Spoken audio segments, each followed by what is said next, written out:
Poof. And we're live. Okay, fair warning.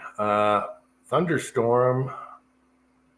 And my power went out a little while ago, just for 2 minutes, but then it asked to reboot. So if I do a what was that? Good and bad and the ugly. Yep. Anyway, if I cut out, that's because the power went out again. There is everything is hot weather forever, no rain in sight. And we got a little rain today and thunderstorms, which is awesome. I love when that happens. But it did cut our power for 2 minutes, and then it takes a while to reboot. So just fair warning. Let's see. Just Jeff is here, and Tactical Fud is here. Good to see you guys if you're still here. Now it says there's 12 people watching. So we got a lot of people out there. Hey, Michael Hartneck. Oh, Michael Hurtneck is here. Good to see you. Yeah, I haven't seen you in a while. Scotsman. The Scotsman American is here. I got to get used to saying that. I'm used to crazy Scotsman. I just say the Scotsman. MC is here. Yeah, what if I changed my name? You wouldn't. How long would it take you guys to get used to that? And what would I change it to? Being the crazy MFer I am. Six Shooter Texan is here. Okay, people are piling in. Garage Guy's here. Oops, here's the link, people, if you want to come on. And so we have Andy here. I might cut out from a thunderstorm, but who knows? Fud is here. Yeah, Tactical Fud is here. I said that. Okay. Uncle Dick. Oh, that's bad.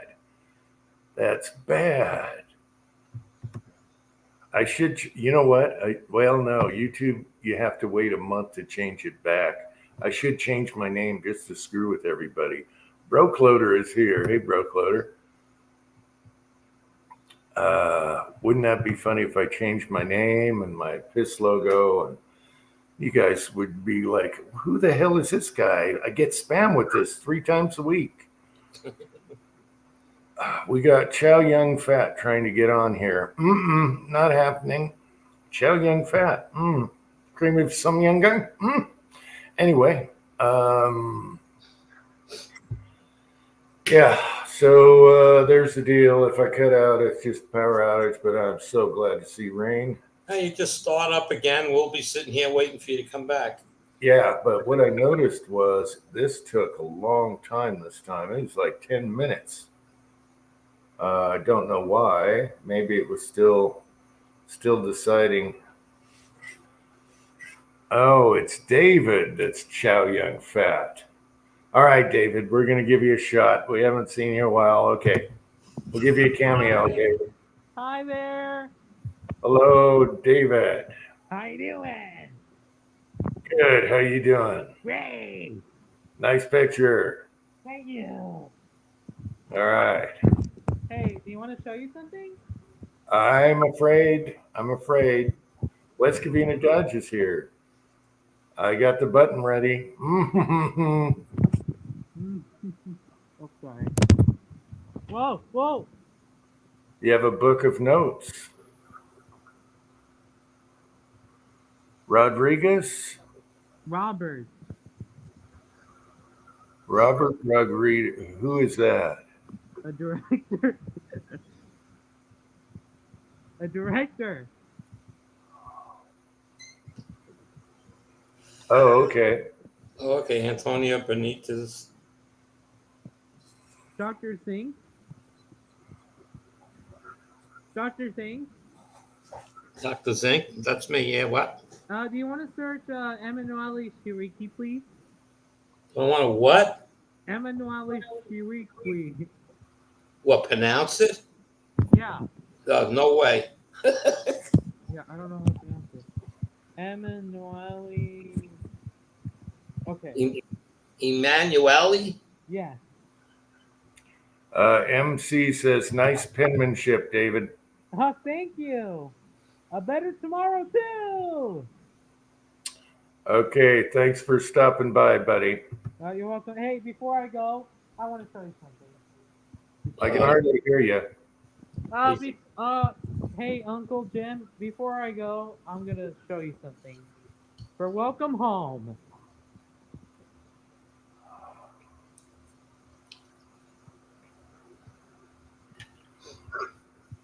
All right, let me show you something before I go.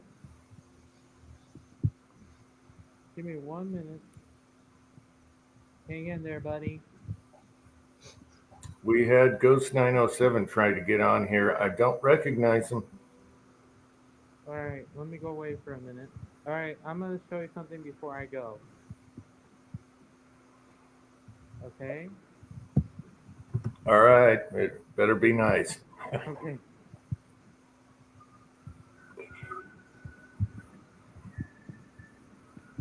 Welcome home! Yeah!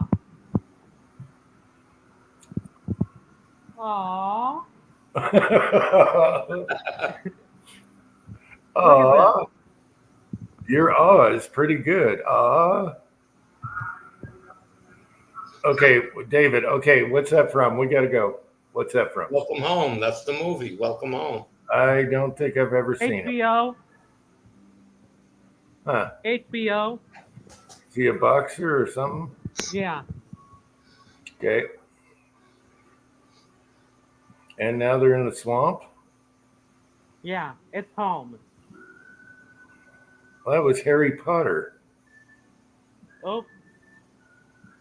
Let me see what's my favorite show. Entourage! Yep. All right, David.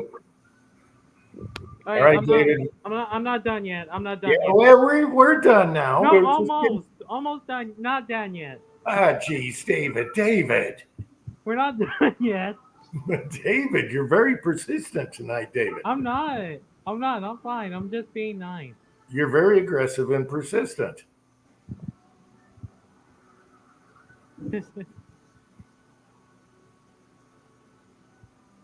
All right. David, All right. you're getting a little I'll see you next naughty. week, okay?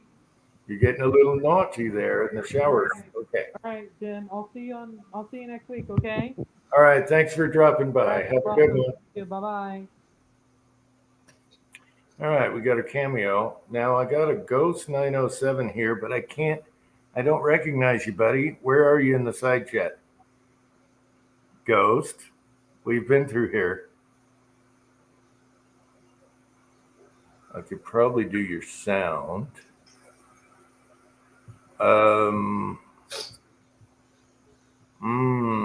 I'd have to put you on to listen to the sound. Watch this get taken down for copyright. No, my last video I just did yesterday. I already got a copyright on it, but it's okay. It's only in Russia or some crap. I have to look for that one. I got tons of copyrights. Ghost, who are you? You got to reply in the side chat. And then we know you're kind of legit because you got to. I don't recognize you, buddy. All right, Andy, what's up? Spent a few nights playing around, trying to load those 195 grain into my 357. Was it the 358430? Is that the mold? 195 grain lead? And there's like no data out there. There's some old number 7 manual or something that had them in there. Well, I don't remember what it was, and didn't have much real info.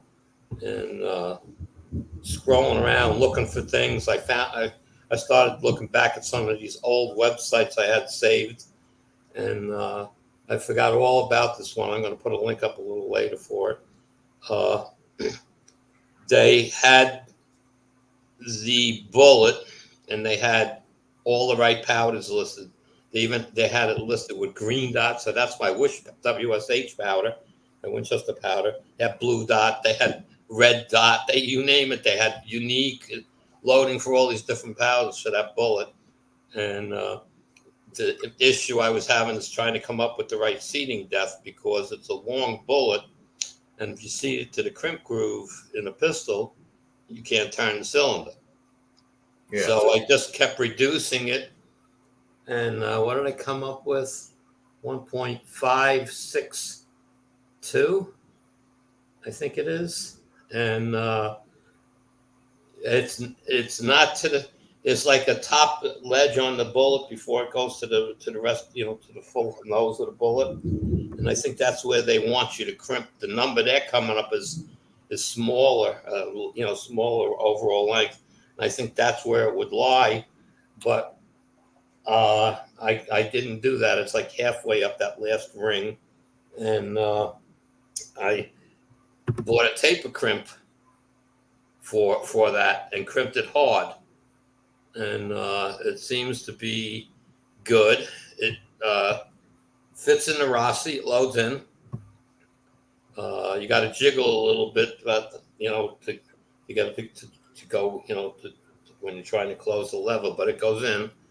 I think it's just the shape of the bullet. Plus, it's nose heavy because there's no powder in the case, so it's actually nose heavy. Fits in Dan Wesson fine.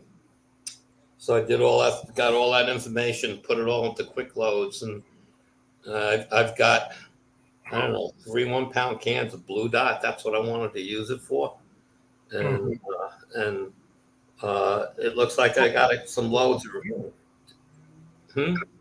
Oh, nothing. I was talking to Ghost. So it looked, it looks good and promising. So I'm going to do 2 different loads, one with the Blue Dot, one with the Winchester WSH powder. Going to load like 4 or 5 different ladder loads, and I'll load 10 of each so I can try pistol and rifle, and see if I can come up with one that works in both. Would be nice, so I don't have to load 2 different bullets, 2 different loads. But that was successful. So, I haven't shot at anything yet. So tomorrow I'm probably going to be, cleaning lady's doing her thing. I'll probably be down there and playing with it and getting to go. But the first part of the problem I had when I went to do this, I'm tearing apart my house. I know I have 2 sets of 357 dice, and one's on one press set for 38s, and I wanted to go back to the Pro 1000 because it's a 3-stage, but I'm not dropping powder in the 357. I'm going to measure each one. So I can't find that. All I got is a resizing die. So where the hell are the other 2 dies? I'm pulling my hair out. Okay. I couldn't find what I needed. I'm going crazy. I'm getting ready to order a new set of dies.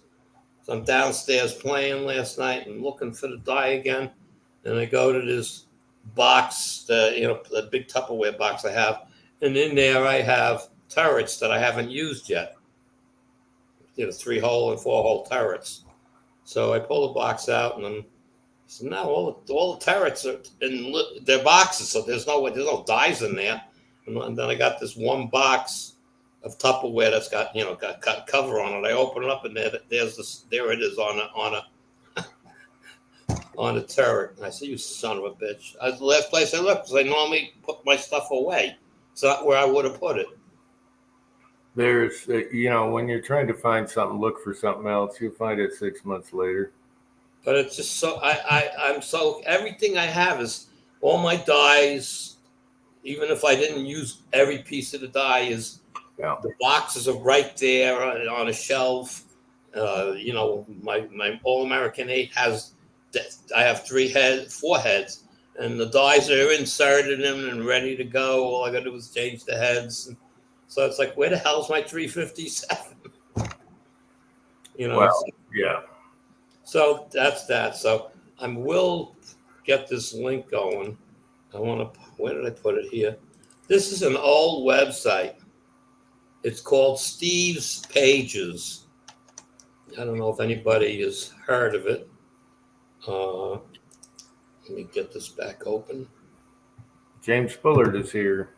Hang on, Ghost. Hang on. No, you're good. You're good. No rush. No rush.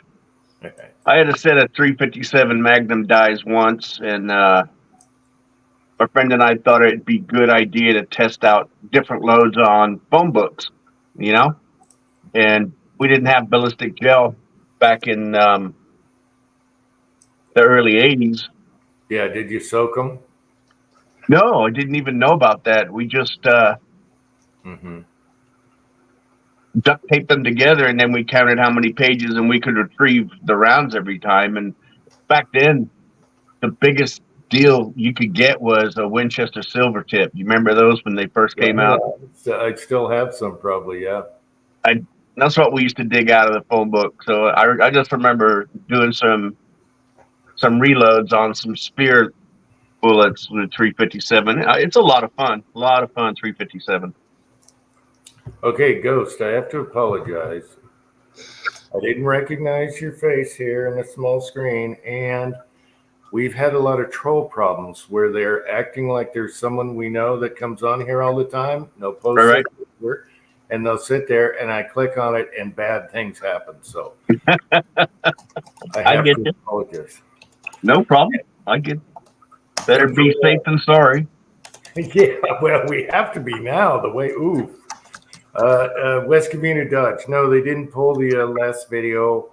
They just said copyright. You know, I got a lot of them.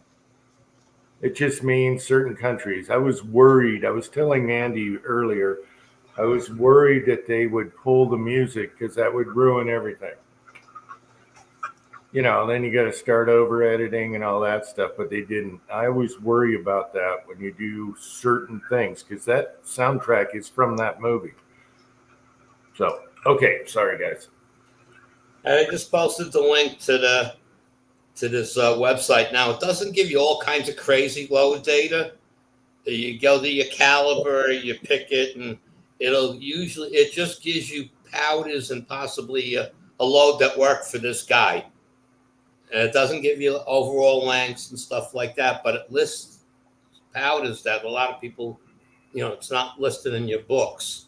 Yeah. And, I've used it before, but it's been a long time, and I was clicking all these links on my website, saved on my one of my directories, and this popped up. As oh man, I forgot all about it. I hit that, and they have a 190 grain bullet and a 200 grain bullet, and for the 357. So it was easy. That's heavy. There. That's heavy for 357, unless it's a rifle load. Well, I've shot it in 38s. Oh, really? Yeah, well, the 38, I can give it its normal length, its normal trim groove. In the 357, it's long for a revolver. You have to go shorter, but it's not that much shorter, but it is. Right. And so I load up some dummies with the load data I came up with. I have quick loads. So I bring up 357. I pick a 200 grain bullet. I forget whose it was a Spear, whoever, round nose. And then I change the dimensions of the bullet, okay, to match what I'm putting in the brass, in the case. And then I give it the overall length that I'm doing, and then it calculates everything.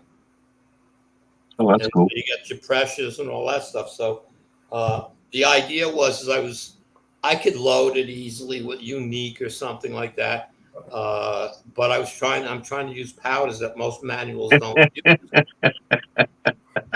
That's a great one. West Covina Dodge says, boo, no Martini Henry loads on there. It's just a quick reference. If you could have a powder and it could be listed there that somebody did loads with it, so it gives you a place to work from. Yeah, it's the only problem is, again, I'm not making a lead bullet, Ghost. I cast in zinc. Oh shit. Okay, so it changes everything. If you put a lead bullet in, they're gonna be giving you data for lead, so it's shooting much slower than it can be. Right, I get it. Yeah. So you're trying to get a jacketed bullet because basically that's what you're shooting, a solid piece of zinc. A jacketed bullet still has lead under it, so it's still soft compared to to the zinc because the zinc is hard as a rock. It's like 44 BHM. Copper is higher, but that's just the strength of copper. Not, but with the lead under it, it's actually softer because Right. outer plating is not that thick, you know. So I'm coming out in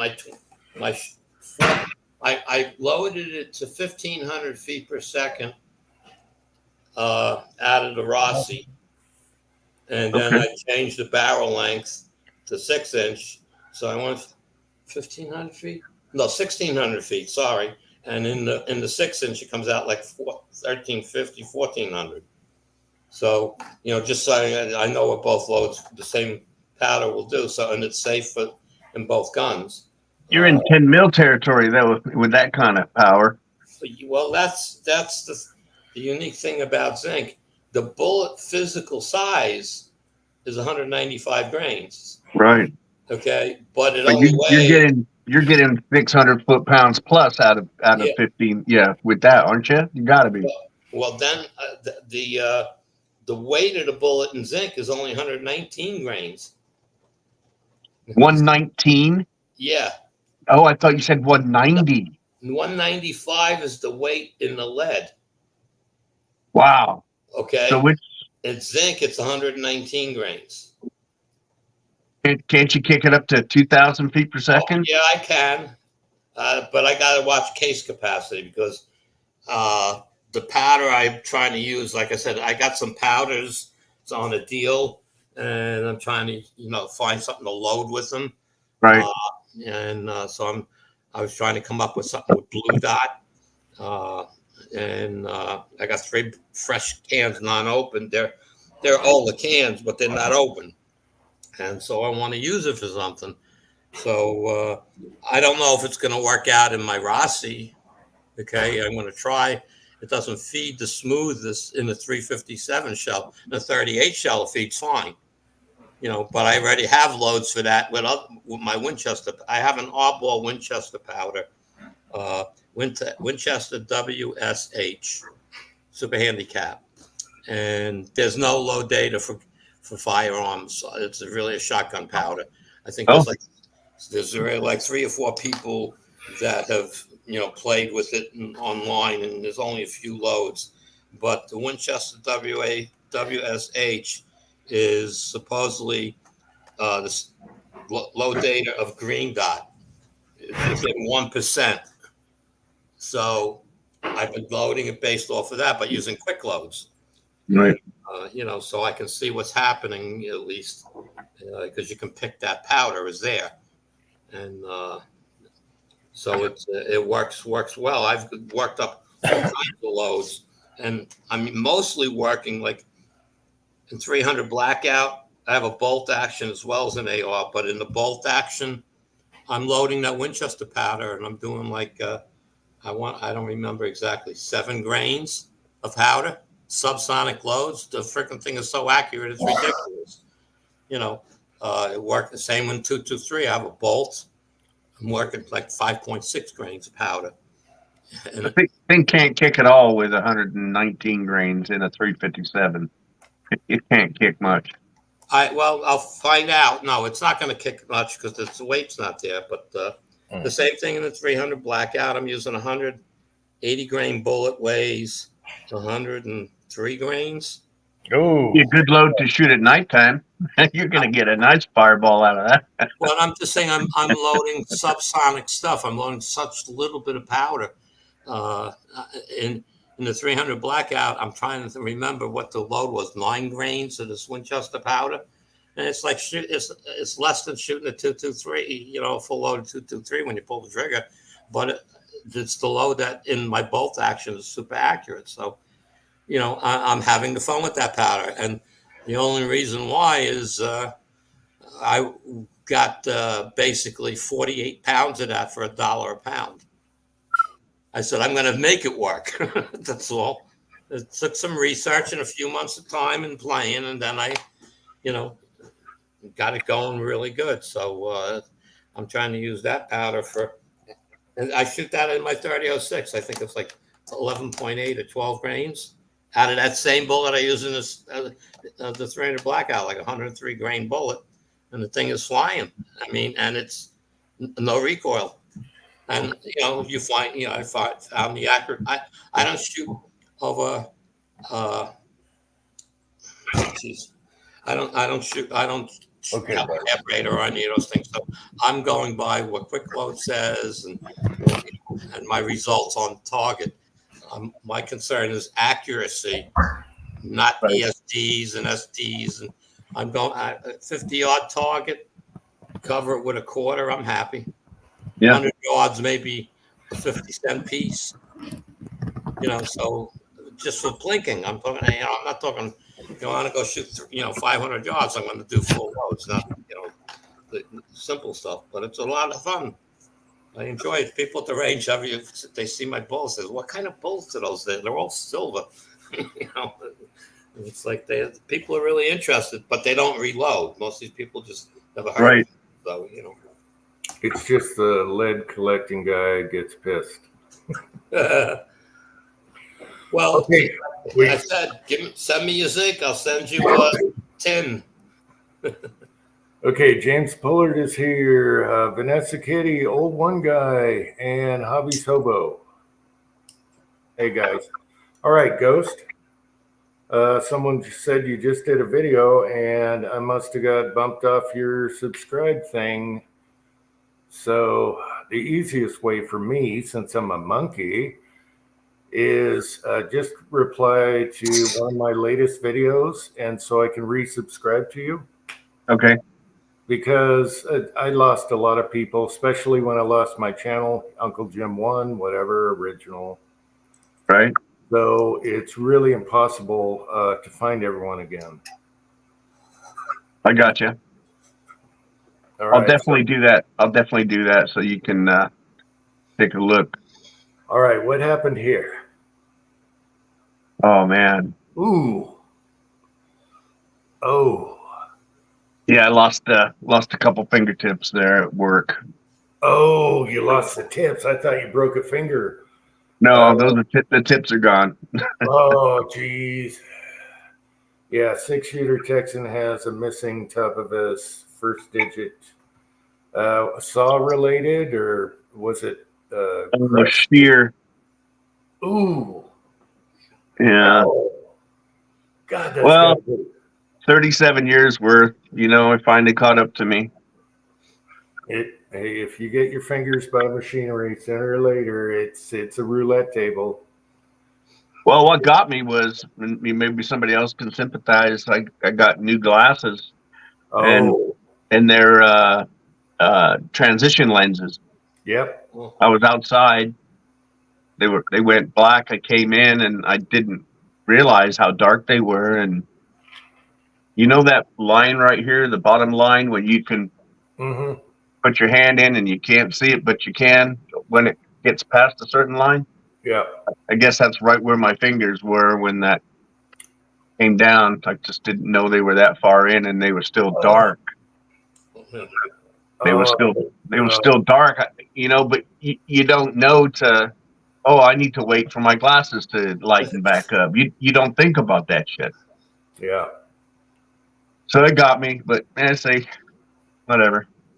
But Yeah, I got some driving glasses just so I can see signs and crap.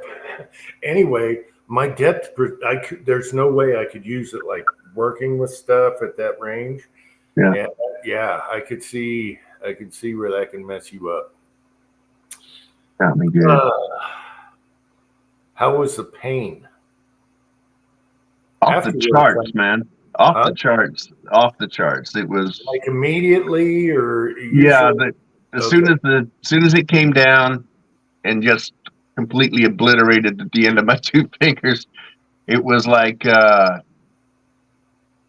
somebody was hitting me with electricity, man. It would just, it was bad. And there was just the bleeding everywhere. And then I looked down and I could see my two fingertips on the machine, and yeah, it was bad. So I picked him up and told a workmate to call an ambulance for me, and then they They didn't even sew them back on. They just left it the way it is. So They didn't try to sew them back on? no. Well, how much did you lose on your fingers? How much? The nails and a little bit of the bone. Half the nail cut off or the full nail cut off? I'm trying to get Yeah, the math. nail's gone. The nails are gone. Yeah. But right before the knuckle, so just a little bit of bone right there. But it's still super painful because all your nerve endings are in there. Yeah. Oh, fingertips are the worst, painful wise. Yeah. Yeah. Yeah, I've had other shit go down and no pain like that before. Yeah, and it can make you sick, like you want to vomit. Because I smashed this little finger here, and the guts were coming out here. And at the time, I was playing guitar, and that was crazy. Couldn't play guitar for a year after that. But yeah, it made me sick. I vomited. Yeah. Yeah. Yeah, you get that in your back of your throat. You get the acid up there, and you're like, oh, yeah. Oh, wow. Anyway, I thought I would. Left hand, right? And you're right-handed? Yeah, it was my left, so I'm right-handed. So lucky. Yeah, that's a plus if you want to look at the bright side of life. Right, trigger finger still good. Yeah. Okay.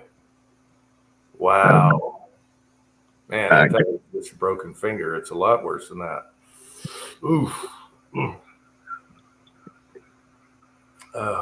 Well, I've been at home, so I've been trying to keep myself busy, and my channel, I've been posting videos about Bull Armory, and they have you guys familiar with the SAS-2 lineup? SAS-2. So the SAS-2 lineup, they have a tactical and a competition lineup in Bull Armory in 9mm and 40 cal. And I've been building an SAS-2 SL, which is standard limited version. So it's the race gun for standard and limited matches.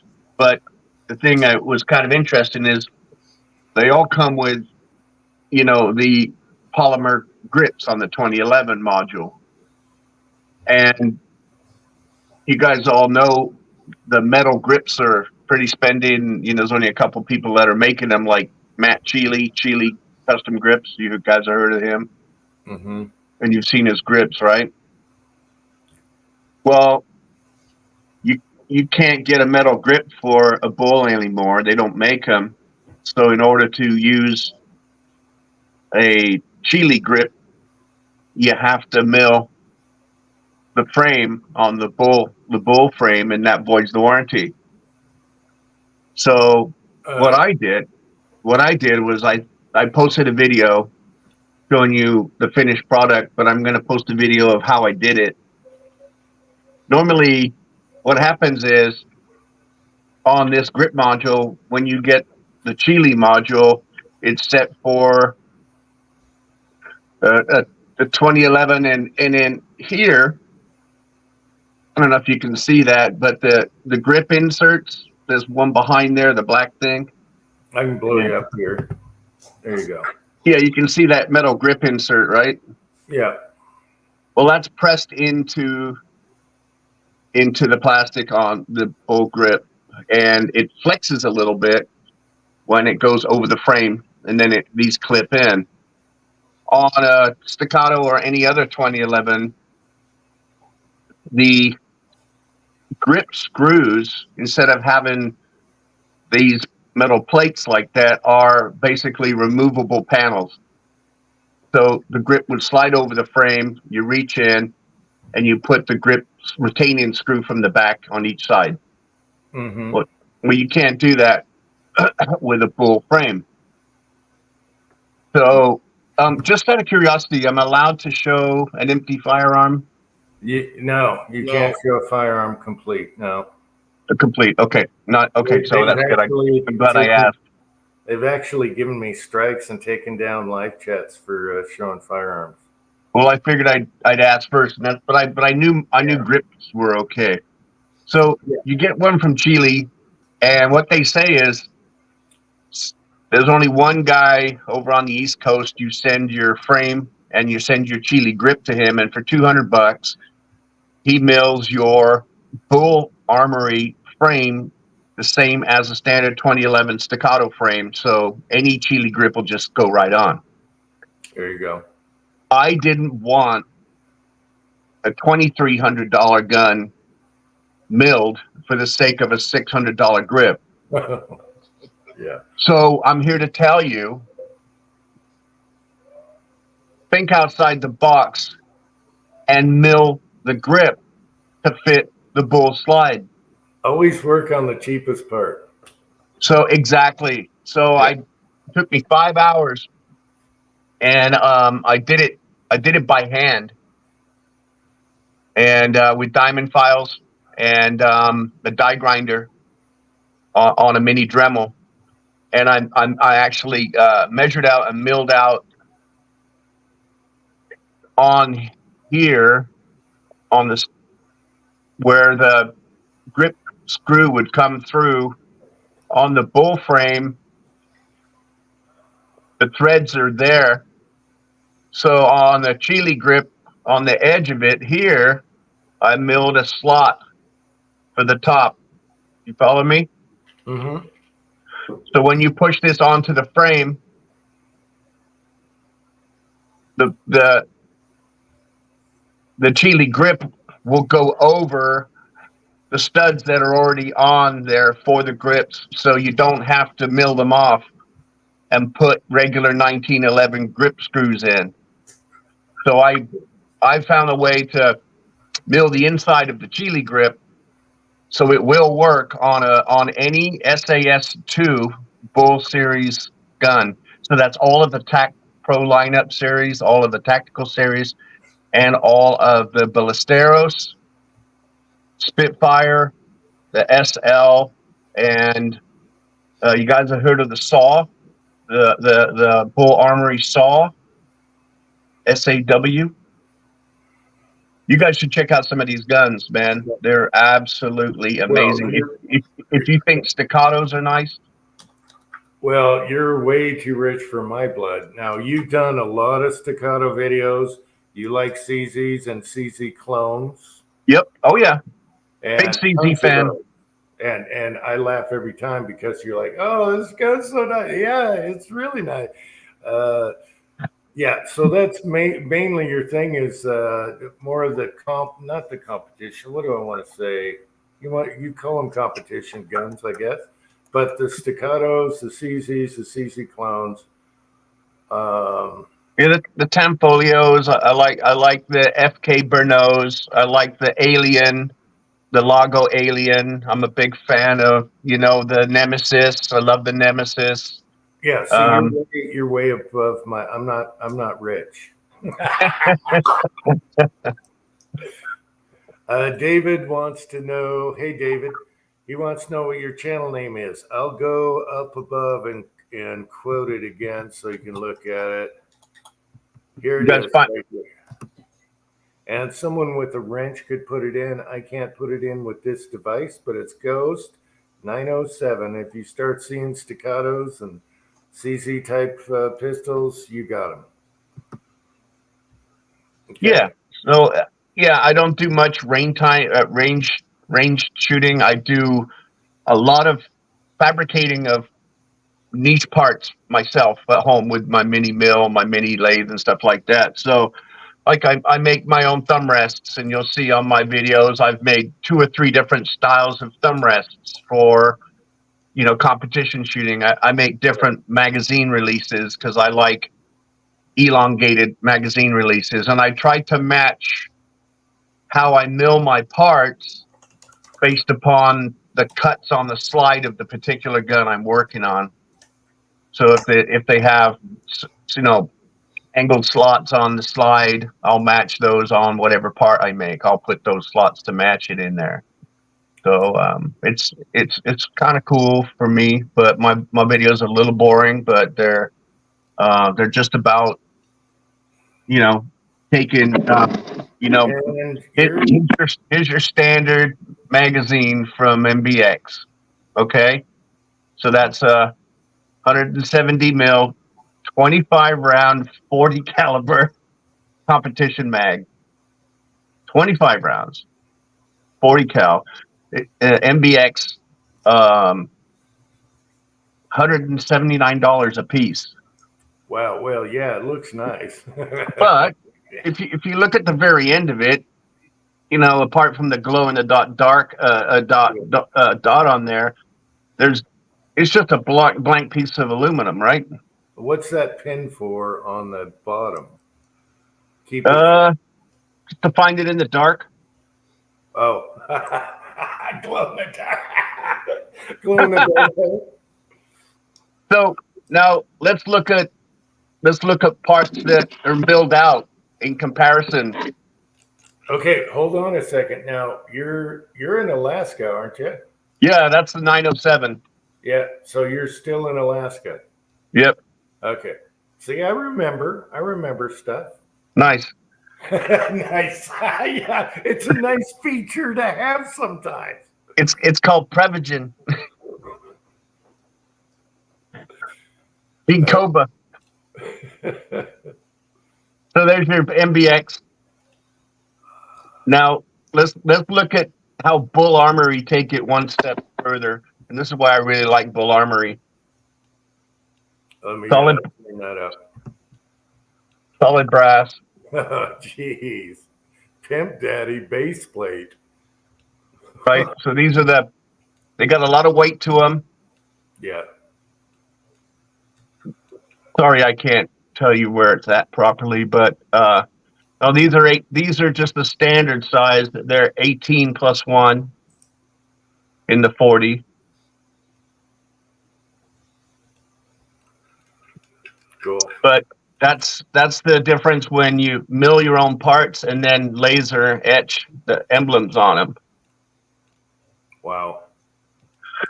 So I like to do stuff like that, you know, but I just thought I'd let everybody know you can use a Chile grip on a Bull gun without sacrificing your gun. You can, and then you can still use that Chile grip on it any 2011 after if you wanted to take it off and put it on. You're not modifying it to a point where you can only use it on a Bull gun. Mm-hmm. So it's a big money saver. Saves you having to send your gun out, save the $200, and save losing your warranty on your Bull. So I just thought I'd share that.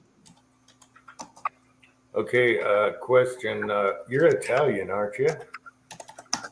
Huh? For Napoli, Okay, because Dr. Zink here, Andy is Italian. Me? Italian? No way. No. We got two Italianos here. Yeah, I love Italians. I got this troll trying to come on right now. So, Oh, yeah. we got a guy trying to get in here. Yep, that's why I'm gun shy. So check this out. This is kind of cool.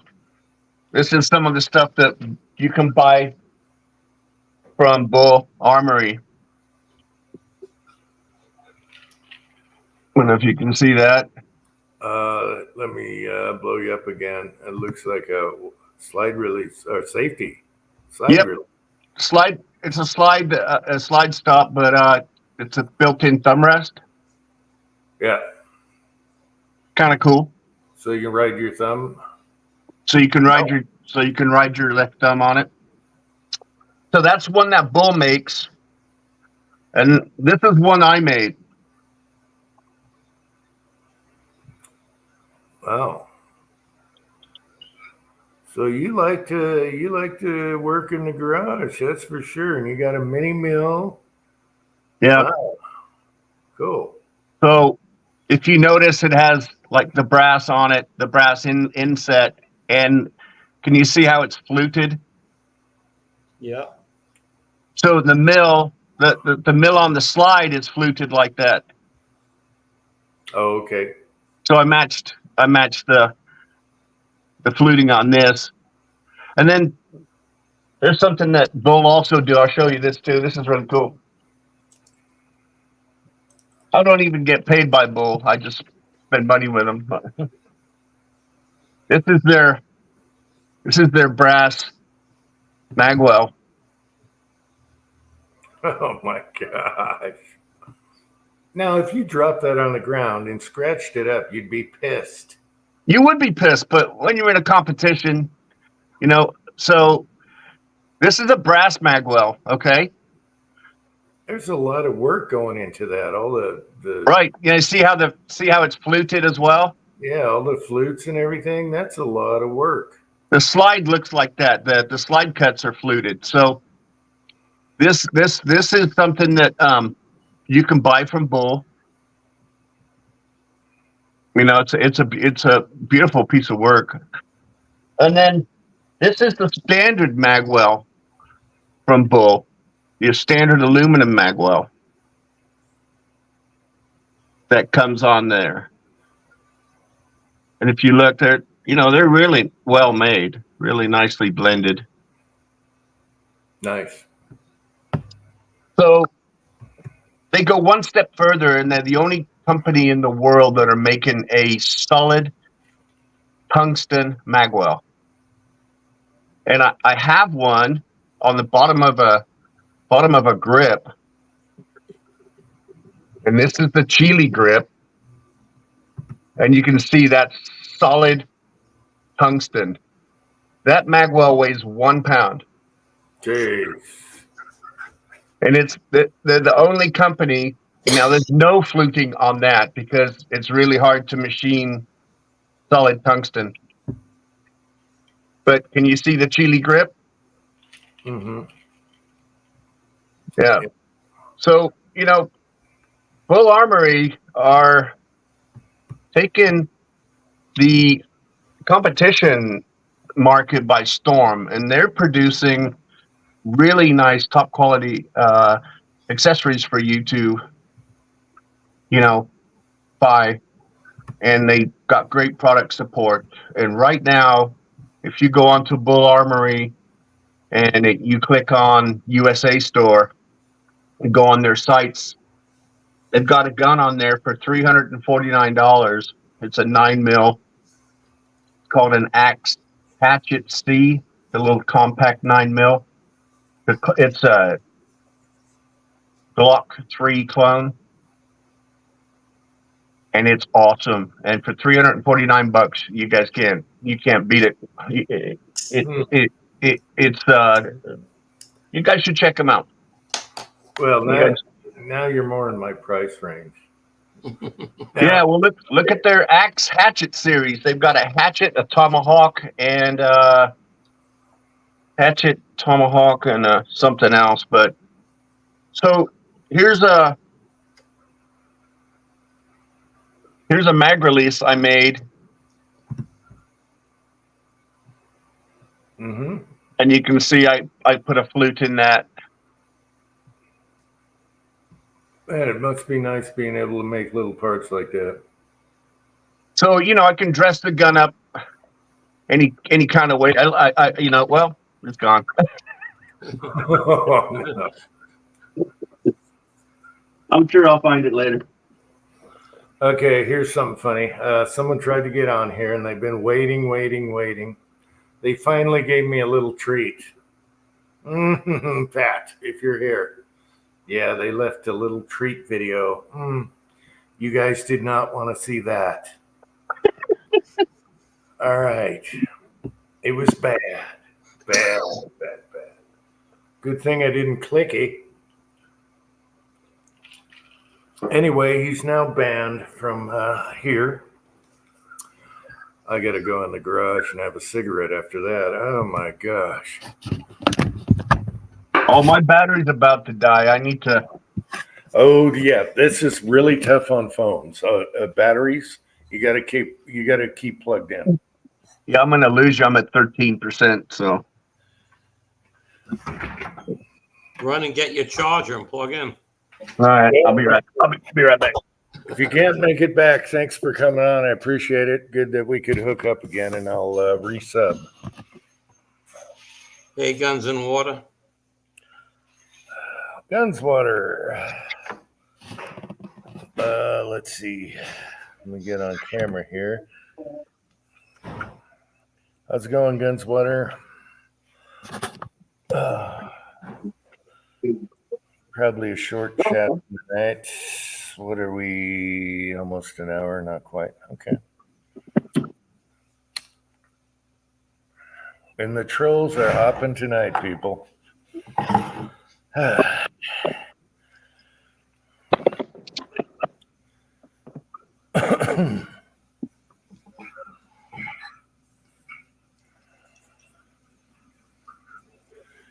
Yeah, Streamyard is really hard on phone batteries if that's what you're using.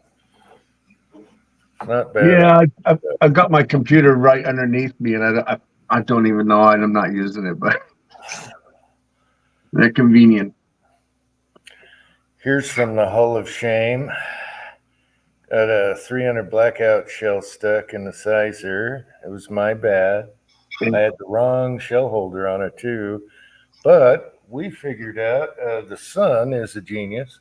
We figured out a super easy way. You know, you can buy a kit to remove the brass and all that. You can tap it. You can do the 2-wrench and a vice grip trick and all that to get your brass out.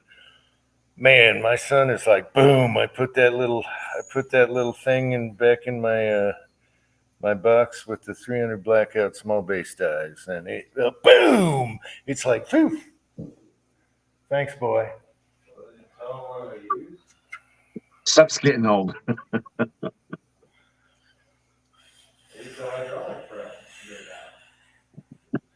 It's so easy. It's so easy. Anyway, there's my little story. I just thought I'd say that because it was on my powder coat bench here. And that was chewed. I had a 9mm. I never brought this up. A 9mm case separation. Okay, not at the base. Mm-hmm. Yeah, when I've realized after I got it out, and I'm looking at brass that other bulls that I've loaded that I didn't shoot yet, and I have some brass that actually has a ring. It's nothing inside the brass. There's no step or anything inside the brass. Okay, was it about that far up? It's about a quarter of an inch off the top of the brass. Oh, off the top. Okay, I had a 10mm that broke in half. It actually sheared in half, and it was factory ammo. No, but there's a line on the brass, and I forgot the brand it was, but I started going through the brass I shot already from that day, and I pulled out like 10 or 12 out of about 300 that have rings around it, and I'm throwing all that brass out. Well, not throwing it out, but throwing it in my scrap pile. So you're saying it's a weak spot? I don't know. I don't have any idea of how many times the brass was reloaded. Because the way I reload is I go to the range, I shoot, I come home, and I take that brass and do its thing, ready for the next load. And I may get that piece of brass could have been, I shoot the same brass over and over and over and over till I see something I don't like, a split or something. So yeah. I don't know if it was shot 3 times or if it was shot 30 times. So, but don't worry, 6-shooter, you'll be hungry in 30 minutes. Yeah, he's torturing me with Chinese food. I can't get it here. It tastes like cardboard. If you go down to a town over, Panda Express tastes like cardboard. It's not Chinese food. It wouldn't even be good cat food. Anyway, he's torturing me right now. Probably still better than a reindeer burger. Hey, come on, man. We don't get good Chinese. Yeah, but elk is really good. I've never had reindeer. That's got to be really good. No? Yeah. Reindeer isn't good? You would think they'd be close to elk. It's good for sausage. Yeah, and salami and pastrami. Yeah. Yeah, the deer. Something that's got a whole bunch of flavor with it already. Yeah, the deer around here taste like crap. You know, they don't eat corn, they eat oak bushes. So, yeah, 6-shooter Texan. That was for torture. Yes, I know what you're doing. Hmm. Uh, anyway, yeah, I had a 10 millimeter split in half, and it was some really fancy. I don't know if that company's around anymore, but they were known for the bullet will penetrate when it's hard and it'll expand when it's soft, and it was super fast. I mean, lightning fast. I forget how many feet per second, but it was ridiculous. Anyway, I'm shooting and I called the company and they gave me the runaround. And hopefully they're not around anymore, but it was supposed to be the next best thing. They made all calibers, and if it hit steel, it kept penetrating. If it hit something soft, it expanded. It was a great idea, but the bullets were super light. But that thing split right in half. That was I'm just surprised that, because I'm like, I won't, the next bullet won't chamber. And I'm like, okay, so I take that out. It still won't chamber. So I take apart, it's the Ruger PCC. You take apart, I take it apart, and I see, yeah, okay, there's a piece of brass in there. And in my,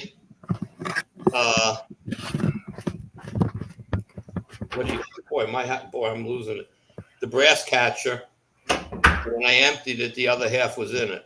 So it actually ejected the half that was, and and it's like, how the hell did it come apart? And like I said, I went through the brass and saw the brass with rings around it. I have 3 with the ring up high, like this one, and then I had about 7 or 8 or so with another ring down lower that I shot already. So I pulled them out. I won't reload them anymore. I'm gonna, so now before I prime my brass, I have to look at them and throw them out. I got so much brass, it's ridiculous. So it doesn't matter that way. Yeah, especially 9 brass. Hey, Dave. Dave is here. What do you got there? Can you see? Will it focus? So this is Oh, that's a bullet. Yeah. This bullet hit the casing of another bullet. Can you see the casing? See the copper, and then it's the gold. How did it hit the casing of another bullet? Interesting. I was out at the range, and we were using a tree as a backstop.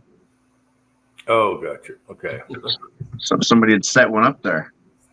So this had ripped through the target, and that's a case that's shoved in. That's kind of crazy, in my opinion. You shoved right in there, melded it. I've seen a lot of weird stuff. We should do a chat on weird things that happen with ammo and guns. We should just do a whole chat on that. You remember we were when I was playing with zinc bullets in the beginning and stuff, and I told you, I'm shooting, and when I go down to the target, the 50-yard target, the bullets are laying in the sand right behind the target, and they're not. I have a video on it. I took those bullets, I just threw them in the tumbler to clean the grit off them, and I shot them again. It was amazing, but yet steel plating, if it's thick enough, if it's too thin, it goes through it.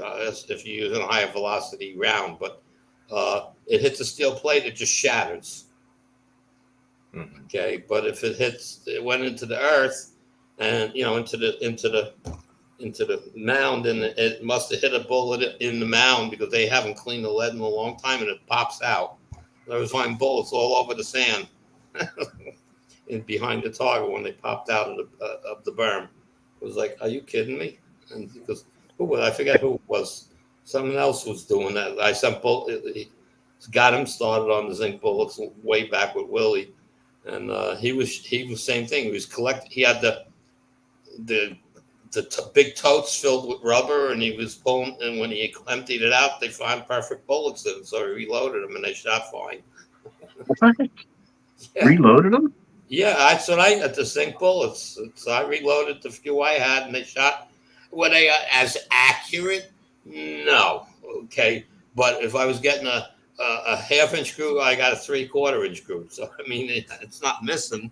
But yeah, I just like I said, I took them out, threw them in my my tumbler, just clean them up a little bit, just make sure there's no grit and sand on them, and I reloaded them up. I'm gonna try and stump you, Dr. Zink. Uh-oh. I need you to identify what kind of bullet this is. It really doesn't matter the caliber, but there was a manufacturer. I'm trying to find the lens. Where's the lens at? There it is. Can you see that?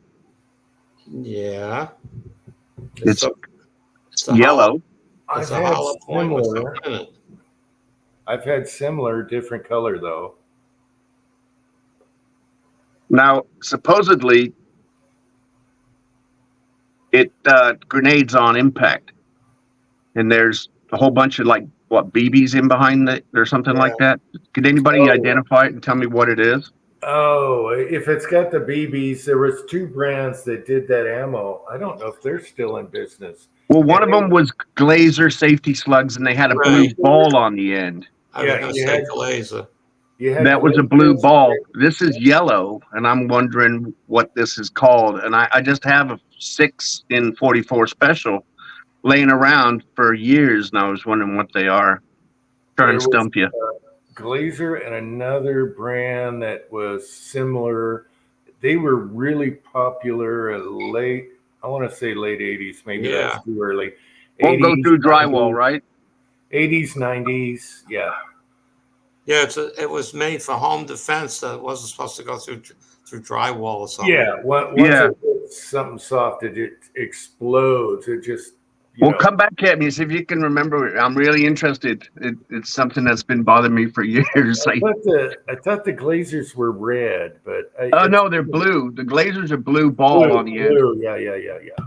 And the other company was red, and they copied each other, but they had different ways of doing it. What was that other company? Damn it. I can't remember.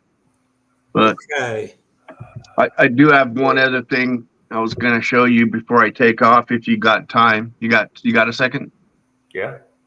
So you ever heard of Meprolite? Everybody's heard of Meprolite? Yeah. This is a new front sight. That's a front sight by Meprolite, and it's can you see that? Yeah, it's tritium and fiber optic. Yeah. Now you remove the rear sight, and when you get a perfect view like that, bang, you pull the trigger. That's a miss. That's a miss. That's a miss. Yeah. So basically, it's supposed to replace red dots. Yeah, or green dots. Yeah, there's a red sight like that too. MC, who was on here, recently bought one. The problem with those is getting them lined up in time. Yeah, they're slow. They say to use them in conjunction with the rear, and you get the best results from it. But it's a new product, and my next project is to mill an adapter to go on the front of that bull. Yeah, anyway. I'm just reading Glazers is the only one people are talking about. Yeah, there was another company, Andy, and I'm looking. I'm trying to come up. They were two top dogs in the late 80s for self-defense. Yeah. The problem with those is, okay, if they claim it's like a red dot, they're wrong because red dots are fast. I'm sorry. Yeah, you're right. Yeah, but you got to line them up. I've never put one on a gun. I'm gonna run the rear sight too, so I don't have that problem of, where is it? Yeah. But I definitely like something I can see a lot easier with the older I get, and I got glasses, and I'm constantly going up and down. Hey, where is that? Yeah. I know some guns you just like the Glocks. Like if I have a dot on it, and I like sights, even though I can't see anymore. when I have a dot, like on the Glock 6-inch 10 millimeter, first thing I do is just jolt my wrist down a hair, and it's right on. But you don't even look for it. You just jolt your wrist, and it's perfect. Is it down Right. or down one? Yeah, down one. The pinky, squeeze your pinky is another one. If you squeeze your pinky, the red dot will come straight into view. Squeeze your pinky. Try it. I gotta try that. Yeah. I don't do too many dots on pistols. It's just, I don't know. It's an extra thing. I definitely like the irons, and so that's why I was looking for a little bit of help, with the with the fiber optic. Federal carry guard. gun. Yeah, on a carry gun, I'm looking down the slide regardless. Yep. I don't want to find a dot. I don't want nothing to, I just, boom. Federal guard dog. That's another one that I just was reading Federal about. guard dog. No, there was Glazer and there was, I can't think of the name. I'm just saying, everybody. It's bugging me. It's been bugging me for as long as I've had those rounds sticking around here, and every single time I look at them, I'm like, "What is that called?" I might even have some in a file cabinet, but I don't know what caliber, and that'll take me a while. Gosh darn it! It was really popular late '80s. Stumped you both, huh? Glazer Yeah. safety slugs. That's There was another company that was the other version, and they had a claim that it was better for some reason. I can't remember. Oh, anyway, they just frag on contact, so they're supposed to make a big wound channel. You're not going to get penetration and stuff, windshields, things like that, but it's for self-defense, close range. Yeah. It's devastating. I know. I've seen. They used to always do the. Well, their FBI say they were like 99% one stop, like the Glazer. When you get shot by it, you're going down. You're not going to survive it. It's like a mini shotgun round, except for it goes in first and then does the thing and just goes like that. This will upset. They're very lightweight, so they throw a ton of energy too. Yeah, they're booking. Yeah, they throw a ton of energy. So all the 9mm guys out there, I don't want to upset anybody, but my son's a paramedic, and he told me that 85% of the people survive that get shot with a 9mm survive. Well, and I said, what about the 40? Because everybody hates the 40, but I love it. And he said it's usually one shot and it's over. Well, yeah, I've seen a lot of cops shoot people with 40s and they still walked away. But yeah, it depends. But there's some really good 9 out there nowadays. I mean, there didn't used to be. 85%'s not good odds, man. No, but he's in the hospital. That's true. That's definitely true. That's definitely true. I like the light recoil of the 9, and I love loading it. It's efficient round, and I don't think I'd have a problem with the pistol braced AR shooting someone with 9mm in the house or whatever. But I'd definitely go to the 45 or 10. But if that was the option, yeah, if you had it available, yeah. For me, I'd go. 45 has the capacity and weight problem versus the 40, and that's why they dumbed it down from 10. I hate to say dumbed down, but they did. Yeah. But 40 is very efficient, and it is devastating. And they just made it more efficient because the 10 has a long magazine and all that, And so, yeah, I get it. However, a lot of them switch back to 9. Maybe that's because of certain shooters that are cops, females, all that, but they went back to 9. So, well, I don't know. One of the explanations for that was the failure rate of cadets qualifying with the 40. The failure rate of a cadet qualifying with the 9 was a lot lower. Yeah, I don't know. I say whatever floats your boat. one of my top options would be a shotgun. It's hard to get up from a shotgun. It's just hard to get up from a shotgun. I'm sorry, I've shot too much stuff with shotguns. People own too much stuff up with shotguns. Yeah, it's hard to get up from a shotgun. It's too easy. However, shotgun's big. It's got some recoil. Papa's Place is here. Let's see. Papa's Place, Warsaw, Thorzax showed up recently. Oh, James P's here. Hey, James. How's it going? I can't see the chat for some reason. Yeah, it was James Pollard that picked up the zinc bullets and reshot them. Nice. Couldn't think of his name before. Do you know what is a great old stopper? Is the 357 Magnum. You got it.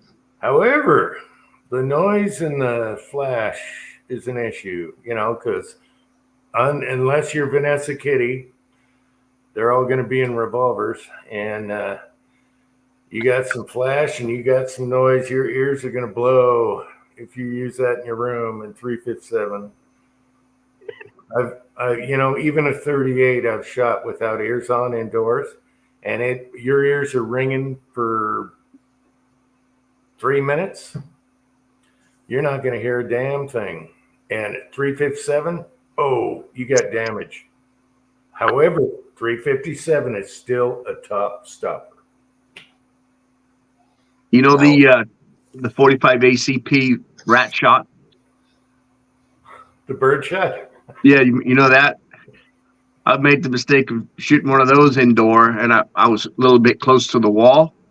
Yeah. Boy, my ears rung for a week. Yeah. Did it rack the slide? Sometimes they don't. Oh yeah, no, it cycled. The next one was ready. Yeah, some of them. It was that CCI stuff, that aluminum case CCI 45. It loaded pretty hot, but I got tired of these rats eating all my cashews. I got pissed off.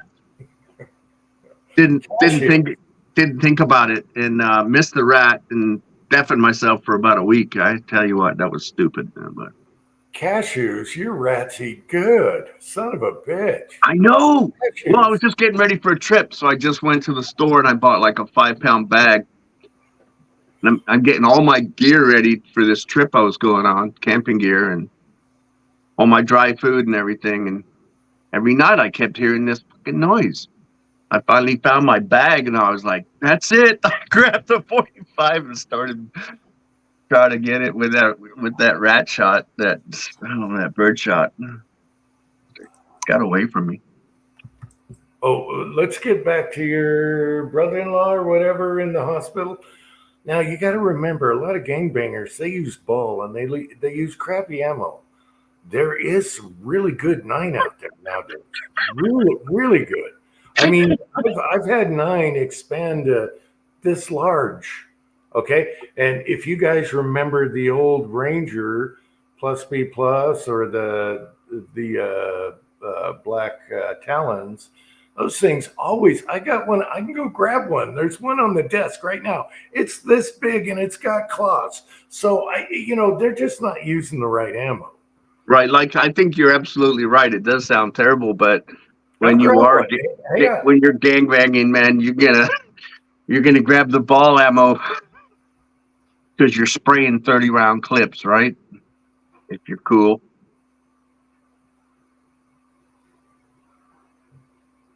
Oh well.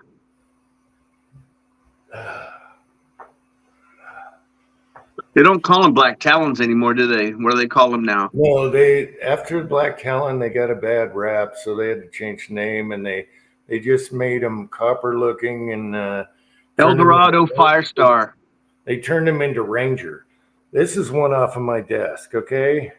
Oh yeah. I do a lot of 9mm tests, but it's.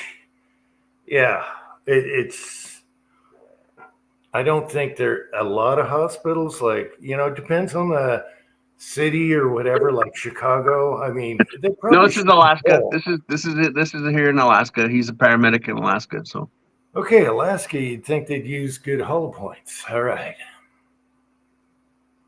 But yeah, I got tons. I have a mushroom collection, and the black talon styles, all those styles, they work every time, and they're huge.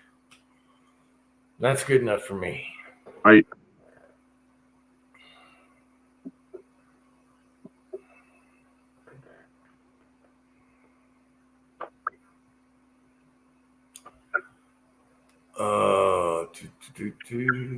I'm having some pretty good luck with this particular load in the 40 cal.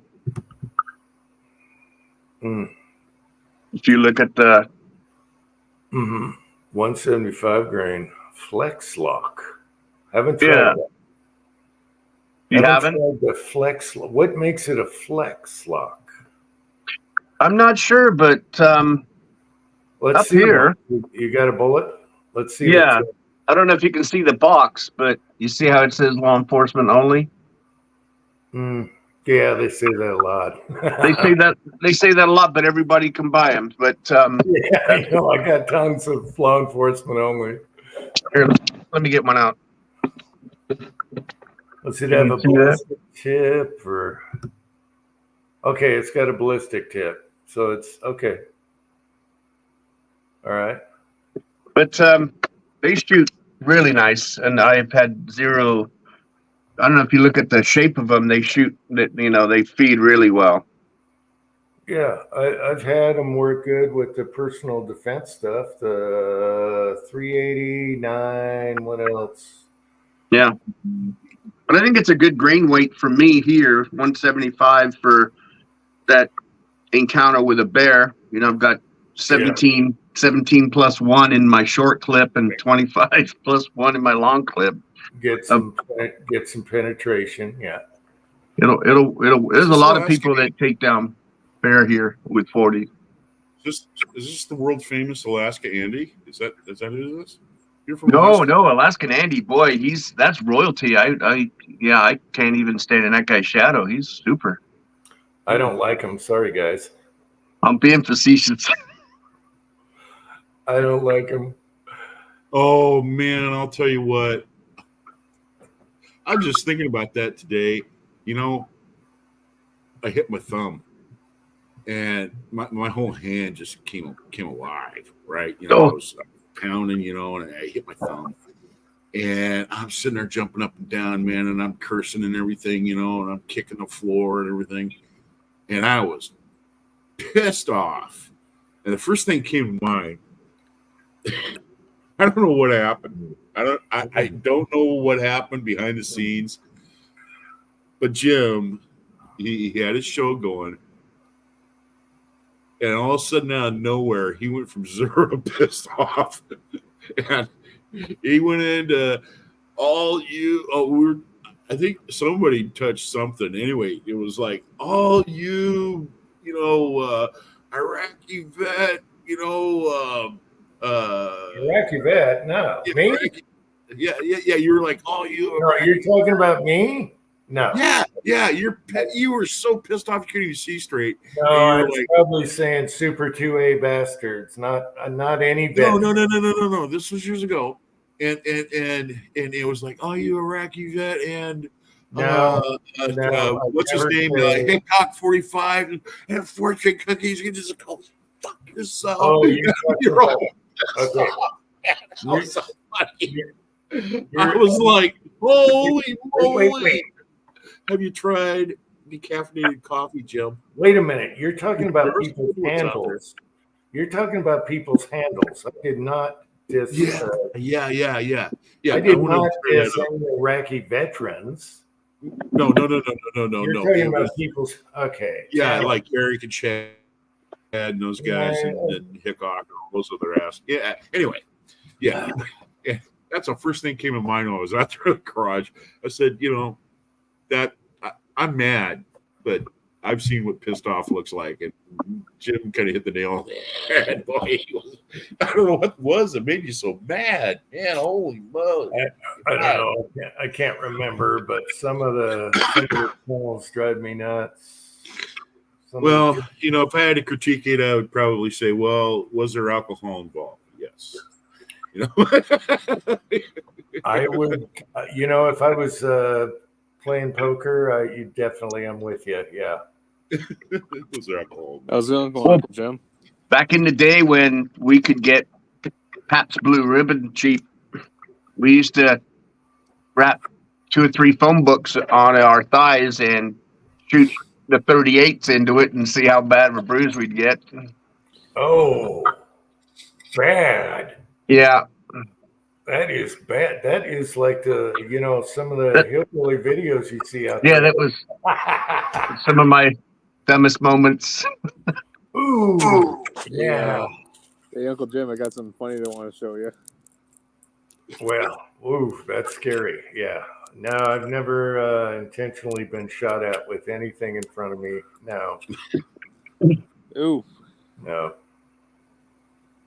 What's that? Warsaw? I got something funny to show you. Check this out. Basket of That's The Simpsons. $100 then now costs more than $2,100. Basket of, what do you say to voters who feel they are worse off under your presidency than they were under President Trump? Just inject a little bleach in your arm. You'll be all right. Well, I took 2 tests, cognitive tests as one, a real easy one. Like go through the first 5 questions, but I couldn't do it. What will you do to help Americans right now in the finish of addiction? We now have the largest wood in the history of our country under the sky. Why should top earners and corporations pay even less in taxes? China, President Trump, and again, because this doesn't pertain to it. China. will you name tonight one specific step that you're willing to take to keep Social Security solvent? World War III. President Trump, China. you have 80 seconds left. Well, I did. President Biden. President Trump? I really don't know what he said at the end of that sentence. What would you do to make fentanyl more affordable? We need fentanyl machines. Some chips. I don't know what those are. You know what? They recently wanted him to take another cognitive test. They wanted Trump to take another test. Are you kidding me? What is you just lost your, no, you just lost your zombie puppet. Now you got a dingbat, and you want Trump to take another test? Are you crazy? Are you people crazy? What did they say when we wanted Biden to take a test? No, they Oh said, my no, God. there won't be no test. No, there won't be any test. That's what they said. There won't be any test. I remember that. Now they want to test him. So, what the hell? What's going on? There's a simple rule. Whatever they accuse, they're guilty of. That's it. And it works. It's simple rules. Yeah, we need fentanyl machines. Really, Joe? Really? Did you see the new footage of the guy running around on the roof? You can see him from Trump's angle. You can see him. Huh. Did you guys see that? If you're looking at Trump where he is on the podium, you can see the guy running around on the roof, and he settled down there because the tree was in the way from the counter snipers.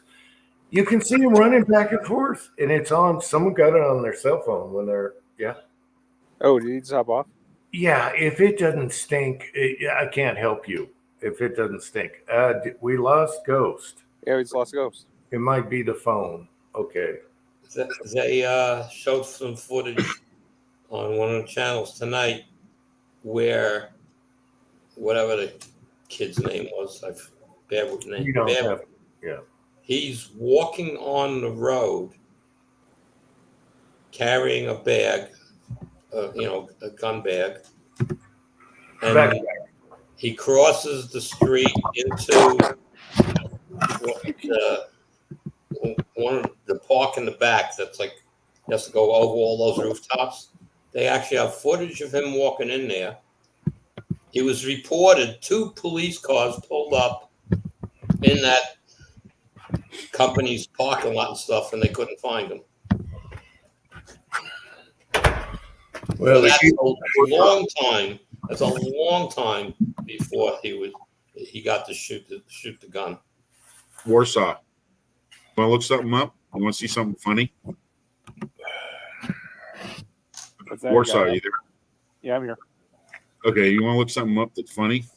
What's that? Look up Women's Suffrage, The Man Show. Look it up on YouTube and watch it. It is hilarious. It's funny. It explains everything with voting right there. Everything is explained right there. Jimmy Kimmel and Adam Carolla. Is it the Weasel? That one? What's that? Is it the channel called The Weasel? Oh, it's actually on YouTube. Just look up Women's Suffrage, The Man Show. Just look that up, and you'll see them come up on YouTube, and just click on that, and it is hilarious. I mean, oh, and there's no acting here. These are real people. This is back before when Jimmy Kimmel and Adam Carolla, people didn't know who they were.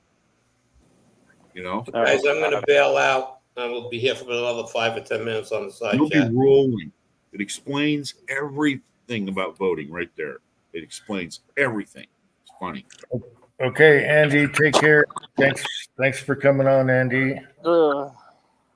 I forgot to ask him if he shot this week. Son of a bitch. And Ghost, yes, your phone probably went out. Thanks for coming on, Ghost. I really appreciate that.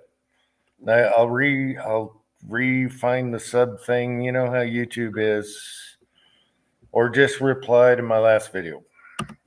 Then I can click, and it's easy for a monkey. Otherwise, I can type it in. It's not tough. Ghost 907. At least Andy you don't says, no, I did not shoot. Andy said, no, I did not shoot. Okay, Andy. I forgot to ask you, Andy. Let's see. Fuzzy is here. Hey, Fuzz.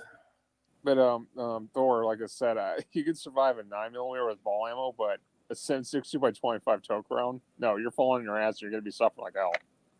You know what? I think the Russians got it right with that round. I mean, they just got it right. It's a combination that is, they just got it right. That's all. I mean, it's 357 SIG kind of copied that round. I used to have that. Exactly. And it's the one thing. It's actually not really, because it's like a 30 Mauser. Pretty much. Yeah. Okay. 30 Mauser. Yeah. 30 Mauser. It's a neck cartridge, okay. So this is my thought about the Russians, and I know I shoot Russian slugs and all of this stuff. The Russians never really invented anything. All they've done is pick something off the battlefield, or got it from somewhere else, and then they bring it in, and they got their people. Well, they got an idea, and they reinvent it, and they make it a little bit better, and then they come out and they tell the people, "Oh, this is what Mother Russia has done for all you, citizens," and blah blah blah blah blah. When actually they don't really invent anything. I mean, they stole all the plans from the atom bomb, and they stole all the plans for the space program they had. They copied shit from the Germans. They copy everything. They copy everything, and they don't come up with anything on their own. They don't invest in research and development. Not like we did. Get this, Thor. What was the Soviet tank they used during the Second World War? What was that? What was the common tank they used in the Second World War, if you don't mind asking? The Russians? The Soviet era. Like the Soviet. Yeah, that's the T-54, I think. Yeah, believe it or not, I just looked up a couple weeks ago. Believe it or not, Putin is so fucking desperate now. He's literally grabbing every surplus T-54 off the shelf and sending them into the Battle of Ukraine. Oh, T-34. Yeah. T-34 is World War II. Excuse me. Yeah. But you know what? They even copied that. They captured German Panther tanks, and they said, you know what? We got to come up with our own sloped, version of this and everything to glance off like, because these guys are onto something. No, but they're literally sending everything off the surplus shelf from the World War II into a battlefield. You know what? I'm going to tell you one thing about the Russians. They're hardy people, and I would not want to get into it with them, mix it up with them. I'd rather get into it with the Chinese. The Chinese are arrogant, I mean, all their young boys are raised by mothers that tell them that they're everything and they're smartest and they're the strongest, they're the superior and all that. I just want everyone to know the pipes are still working. Where's it? The Okay. pipes are still working, people. All right, just for people wondering, the pipes are still alive for now. Oh, what's that song, Uncle Jim? That pipes are clogging. Yeah. That was a good one, man. Hell yeah. Dory's still there. We're enlarged. Yeah, I'm still here. Yeah, speaking on the Chinese, no, you're not wrong about them because I did studies a little bit on the Korean War, and the Marines that were encountering them, they said these are tough sons of fucking bitches, man. They're coming in welcome waves and numbers after the North Koreans were taken out.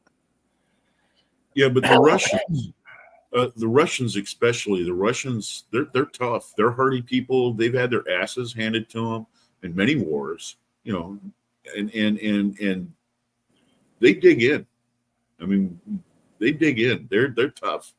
Yeah. And like I said, I'd rather get into it with the Chinese rather than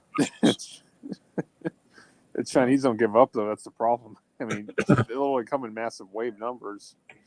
I mean, that's what MacArthur had to go through. I wouldn't want to mess with Finland. I'll tell you that right now. Yeah, those are some crafty people. Or what's the country? I'll tell you what's going on. Vlad the Impaler, that country. I wouldn't. Romania. That's Romania. Romania. I wouldn't mess with them guys either. You know what? I dated a Romanian chick for a while. She was here. She was going to the University of Washington for a while. And it's their culture that the woman romances the man. I did not know that. And so every time we would go out to dinner, she would, bring me a little gift or some flowers or chocolate or whatever. I mean, the shit was totally on the other foot. Yeah, it was really wow. Towards the end, yeah. She got me like these bottles of Polo, cologne. That stuff's expensive. That's like $75 a pop. And I finally turned around and told her, I said, "Hey, I'm just a guy, man, just having a good time. I don't know where you're going with all this, but yeah." Anyway, she ended up moving back to Romania. She was an exchange student. But she was like, she was at the time, I think she was like 38 and I was in my upper 40s. So.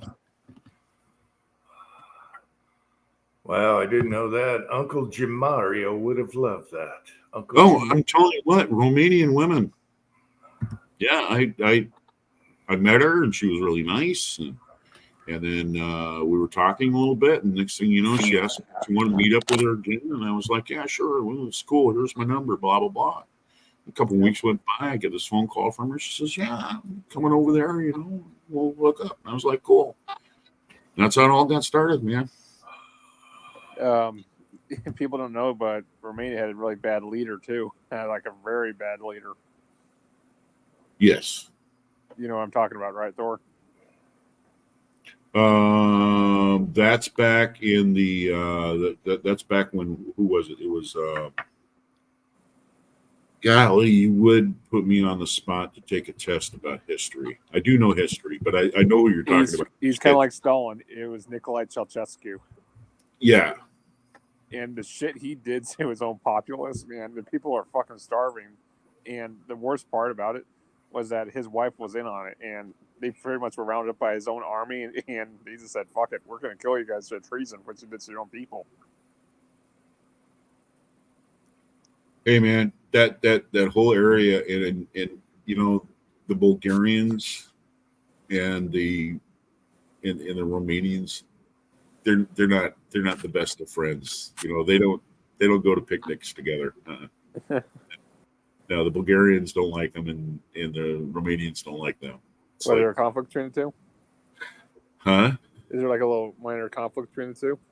Well, see, this is what the thing was with Russia. Russia would manipulate oil prices between the two countries because they're both oil producers. So he would manipulate that through economies. He would starve them out for a little while until they drop their prices on oil.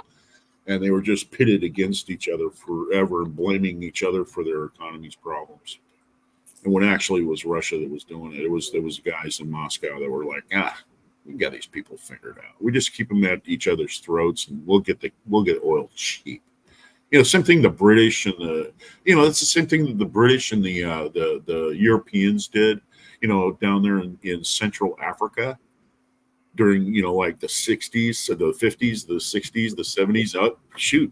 Still recently, they finally ended up getting rid of some military dictator down there, So, yeah, that whole thing has been manipulated quite a bit. Oh, that's funny, Hobo. We still got 21 on here. I was going to do a shorty. Speaking of oil, here's what I don't get. All right, and Trump even pointed this out when it was in his last term. You got a fucking Russian government that Germany is literally aiding and supplying and buying fucking oil from. But he says, all right, you're an enemy. They're an enemy of yours, but you're fucking doing business with them. How does that work out? Yeah, and I think last chat where we were talking about, I don't think Trump could convince Russia to stop and all that. You know what? You drill and you take away what they're selling, and that'll do it right there. For Germany? No, okay. Last chat, I forget who brought it up. It's like, no way Trump can stop the war going on between Russia and Ukraine. And I think he could, because he's going to undercut their legs with what they're selling, and we sell it cheaper, and that's just economy. That's the way it works. It's the energy crisis. It's the same thing that we did back in the 70s with our 55 mile an hour speed limits. We told the Middle East, the hell with you people. We're not going to be buying all your oil from you, and you're not going to get powerful. You're not going to get rich. You're not going to take your place at the big people table. You're going to sit at the whereas that pissed them off. Where is Russia making their money right now? All we got to do is drill, baby, drill, and natural gas, propane, gasoline, oil, whatever. But the thing is, like, as far as Trump's concerned for Germany, it's like, all right, you cut off the supply from Russia. Like, where are you going to get the supply from? The United States then for Germany? Let me tell you, the greater European countries there, they use gasoline for their cars and motorcycles and lawnmowers, but for the most part, they have a huge public transportation. And another thing too is they buy a lot of electricity from England, and England has a huge amount of nuclear power plants. That's their big thing, and they sell a lot of power to Europe. And the Norwegians, they have all the natural gas, and they've got them hooked up on natural gas down there in Europe and in England. So gasoline is used just for their cars and stuff. And, their trucks are mostly, I think 90% of their trucks and big vehicles and stuff run off biofuel. And, look at France. France, their aircraft now is being, powered off biofuel as well. So, that this is pissing off the Middle East, and I'm all for it. And if we can get in on it and piss them off even more in the Middle East and tell these raghead motherfuckers, hey, you know what? We ain't buying your shit no more. You guys pack it. Here's the funny thing, and this is why it takes a businessman, not a politician. Trump did not piss off the Saudis, even though he drilled, baby, drilled. He was friends with the Saudis, which is amazing right there, because he's taken their income there. Dropped the dollar though, and yet they get along, and that says a lot. And that's why politicians, they're like, we don't want this as part of the equation of currency anymore. Well, the Saudis they did that during the Biden thing, during the Biden administration. But I guarantee you, Trump comes back in there, all of a sudden the Saudis and everybody's going to get along just fine. They have no respect. They have no respect for Biden. Did you see him visiting them versus the way Trump visited? Trump got a king's welcome, and Biden shows up, and they're like, It's funny. You can tell what's going on with those guys because they respect. Well, if everyone respects they'll strength. walk up to our president and they'll stand at their side. And they'll hold him by the elbow and take him off somewhere and stuff like that. But when Biden was down there, you're right. These King Fahd or whoever the hell he is goes walking up the red carpet, and he does his little bit, welcoming him. But then he turns right around and shows his back to him, and he starts walking away. Like, follow me, for the free lunch. You know what I mean? Yeah, it's totally disrespectful to him. I just want to magnify this a little bit because Trump started drilling oil and just made it cheap. And here he goes. The Saudis are like, when he shows up, they're like, "Hey, bro, what's up? Hey, look at these cars." And when Biden shows up, they're like, "Oh God, what a piece of crap this guy is." Actually, speaking of that, the Abrams tank, they actually make a better one version of that. It's in Israel. Let me pull it up here, actually. Yeah, we need Trump back right now. That's all I'm saying. But you can see how he can still get away with, he negotiates and everything. And the Saudis should have been really pissed at Trump when he was drilling. But they weren't. They had agreements, and hey, you can have these jets, and we'll negotiate. That's what it is. It's negotiation and agreements. Let's shake hands on this. Let's look out after our best interests and do what's best for our countries. And that's it. Yeah, he's really good at. He's not like the most favorite person in the world for a lot of people, but take away all the mean tweets and all that. He is good at business, and everyone had to, even Germany, they had to follow the line. They had to. He's never in a hurry. You notice that?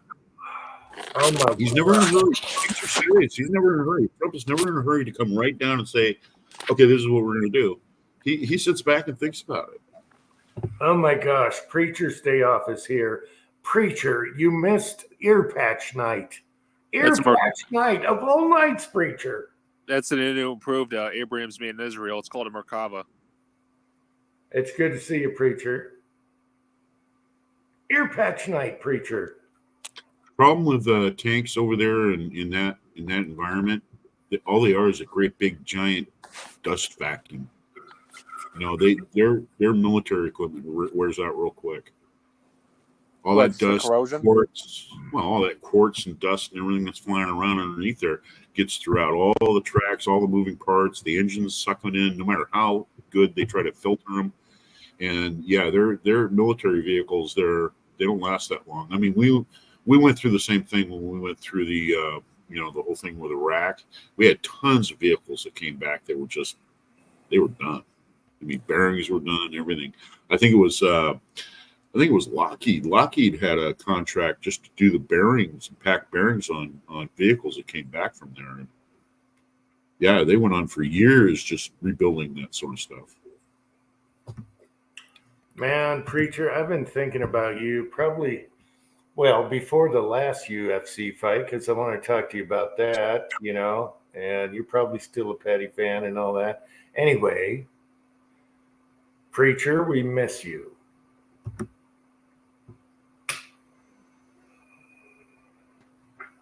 Yes, Miss Kitty, the link is showing. I don't know whose link that is. What that link is to. Ghost, yeah. Hey, Harold, if you've been busy, I understand. There's certain things that get laid on your heart that you have to do first about, Yeah, he hasn't. Get your personal life on the side. I understand. You're not ignoring us or, Yeah, if he hasn't been doing garden videos, he's busy, okay? Every time this season, he does garden videos and shooting. And if he's not doing garden videos, something's up. So, total, I'm not, no guilt. Yeah. I'm I get it. though. Totally get it. I'm glad he dropped by. He put a smile on my face.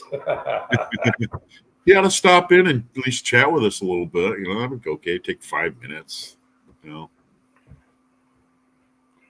problem is, it's kind of that can be kind of a tripping stone for him. You want to run away to your show, you know, go hide there for a while. Patriot Paul is here. Hey, Patriot Paul. Yeah.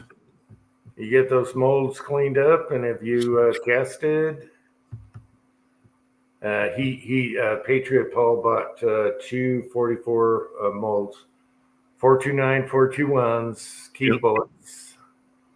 Way to go, baby! Yeah. Ideal, or I think he got Lyman ones, maybe ones in Ideal. No, they were Lymans. They had two different cherry cuts. Next Saturday is a real possibility. Okay. If it's possible, preacher. So you're saying there's a chance. Okay. Next Saturday, preacher, we'll do a theme. We'll do a hat chat type theme night. I'll figure it out. Okay.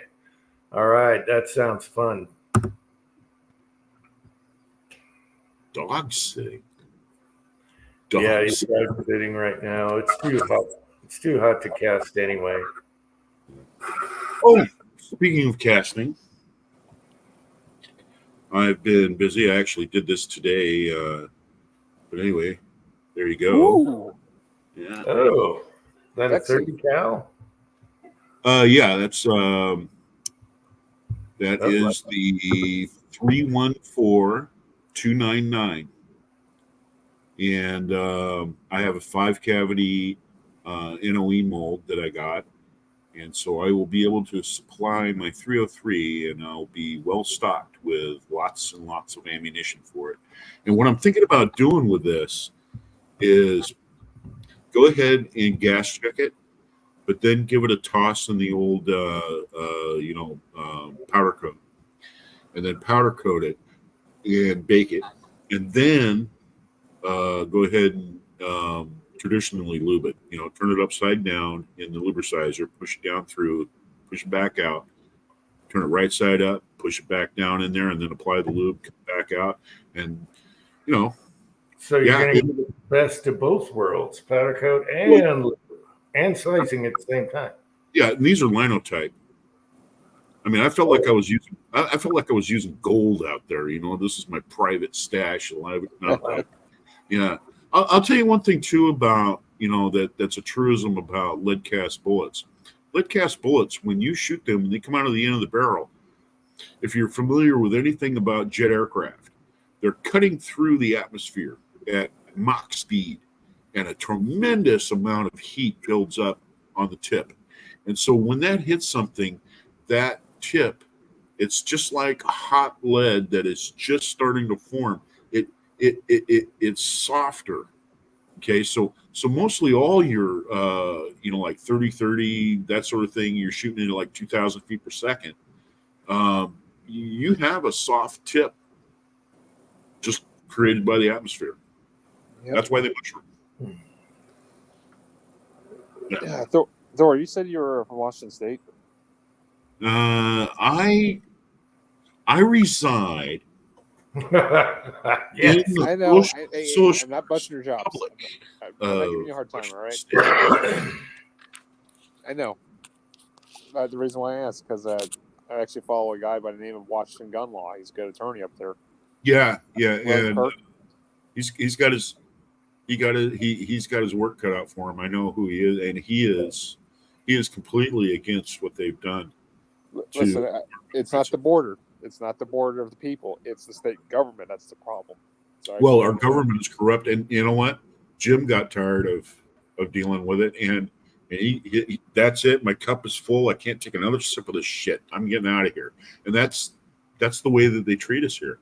The problem is, you move, it's just going to be the same thing down the line, though, in the next couple of years. Well, let me tell you how Washington State worked. Okay, Washington State. Wait. I moved how many years ago? 10 years ago, and I'm doing anything I want. Actually, they made the laws better. I'm taking that away from you, Jim. I can carry a gun without a permit. can You feel. say that until they come Chip, down next I'm not generations taking later. anything away from you, dude. I'm not. No, Great. he's just saying if you move, it could get worse somewhere else. It actually got better. You don't need a permit to carry Uncle concealed. Jim, look what California did to those two states, Oregon and Washington State. All right, Yeah, I know, but what are and you it took like talking less than about? what 5 to 6 years. You're saying if you move somewhere, it might not be better. Choose where you move. Make sure it's It blue. doesn't last. Make sure it's not a swing state. And you're My pretty point you is, got a pretty good. You got a pretty good chance if you're not going to a swing state. the point is, pretty soon there's not going to be places where we're going to be able to move. Then What? the point I'm just is, saying, 10 years ago I moved and it was even better. Yeah. I'm just saying, all right, moving doesn't really solve the actual issue when you're not resolving it. It does if you're outnumbered and there's no chance in hell. Yeah, I doubt that. 10 year, you doubt it? 10 years ago when I moved Thorzak, what is Washington like from 10 years ago? It's worse. You have no ARs, you have no high capacity magazines, It's worse. Much no worse. anything.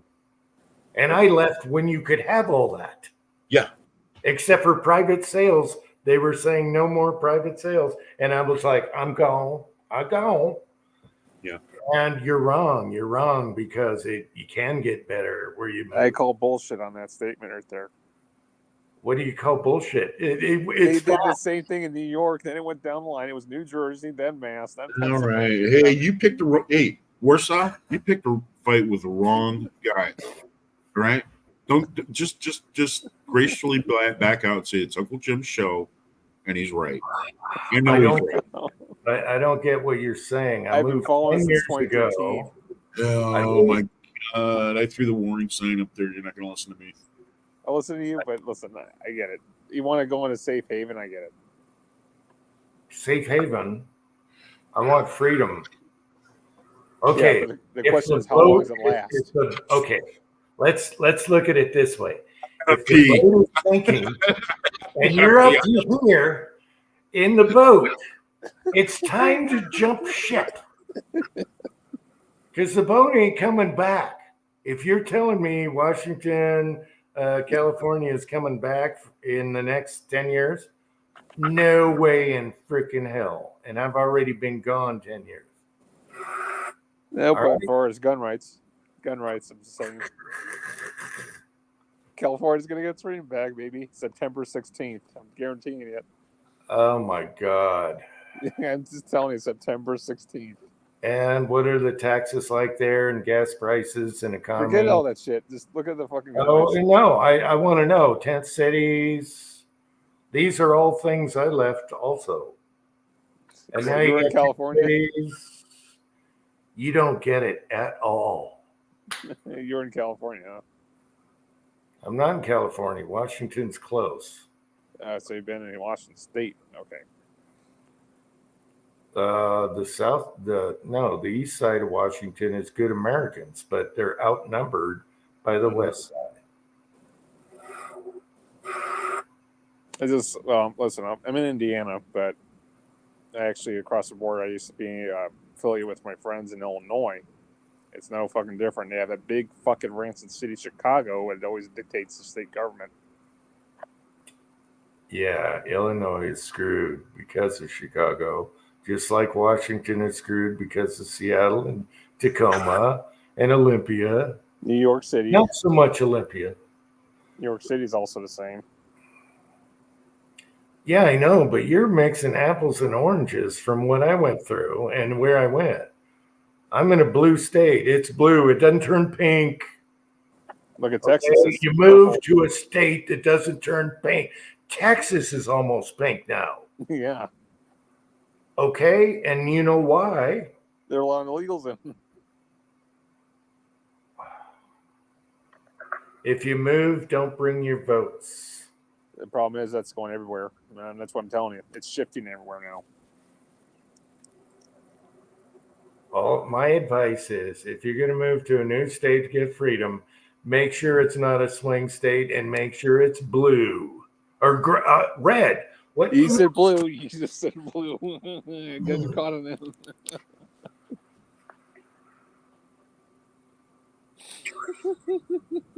You just said it. I said it a bunch of times. I meant red, people.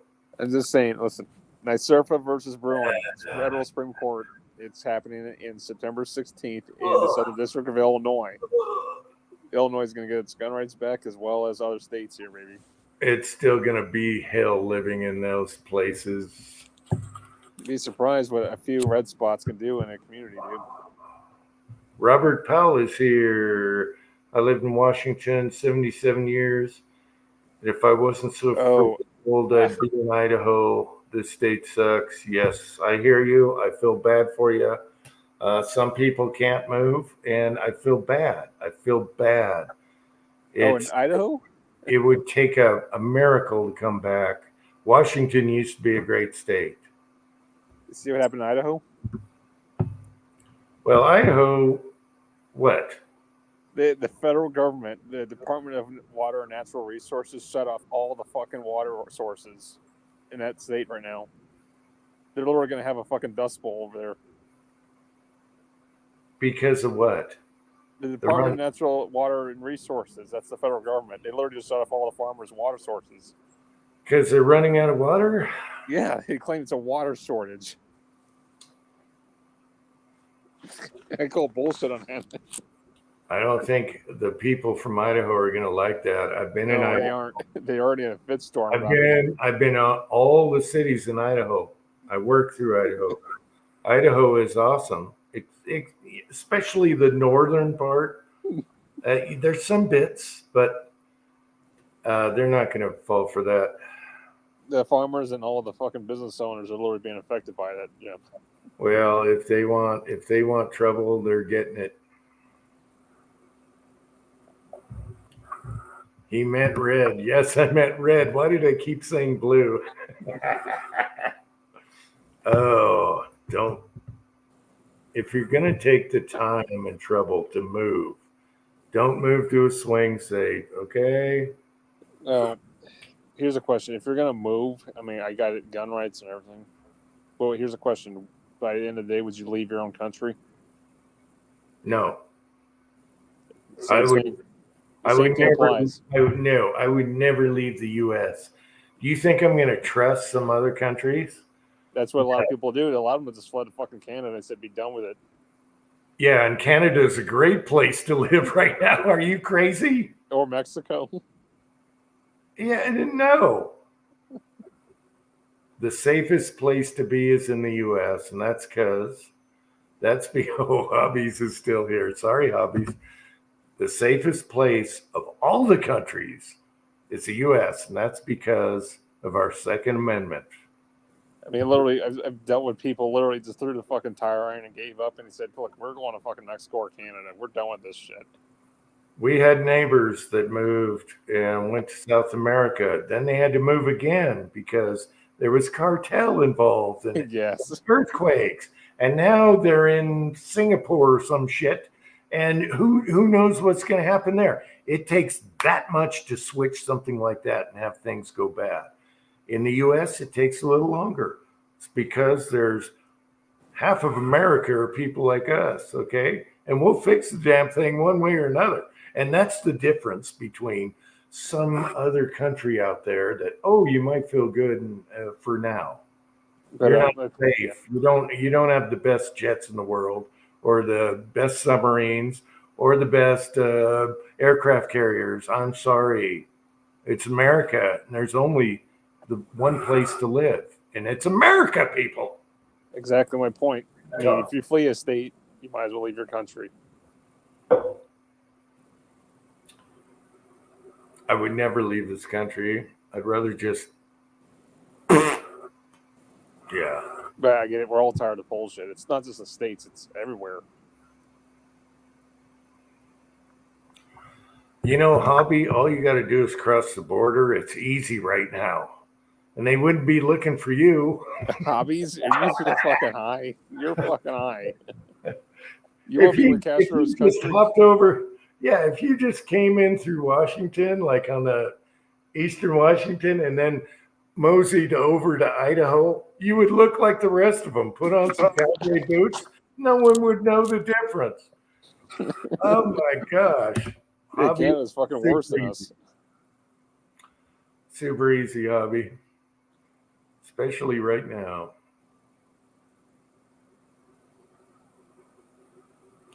Yeah, yeah. All I gotta say is the best thing, and you can ask the whole family here. And my wife was afraid of losing her friends. She has more friends now than she did there. We were all worried and all that. You can do a poll right now, and they're all gonna say A plus, 100% that we moved. Best thing we ever did in our life. It's fleeing a state. I get it, but pretty soon it's just going to lead to cowardice. What? Not you. Not pointing at you. I'm talking some people out thinking leaving is just going to solve all their problems. All right. No, it's not cowardice. It's intelligence. It's seeing smelling the, what are the metaphors? You smell it's stupid easy, actually, decision. But here's the thing. Did you see Pennsylvania's turning blue? It was a no-brainer. Pennsylvania's turning blue. What? Pennsylvania state is turning blue. Pennsylvania is a swing state. My point exactly. It's swing. They got some weird people in Pennsylvania. It's I don't know New Yorkers, Massachusetts, New Jerseyans, New Hampshire. Pennsylvania's messed up. There's some weird people in Pennsylvania. I'm just saying, the shit's just spreading everywhere. State to state, it's not going to matter over a period of time, Jim. All right, give it time. It's going to happen. It's going to matter. It does matter. Well, you look at the policy of the states. Pennsylvania is not somewhere I would move ever. But the people that are currently there, I'm just saying, pretty soon it's just going to keep spreading to states. No. You're shaking your head, but I'm just telling you. That's it. No, right now you are saying, actually, you're seeing a revival right now going on, especially after what the hell? You're seeing a revival going on right now. People are sick of the fail. They're sick of the fail. Each state, even California, has so many more Trump voters now. You wouldn't believe it, because Newsom is a piece of crap. He's garbage. And Kamala, I don't think is going to make it. Do you think? Kamala's a dumbass. All she can do is heckle and laugh. But the thing is, I think they're going to. What is her qualification? People don't ask this. They always talk about, blah, blah, blah. And, she's doing good in the polls. What are her qualifications to be a president? Exactly. Zero, zilch, nada. Yep. Nada, nothing. And that's worse than Biden. I mean, like I said, New York, actually, New Yorkers are actually praising Trump right now. A lot of New Yorkers. A lot of New Yorkers. Like I'm saying, there's a revival thing going on, and people are waking up, and they're like, no, I liked how it was. I don't want to pay this much for eggs and bread and food and gas. I'm sick of this crap. And how about the victims that are getting killed by the illegals? Border is the first thing. Well, there's no brainer when you should not have voted them fucking asses in.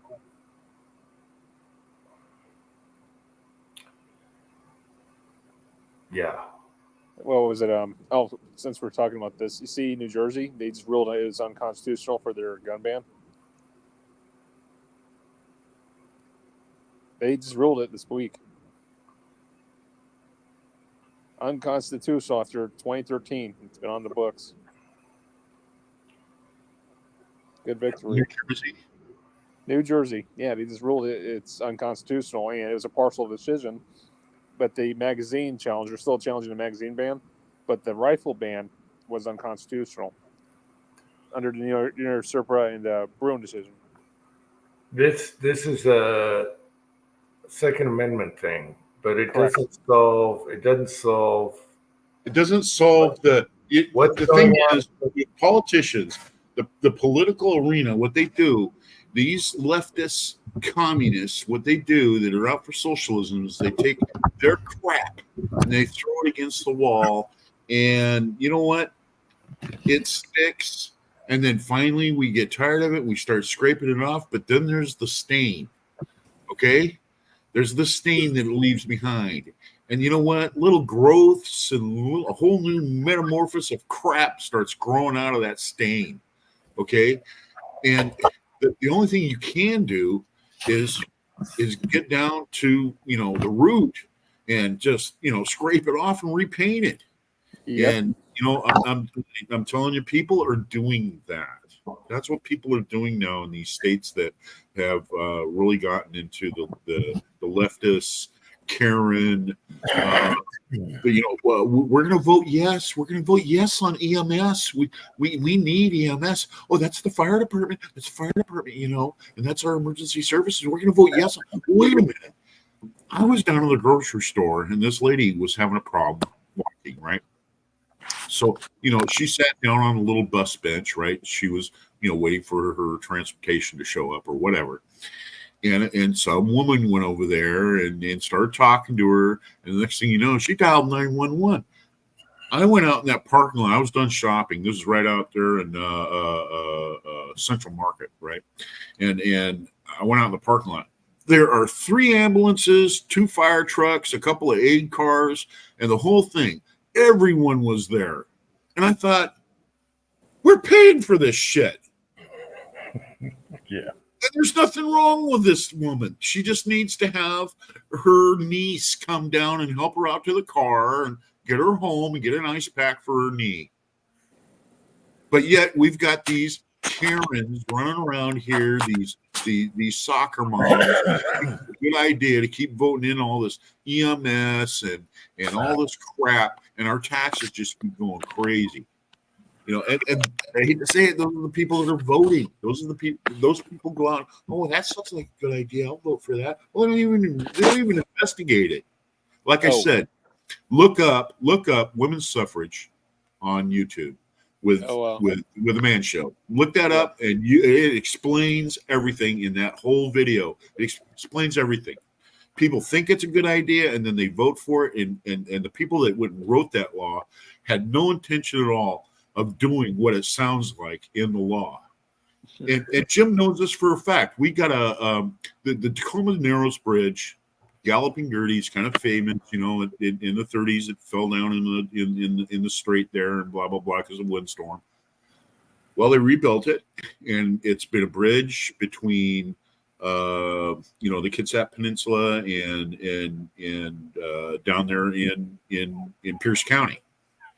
And well, they thought it would be a good idea to go ahead and put it up for a vote to build another bridge. Well, we voted no on it. Nobody wanted a new bridge. Taxes, and then there's going to be a toll and all the rest of the stuff. No, we don't want that. So they voted it down. And so they put it up for a vote again. And again, they voted it down. They said no. So you know what Washington State did? They hired an entire floor of attorneys to go through the state constitution to find a way around building that bridge anyway, and they did. They did it anyway. They did it anyway. They're like, if we leave things up to the voters, we'll never get anywhere. We'll just say, hey, this is what's good for you, and that's it. Go ahead and fight us in court. And that's exactly the way that they look at it. Yeah. Okay. So Warsaw is defending standing your ground. The courts will bring your gun rights back to you, the shitty states. No, there's more to the shitty states than your gun rights. Okay? Well, I hate to break it to you, Uncle Jim. I'm just saying what I'm saying. Eventually, over 10 or say 15 years from now, the same shit you're fleeing is going to spread to other states, especially when people don't know what to fucking vote for anymore. That's what you say. Hey, Warsaw, I say to you, listen. 15 years anyway. Where do you live, Warsaw? Indiana. I'm in Indiana, but next to the border of Illinois. You can hope and all that stuff, but I tell you what, these last 10 years have been awesome. 10 plus years, been totally awesome. Okay. I'm just telling you, they got a fucking woke ass Gen Z agenda with all this shit going everywhere. They got people voting for fucking equity versus equality and other shit. I mean, I just don't. I know, but okay, if you're gonna stay and hope and pray that your state has gun rights, what else are they gonna screw you with? They're gonna screw you with everything because that's the way they think there. That's how their politicians are. Exactly. Tax up You the don't know ass. what's.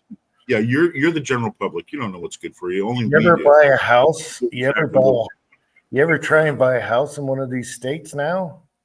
It's cuckoo.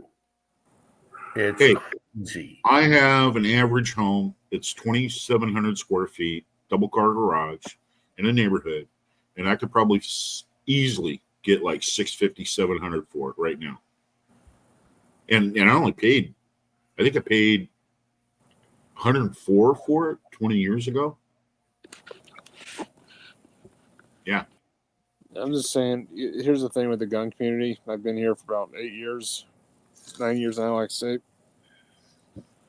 the fucking 2A community is a toxic, corrupt system right now. There's a lot of people in the industry that are good, and then there's a lot of ones that are bad. There's a lot of shit people that out there I've encountered that literally take advantage of people just so to get a fucking view or a sub, and also just make money off their own fucking platform, rather than helping the actual industry. I know what you're talking about. I know exactly what you're talking about. People that have these reviews and all this stuff, and they've always got something new they want to review, and they're always telling you everything's great with it. You should go buy it and all this other stuff. And it's all about views. It's all about making money for them, and they're just pieces of shit. You know what I mean? Well, no, That's even all behind the camera, even behind the camera. opportunists.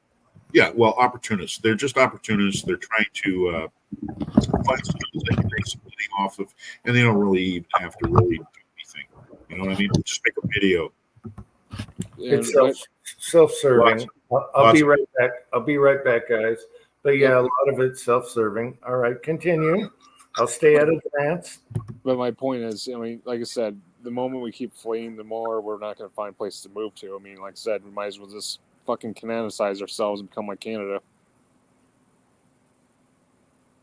Because, you know, if we're either united, we're going to lose everything. That's how I see it.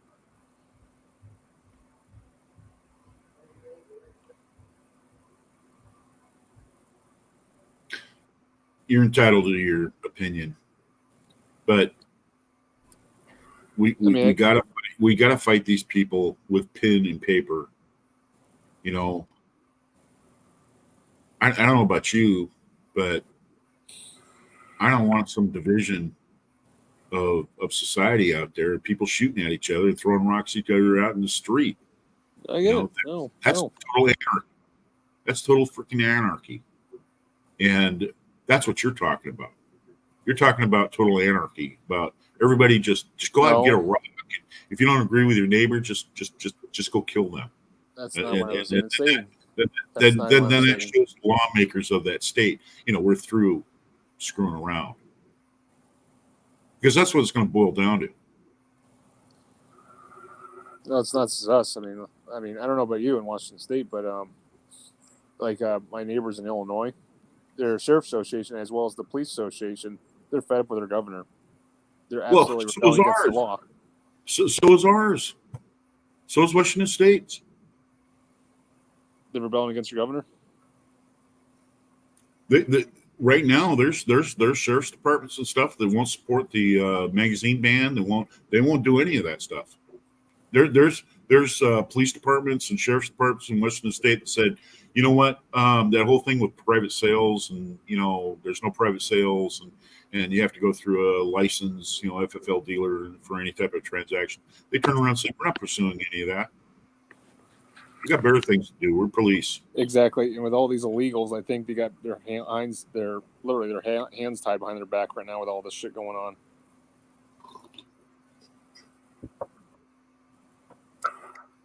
No. I mean, this is what we're dealing with right now in the States. Oh, what's the answer? Oh, no. What's the answer? I don't want to look at art charts and graphs and arts and craft and all that stuff. What's the answer? What are you trying to tell me? What's the answer to that then, Warsaw? Give me your most intelligent I'm a youngin', all right. You've soul. probably done this longer. Huh?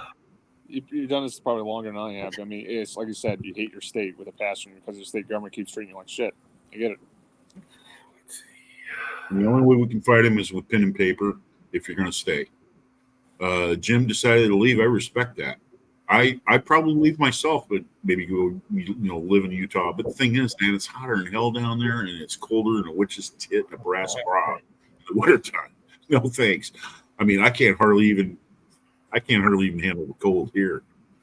I mean, I just saying, either we're a country united or we're divided, and it's hard to.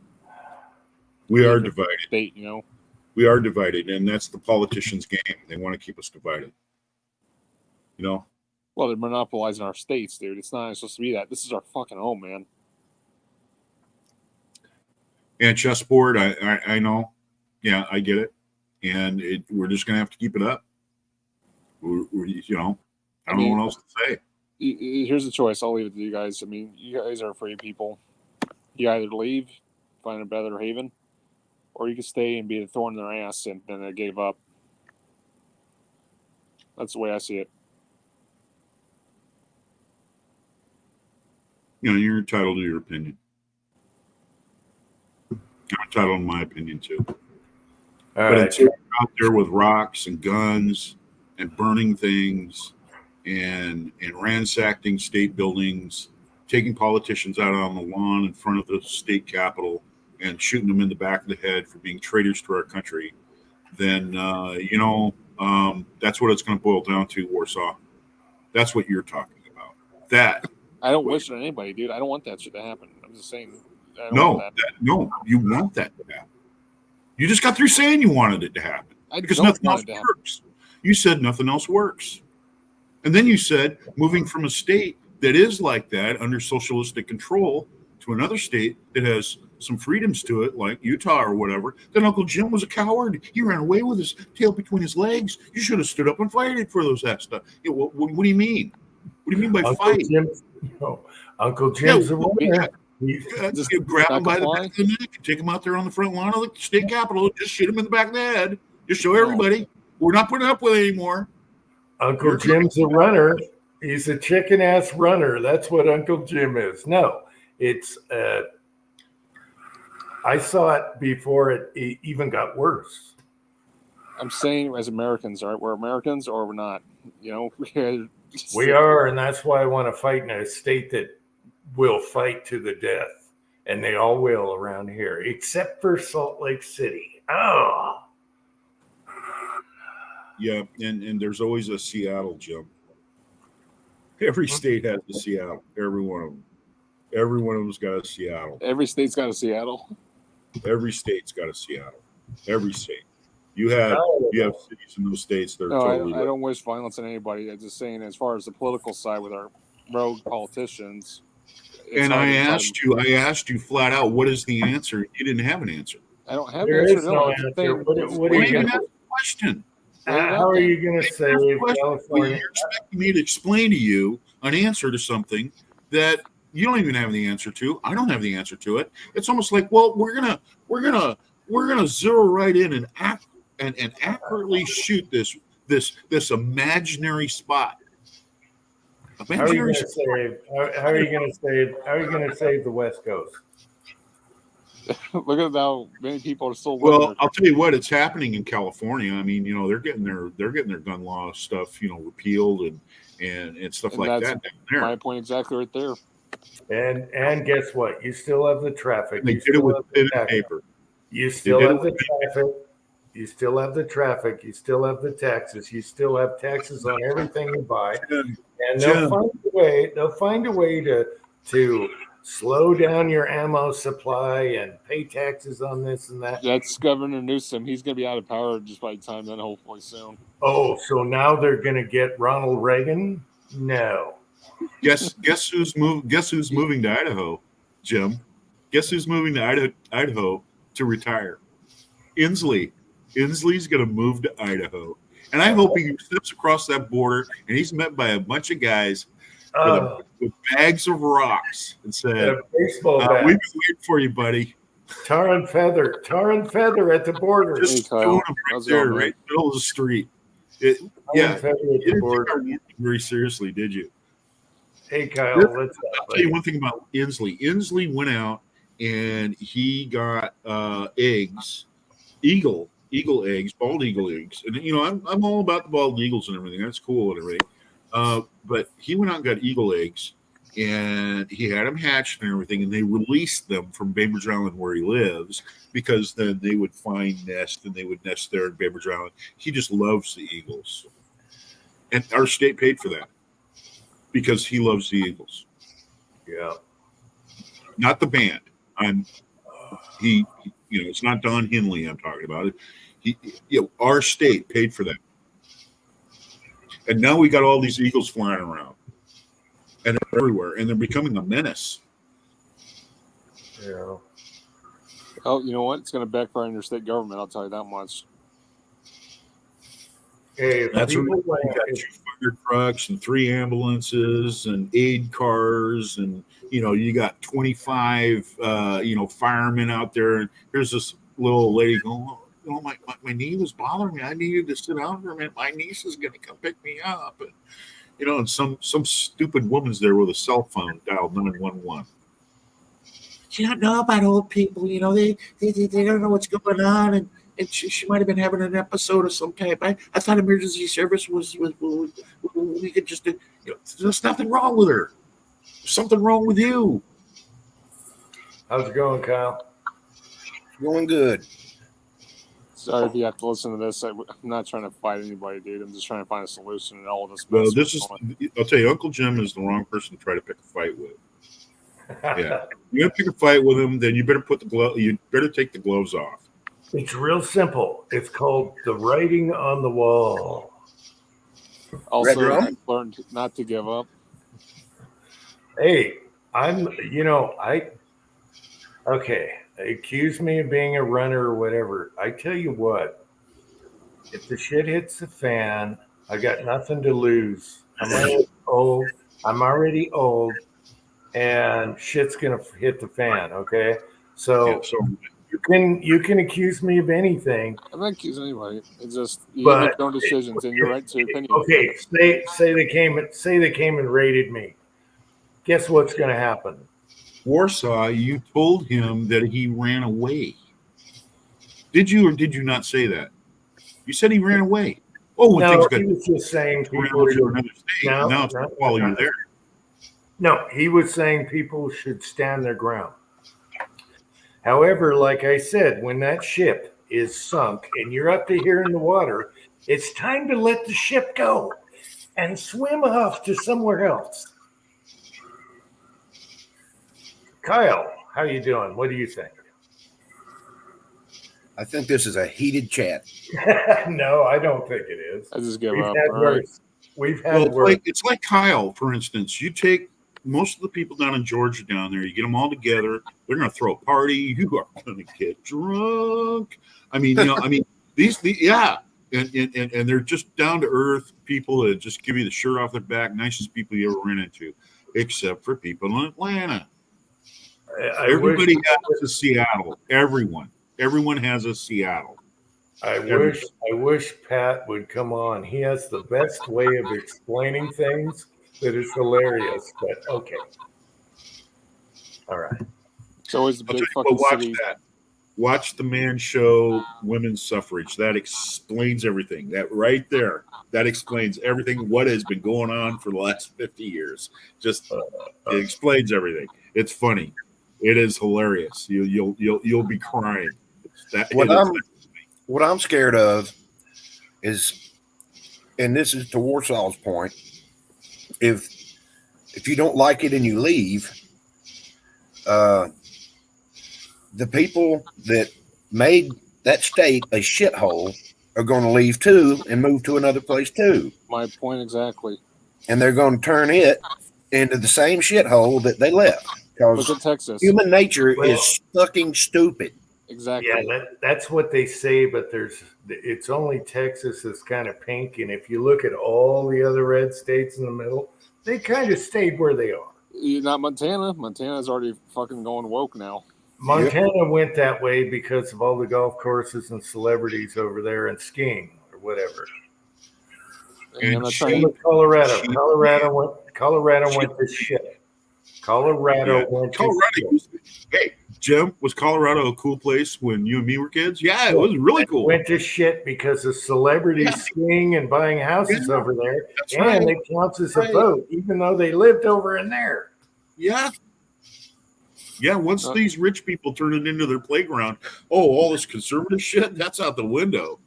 Oh, yeah. Yeah, that's what they do. The point Look is, at Connecticut, it look bothers at me. New England, look at New York, look at all these other places. You know, as soon as you get all these extreme wealth people in there with their left-wing ideas, they ruin that state. They manipulate that state government to do whatever they want. But like Thorzak said, no one wants to come here because it's too hot or it's too cold. Oh, God, it's cold. It's too cold for Californians. And I had to go on a business trip. We landed in Salt Lake, right, at the airport. It was the middle of fucking winter, and I went out there, and I was like, are you fucking kidding me? People are actually living in this place, man. It was cold, man. It was like, I mean, it just went right through you. And I was like, jeez. I flew my dad out to Vegas so we could hang out. And I go to pick him up at the airport, right? And I don't know how y'all's local airports are, but Las Vegas is really not that big. I mean, it's fairly large, but I'm used to Hartsfield in Atlanta. So I go in there, immediately see him. I was like, okay, let's go to my house. And I looked at him, I said, are you ready? And I'm keep in mind, this is 11:30 at night. I said, are you ready? He goes, ready for what? The first set of doors open, no problem. The second set opened, and it was still 110, almost midnight. He goes, Jesus. I said, I asked you if you were ready. It's still 110 damn degrees. Yep, and exactly what happened. Michigan even went the same. Just don't move to a swing state. Oh God, dude, I'm not playing that logic anymore. Why? I gave it up a long time ago, dude. Especially after 2013. I don't know. I gotta say, You know why? Because it's shifted being a conservative. All I gotta say is Uncle Jim's a runner, but it's the best thing we ever did in our life. And you know what? I respect your decision, all right? I'm not going to diss you for that. And house for house, same. So yep. You pick. I remember at Washington, you had to pay $500 for your tabs. For your what? Tabs. What's a tab? For alcohol. Tabs on your license plates. Oh, shit. Oh, tags. And their excuse was to fix the roads, which they did not fix. It was a scheme. It's the writing on the wall. Yes, red rum. When yeah. What we really need to do as a nation is erase every single law on the books. Blank book. Book is blank. Only word on it is law. And just start over. Well, I would stick with our forefathers. And my point is, we're all Americans. We're supposed to stick together. You know, it hurts me and pains me that our own country is literally fighting amongst itself. It's like a fucking blanket. Now the claws are literally ripping itself apart. That's literally what I'm seeing right now. Right. Well, that's because we're surrounded by dingbats. And they're everywhere. I don't go to Atlanta for anything. I don't go through it if I'm going to South Georgia. I go around it on the back roads. You got dingbats. We're half and half dingbats versus people that actually think about stuff. A lot People vote for people on how they look and presentation. They don't look at the background or what they do or what they're qualified at. No. George Carlin said it very well. He said, "Have you noticed there's a bunch of stupid people now?" He said, "You know how they got stupid? It's our school system. They raise you to be working morons so they can still get the money, but don't want to teach you critical thinking because that would mess up their game." Exactly. Oh, Pat, I wish you were on here, Pat.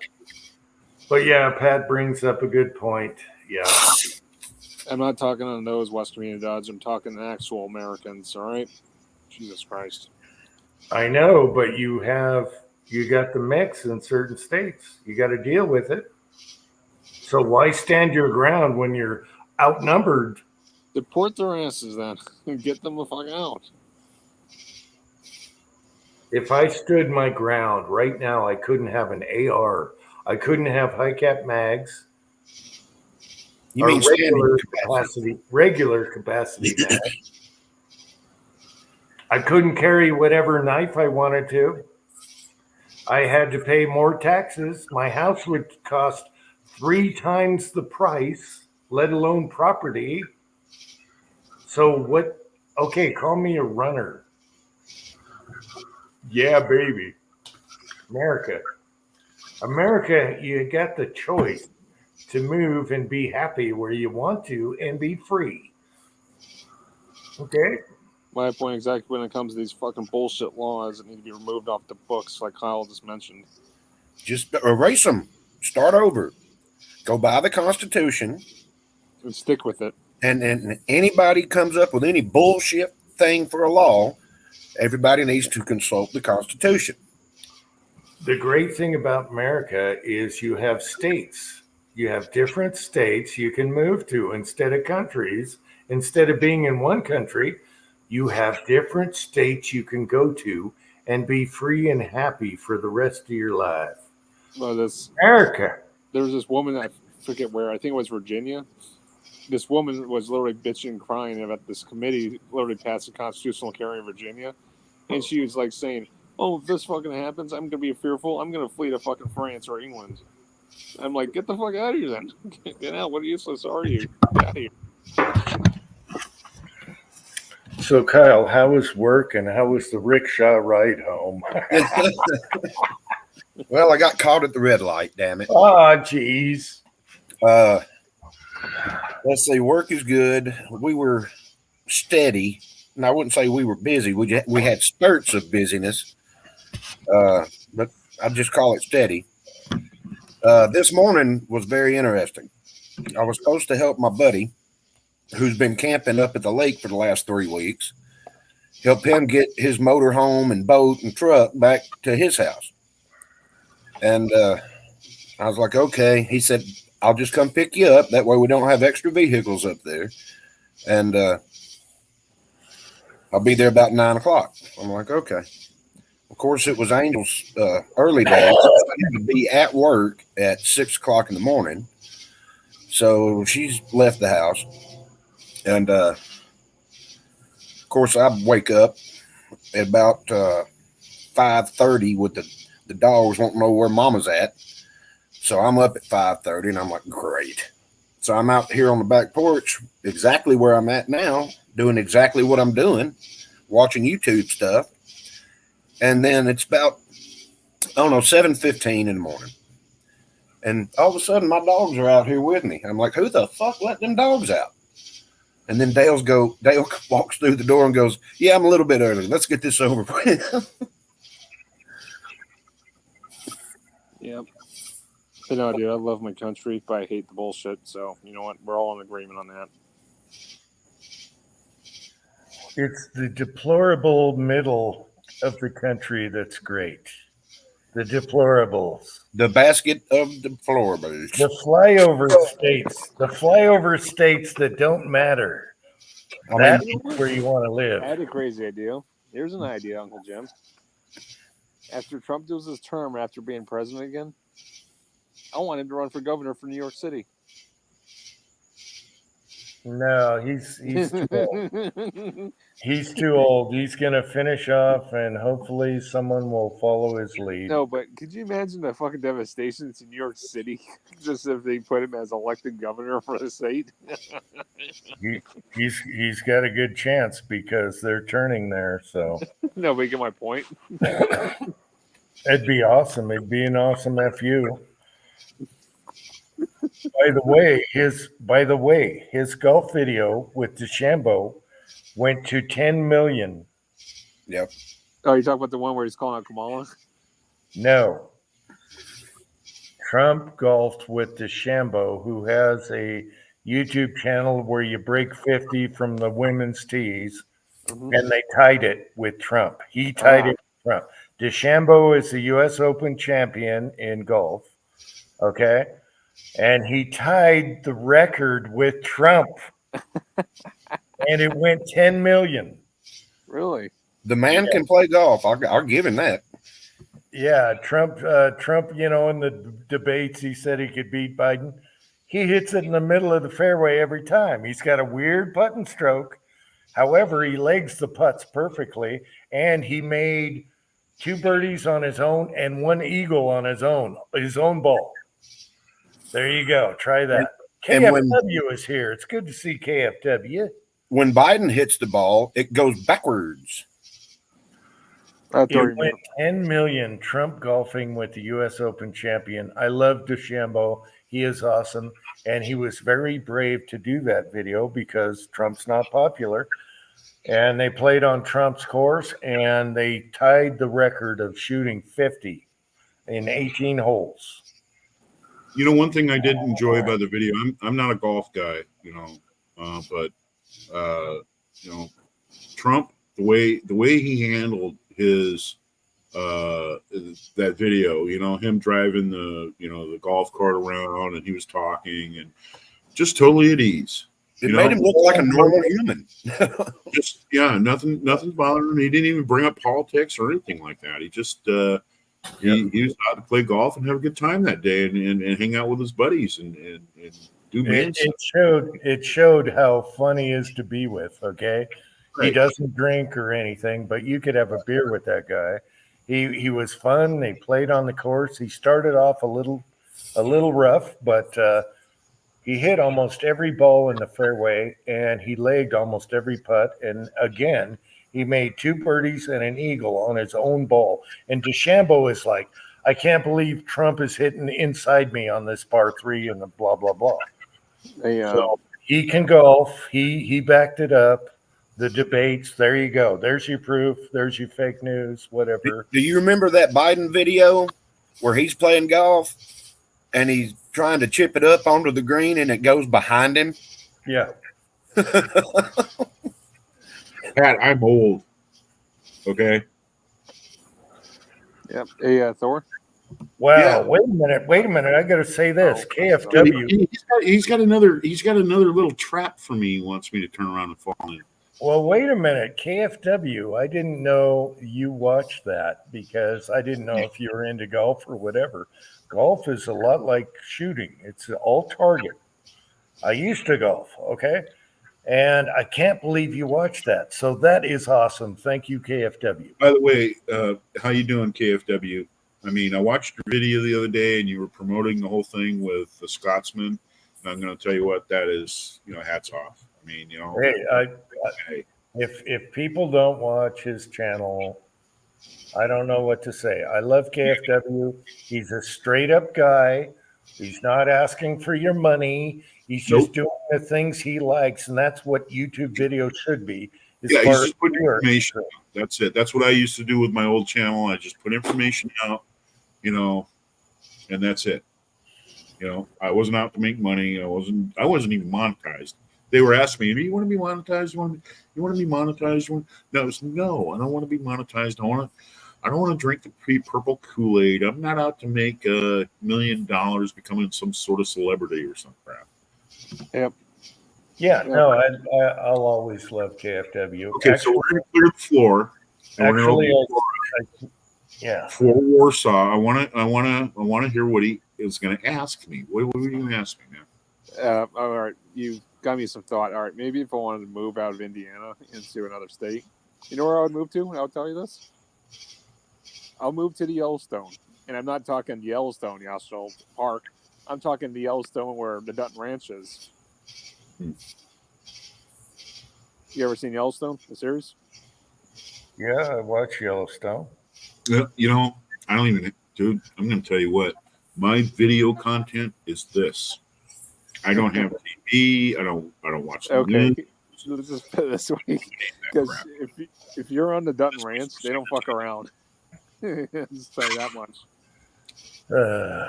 It is a good show. My mother got us like first 3 or 4 season box set. Pat, come on. We started watching it. Come on. And, it's good. Oh, and Kyle, remember the train station? Yeah. You know what I'm talking about, right? It's not a train. West Covina Dodge. I had tacos tonight. I was thinking about you. I was like, Kyle, tell what Thor what the train station is, at least, and tell him that. what's that? It's been years since I've seen that episode. It's like a what the hell was it? Pretty like much an armory or something. No, it's a fucking cliff. Like, there's this fucking guy on the ranch, like, saying, hey, fuck you, boss. I'm not doing your shit. And the boss says, all right, get the 2 guys, get the managers here. We're getting this fucking guy gone. And they take him to the train station, they called it. All right, so they put him in the truck, and they're not saying shit. They take him to the edge of the cliff, and they just pretty much just kill him and shoot him and throw him off the cliff.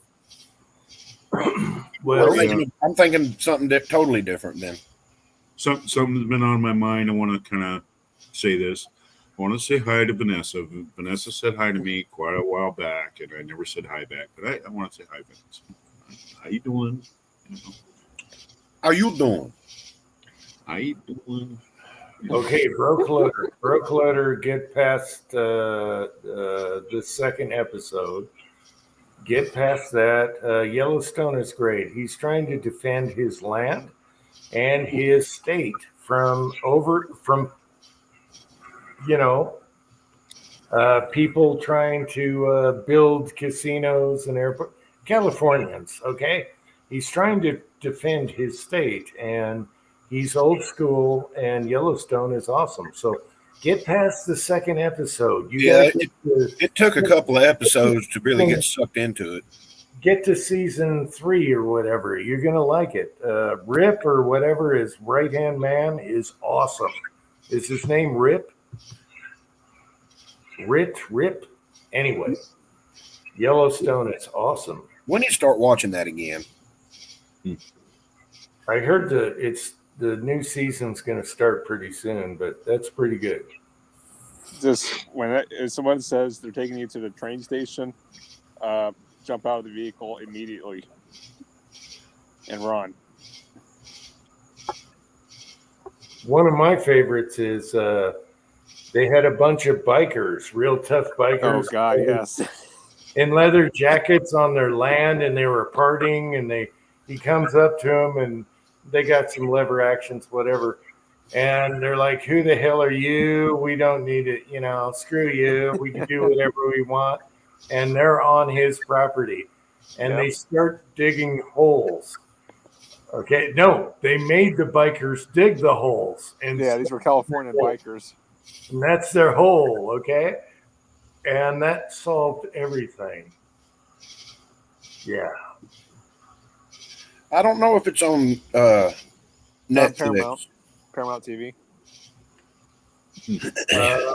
It's on Paramount. Yeah, I think it's Paramount. Yeah. If I'm watching anything on my television, it's either like nature documentaries or comedy, stuff like that. I will not watch. I don't have TV service, so to speak, but I got a smart TV that can pick up a lot of stuff, and I've got a cracked Amazon Fire Stick, so I can watch soccer in 37 languages. Yeah, I think Paramount's a subscription service. I think. Yep, it is. No, it's great because he's standing his ground, and He used to fight with the Indian reservation guys, but now they're banding together because they know what they're trying to do to their state and screw it up. And so now the res and him are together as one, and it is awesome. It is awesome. Not only that, Uncle Jim, I forget the actor's name. The guy that plays not Rip, the main landowner, the Dutton. Kevin Costner. Yeah, Kevin Costner. He's doing a movie actually sometime this year. Actually, it's a Western series. But yeah, it was pretty good. My mother's the one that turned me on to it, and I'm like, Mom, you know I don't have TV. I can't watch it. And then she said, okay, here. Stopped by the house and handed me the box set. We have Pat. Pat. West Covina Judge. How you doing, Pat? For as long as the battery lasts, I'm here. Okay, Pat, I want perspective while your batteries last. Nice. Looks like I got some sunburn. Nice tan, by the way. Oh, Let's thank look you. at That that. That was about 5 minutes. Oh, look at that. He's a redskin. He's red as a freaking dick on a dog, dude. Tomorrow's going to be bad. Okay, what's happening, Pat? Just living a life in California. You know, just going to be the last rat off the ship. I don't know about you, but I've been seeing a lot more pro-gun Californians growing over there. I hear.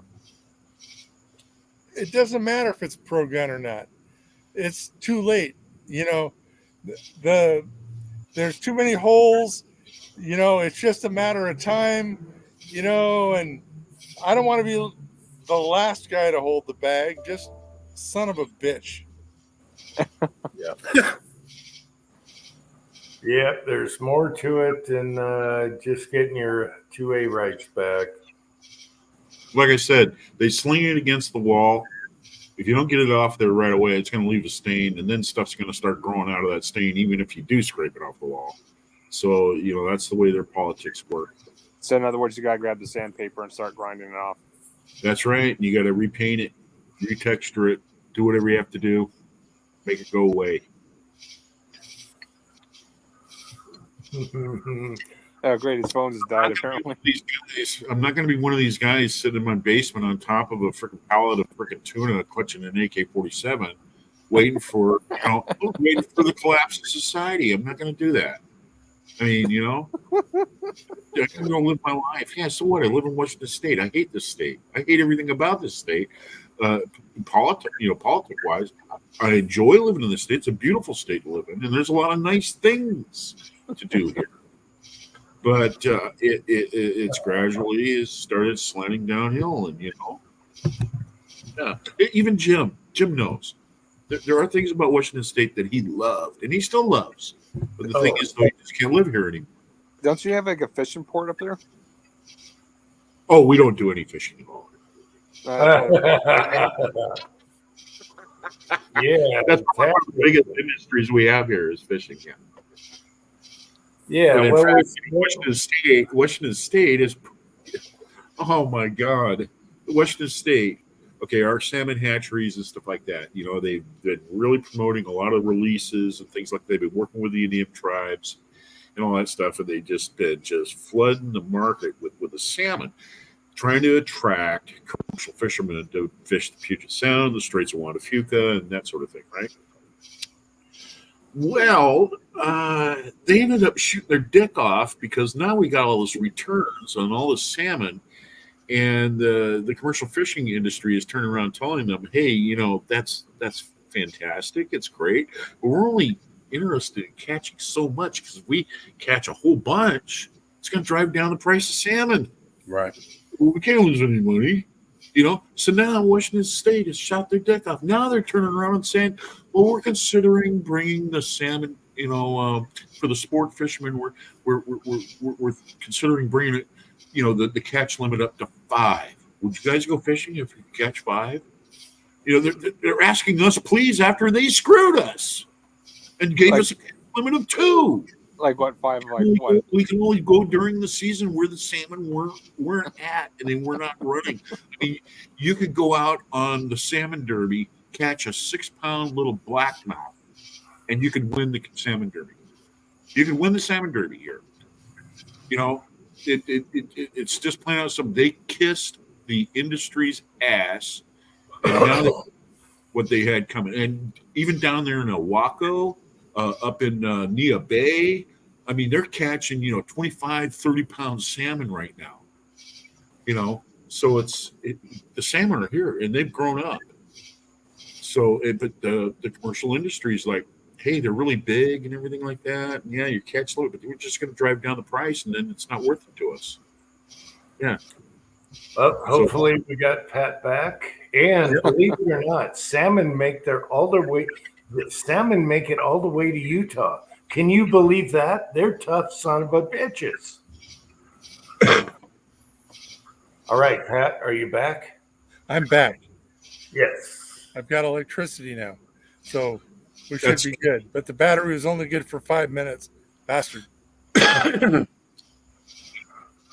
Is that your mailbox behind you? No, this is the back house. Oh, I haven't seen one of those boxes in years. Those little green boxes are behind you. The one on your left there. This is the we got fresh oranges for lemonade, or lemons are over there. Oh, hell yeah. This is the back house. No, the mailbox. Yeah. The green mailbox behind you. I haven't seen one of those in years. You can still buy those. There are people who live in towns and stuff like that where the mailman he pushes a little cart, walks up your sidewalk, and puts it in a little box hanging off the side of the thing. That was America USA back in the 50s. Oh, man. That's the way my grandmother's house was. There was a metal box by the front door. Yeah, we have one of those here. I got to admit one thing. I hate getting the mail. Why? I hate getting the mail. I don't have a metal box right up my front door. I gotta walk all the way up the driveway and out there on the street, and then I fuck around, and if it's raining, and then get all my shit out and all that stuff, and then go back in the house and sort it out, and which is 99% junk mail. Throw it away. If it doesn't say the law offices or the bills, some sort of government, some sort of government title on it, I just throw it away anymore. I don't care. You see, what I approach things a little differently. You know that, Kyle. I go to the mailbox. We consider that when you're on the show. And I look at what is in there. And most of the time, all of my bills are paperless. Okay. So I don't have any bills in there. So anything, if it's not a package sent to me by somebody or something that I've ordered, I just leave it in there. And one day there was a note in there that said, "Could you please empty this?" I'm like, I saw her, my mail lady, the next day. I said, "Would you quit putting that shit in there? I'll empty it if you'll quit putting all this bullshit in there." Well, let me put it to you this way. Some people have automatic bill pay. Some people have all that other stuff. My bill situation, the house is paid for. I don't have a mortgage anymore. I have an allotment that goes to, to pay my taxes, my insurance. I do that once a year. But as far as my power bill, I pay that all in advance. I have like thousands of dollars that I haven't even used. Right. Just and the same thing with my garbage, and the same thing with my water. And I'm not in a big hurry to go out and pay my bills once a month and sit there and pull my hair out where it's all going to come from. And believe it or not, that's all I've got. I've got garbage, water, my internet thing, and my phone.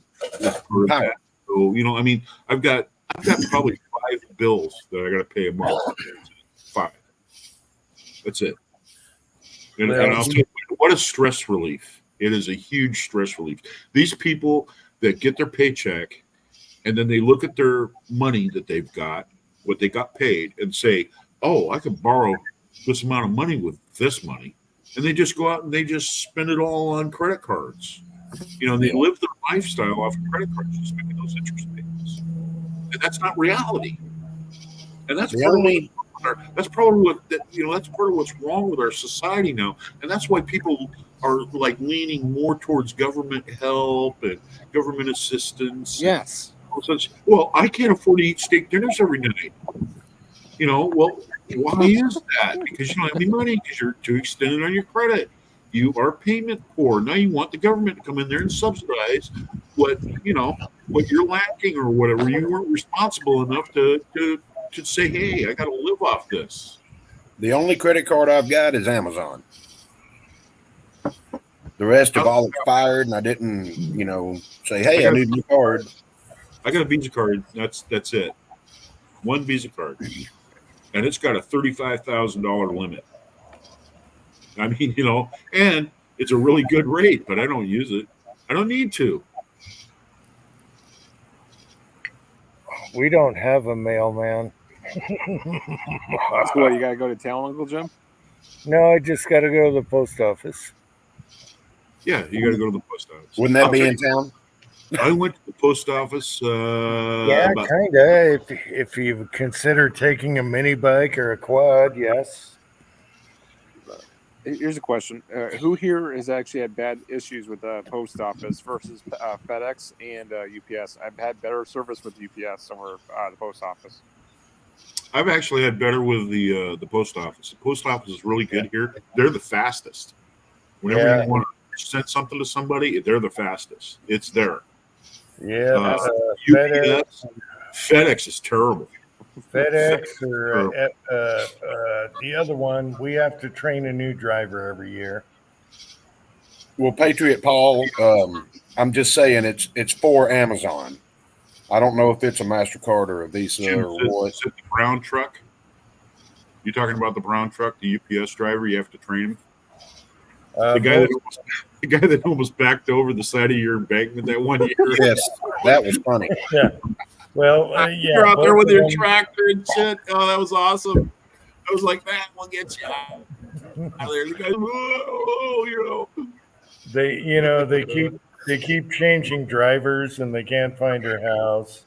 At the post office is easy. You go to the post office, everything's waiting. Yeah. I'll tell you what, the town that I live in, it used to only take you like 5 minutes to go to the post office, drive through town, boom, you were there. And the population in this area has like quadrupled, sextupled. I mean, and there are stop signs and traffic lights and Jim, you brought it up too. You said traffic, and that's the first thing that I thought of. I hate going to town. I hate it. I hate it because all this traffic and people are in such a hurry nowadays. They're assholes. They're assholes. People are flipping each other off and cutting each other off and all this other stuff. And it's all me first, And I can't stand it. I hate it. I was mopping the floor. I think it was Wednesday, and it was just dirty. It's been raining here like crazy. Floor was just had parking lot dirt track in it, So I'm mopping the floor, and this guy just starts walking right over where I'm in the middle of mopping. And I looked at him. I said, "You ain't in that big of a damn hurry." I said, "You can wait a minute." I mean, he's literally almost stepping on my mop as I'm mopping. We do that every now and then, Being in the retired community, Jim knows what I'm talking about. Being in the retirement community and being our age, usually people our age are pretty civil to each other because, we're from a generation. Yeah, y'all have had enough shit. But the thing is, though, there's people here that are our age that are flipping me off. Fuck you. It's like, hey, man, I'm moving here. Okay? And you cut me off. And you're telling me, fuck you? Oh, don't worry. I got something to cover this actually going. You talk about stuff like that. Where was it? Hold on a sec. I put this in my vehicle's an autism video with these fucking people, man. Where is it? Cell phones. Cell phones brought us to a new age of right now. I want it right now, right away. That's what cell phones do. and they're being held by the Barney generation, the people that watch too much. Barney.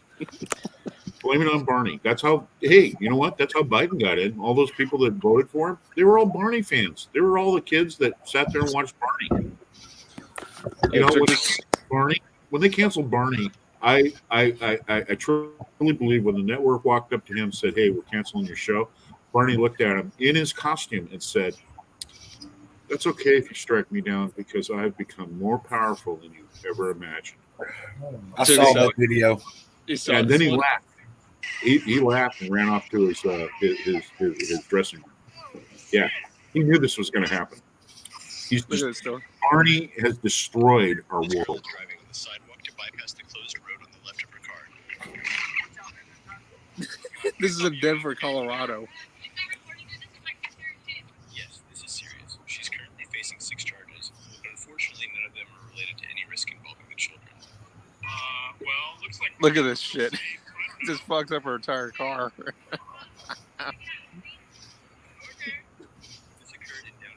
Then she was hitting up other people's vehicles on the right curbside. Good God. Well, the funny thing is she left her friend behind. Look at this. You know, that's somebody who mentally has a problem, and they need to throw a net over people like that. You know, take them off and get some help.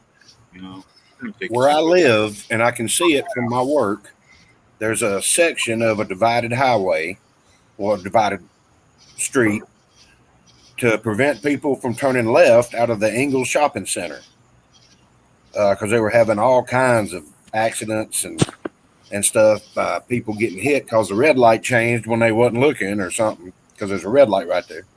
And I was sitting there today. I was loading up some stuff for an elderly lady, and I just happened to look up at the perfect time. The go straight across the street red light has just changed, so now there's oncoming traffic, which is why they made it where you can't turn left there. So this guy turns left, runs down the concrete in the wrong lane on the street, and just merges like he's getting on the interstate. I was like, what the hell? I mean, Thor, I bet you got a lot of weird shit going on the roadside up there too, right? Not where I live. In Seattle, you do. Seattle and Pierce County, yeah. You got some pretty freaky stuff going on. Okay, so Pat, this is a bad day in America. I just peed all over my foot and the bottom of my shirt. Oh, I hate it when that happens. Oh, man. Okay, I usually... This is peeing in the backyard. I got my foot in the bottom of my shirt. I had to go wash, and that's how hideous it is living in America. Oh. You know, those Uncle Jim initials on that last pee job were awfully wide. It's not like you. That weren't little dribbly spots. That was a bladder and a half full. Hey, okay? It's Uncle Wetfoot. Peeing on your shirt is a real thing. It does happen. It happens to all guys. Sooner or later, it will happen to all guys. Peeing on your shirt will happen. Somewhere along the line, it will happen. Good old Uncle Wetfoot. And you just go from 0 to pissed off after that. It's like, God damn it. What kind of beer are you drinking, Pat? I'm drinking Pacifico, my last one. Pacifico. It's real popular up here, by the way. Wow, we actually sell that. Popular. Never tried that one. Yeah, we actually sell that. It's like heavy Corona. Yeah. Oh, okay. But it's 100 degrees out right now, and the sun's gone down, so it's kind of nice. The mosquitoes have just come out. And I'm sorry, Pat, that I took you away from your sanctuary. No, that's okay. But I was thinking about it, that I got Wi-Fi here, but no electricity. So this will work. What happened to your electricity? There's no place to chat inside without pissing off the girls. and the Wi-Fi is no good in the house here, and so it's the middle of the backyard. There's no plug. Yeah. And that whole thing, the female environment, man. After a while, guys just start going, safe place, think safe place, safe place. Get me out of here. That's why I'm on the back porch. They go on the back porch, or they go out in the yard, or whatever. Yeah, just come on. Oh Hey, yeah, it's working. It's working good, Pat. All you need is one of those extended chargers. You using a phone or what? No, I'm using a big old laptop, and that battery Oh. should have lasted about a half hour. But Okay. so we'll You- try it again. yeah, just hook it up to shore power, man. Just go ahead and run an extension cord, dude. I did. I got a really nice, 14 gauge extension cord right here. I had to string it out just for the chat. This, You know what we used to? You know what we used to make our extension cords out of down at work? 10. That's how ridiculous the government is. It was 310. We used miles of that stuff on the reel. That's And a we- little overkill. No, it has to work. And we use those Hubble, sealing connections. Oh yeah, ones that are waterproof. Yeah, we had to use those too. And that, I'll tell you what, man, a 100-foot extension cord was like $500. Yep. And when we would make them, we wouldn't go out and buy them. We'd make them. It was cheaper for us to make them. Yeah. William Ganley is here. He has advice for Pat, but Pat knows what's up. So there you go. Hey, William. No, my problem is I don't keep with the modern times. I've got this big ass i7 workstation laptop here that probably draws 120 watts. If I had something consumer grade, I could probably go for 7 hours. It'd be great if you hooked it up to a big, loud generator and started it up in your neighborhood. A diesel generator. And just plugged it in. And in California, that'd be awesome. Oh, I My have a, God.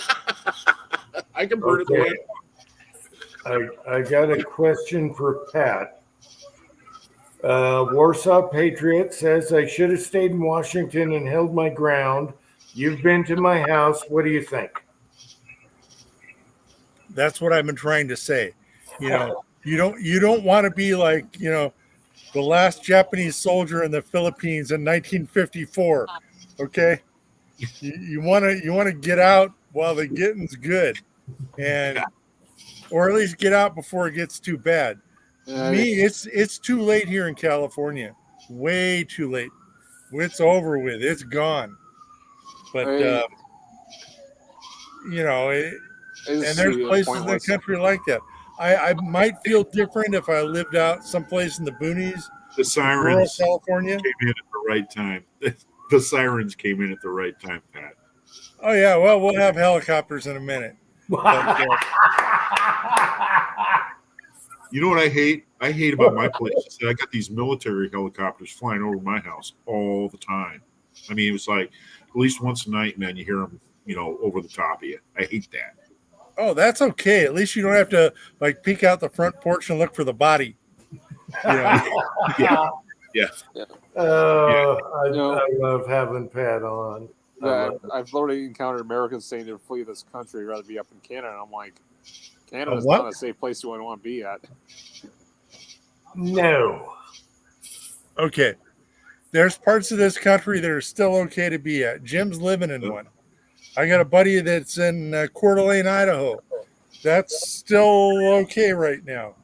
But back, I don't know, when Jim was still living in Washington, Spokane, Washington, used to be a nice place.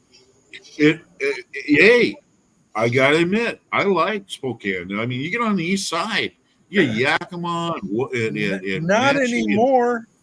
I hear the news from Spokane sometimes. I'm like, my God, You know, like rainbow flags in the intersections and crap. That's out in the valley, man. That's out in the valley of Spokane. And they're politically they're in the town, in the actual city of Spokane. They've got pretty liberal too, but there's still a lot of conservative people who live in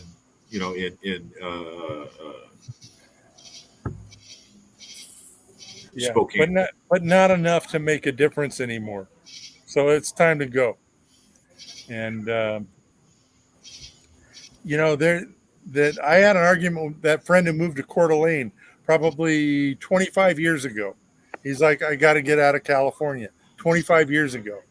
And I'm like, I'll tell you what, you want to know who's got it even worse? Hobbies. I've talked about hobbies. He's actually called me and talked to me about Canada. And Canada is he's incarcerated by liberalism. Uh-huh. And okay, so he is a prisoner of that. Let Pat finish his story here. So I thought, just like Warsaw here, I thought, what a coward to leave us all holding the bag. Oh. You know, what a lightweight who can't handle it. I mean, it's just a couple of minor inconveniences. I mean, you know, it's not like it's all bad all the time. You know, just because you've got to sign up for a list and, you know, have a 10-day waiting period, you know, it's just a little inconvenience. And it's not like you can't go buy from her brother-in-law or go down to the gun show still. Yeah, they took care of that too. And one by one and little by little and everything else. And I remember when they put the first carpool lane in. And yeah, that's bullshit. I knew what was going to happen. And we got it now. We have toll roads all over the place here. Yeah. You know, this was the land of freeways. Washington State has turned that into the toll road now. You can actually pay a fee to use the HOV lanes. You can pay the thing that pisses me off is that's the HOV lane that you didn't even pay for. Your government purchased a bond on your behalf that you'll have to pay for the next 30 years, and then sold it to one of their buddies to make a couple $1 million a year and get a kickback. You're preaching to the choir. That's the way it works. Yes. You know, people. You know, this is the thing that people don't understand. Our state has a general fund, and when they reach taxes, they put money in that general fund, and it raises the amount of money that's in the general fund. And what they do when they want to do a project, they borrow against the general fund, and then they tax you to pay off that loan. They keep the money in the end. They don't spend anything out of that general fund at all. Oh, I know. In the end, bullshit. If you kicked all the bums out and put all the right people in and finally rid yourself of all of these commies here, it would be 2 generations to pay it off. So it's done. Yep. I mean, it's over with already. I just haven't realized it yet. Yeah, but you have a sanctuary. Yes, I do. And it feels really good every time I go there. But then I got to come back. And when I do, it's the little things that get you. It's like the little sign on the McDonald's that says you have to ask for a straw, or going to the supermarket and having to pay for a bag, and getting on the bus and no chewing gum, or you name it. You're killing a sea turtle. Just like I said, dude. I don't care. You do what you want to do. You're a free person. But my straws go into a landfill. They're nothing to do with the ocean. Sea turtles with straws stuck in their noses. You ever see that? I don't see any sea turtles around here. I'm just saying. Anyways, I care about our country, and I'm seeing it like a fractured up piece of puzzles right now. Well, that's the way it is, because the other side are Marxist communist bastards.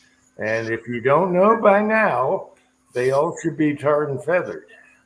This has been going on even before Obama was in office. And when Obama was in their second term, I opened up my eyes for the first time saying, this is bullshit. Well, he sure screwed our health insurance personally. That was supposed to keep your same doctor and everything. No. And save you money. Shit. Lying sack of shit. And all this wokeism started under him, too. The first day he signed gay marriage into the thing. Which, I don't care what you do behind closed doors, but all this wokeism shit is going everywhere. It's the cause of it. Anyway, Pat, the Omega Man soundtrack is safe. They just said copyright. I don't know what country, but they let it go. So, here's a question for you, Jim. After this election, do you think there's going to be riots on either side, right or left? Oh, sure. I mean, we don't even have to wait. Go look at what's happening in England right now. I mean, France, you mean? What? Is it France or England you're thinking? England, the last 2 days. Oh, so, let's see. So as a matter of fact, it's historic right now. The British Unionists and the IRA are marching together. Holy shit, I'm seeing it right now. Holy shit. Okay, for the first time in 400 years. Holy shit. 400 frickin' years. Liverpool, Manchester, right now alive. Riots right now. Yeah, they're burning down police stations. And it's finally gotten bad enough for them. Oh, shit. That's what they were talking about. I heard something about it on my very short drive to work. I thought France was going up to hell. England, too. Shit. Well, no, wait a minute. France only allows male boxers to almost kill female boxers in the Olympics. Yeah, and in France, it's the Palestinians that are rioting and the Muslims. Oh. In England right now, it's all the working class white people that are burning the place down.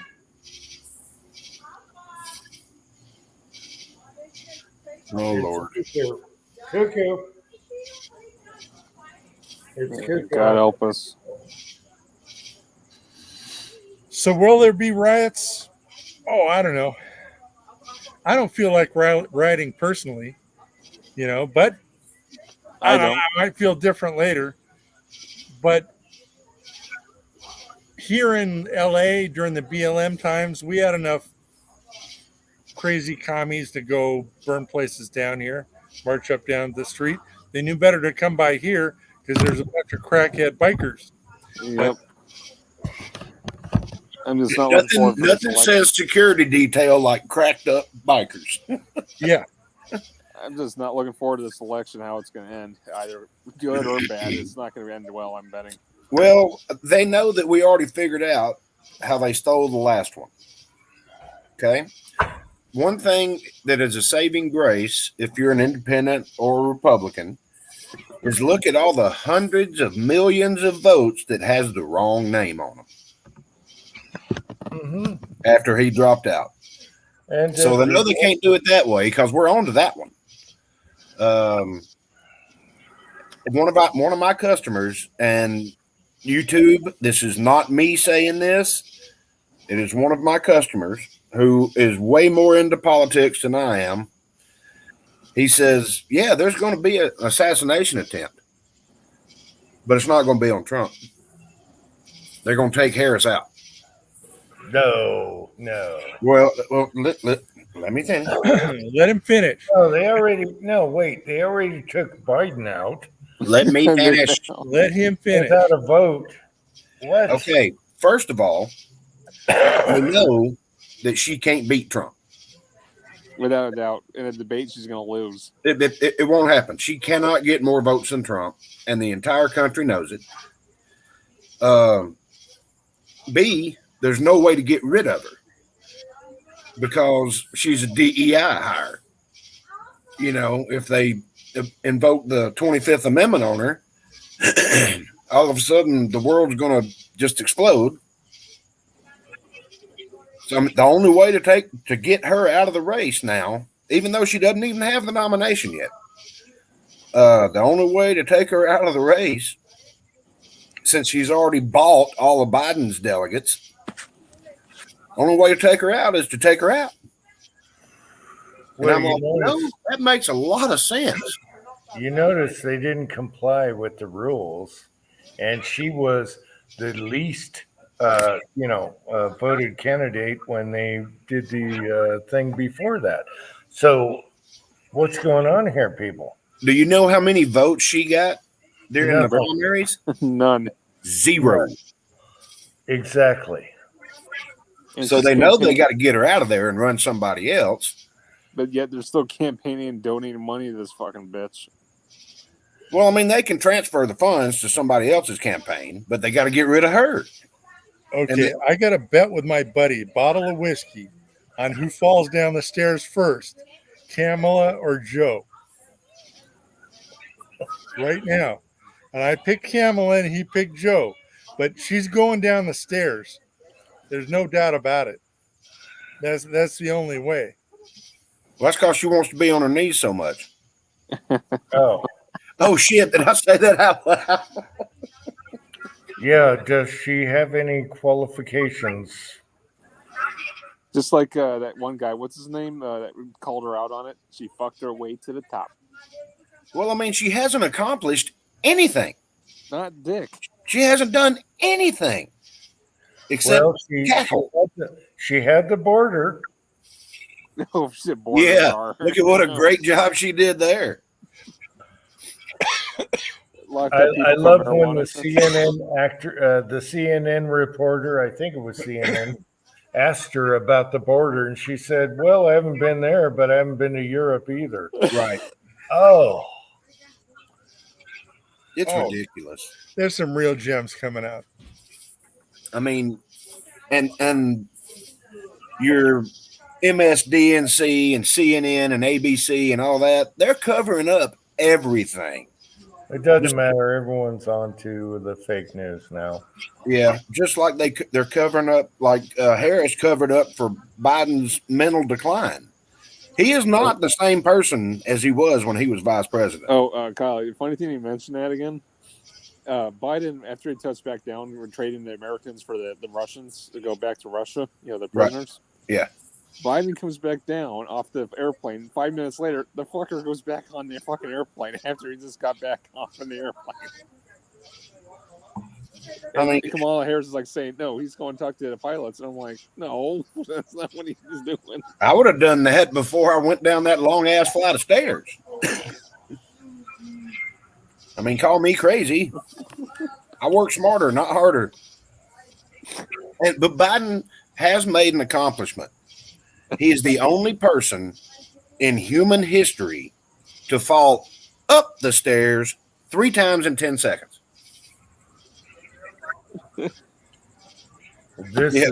Chessboard, we're on the same page, brother. Well, this is all after the media said Trump was super careful walking down the stairs and he's afraid to trip. And then what did you get after that? All right. Yeah, but Trump didn't trip. I know. And he was going down. Well, okay. It comes down to whatever they accuse the other side of, they're guilty of. Okay. Right. And there you go. I mean, I've got equilibrium issues going on with me. Going downstairs, I have to be careful. Going upstairs is not a problem. I've never fallen upstairs. And I've got equilibrium issues.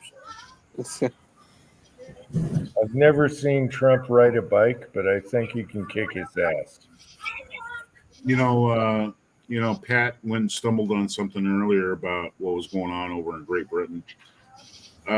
When you have that division, of the working class, the average Joe, and the ruling class, okay, that's what's happening here. That's what's happening here in the United States.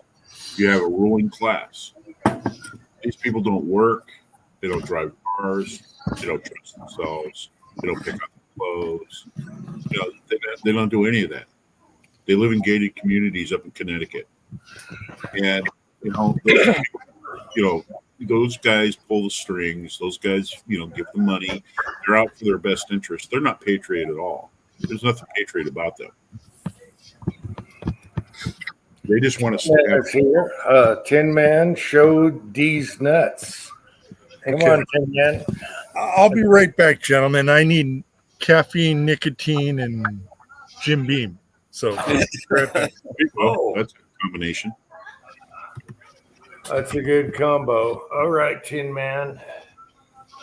Where's your nuts, Tin Man? Actually, I like that bullet. I like the heavy, the bigger hollow point, and I don't mind fragging. I would prefer fragging at close range in around here.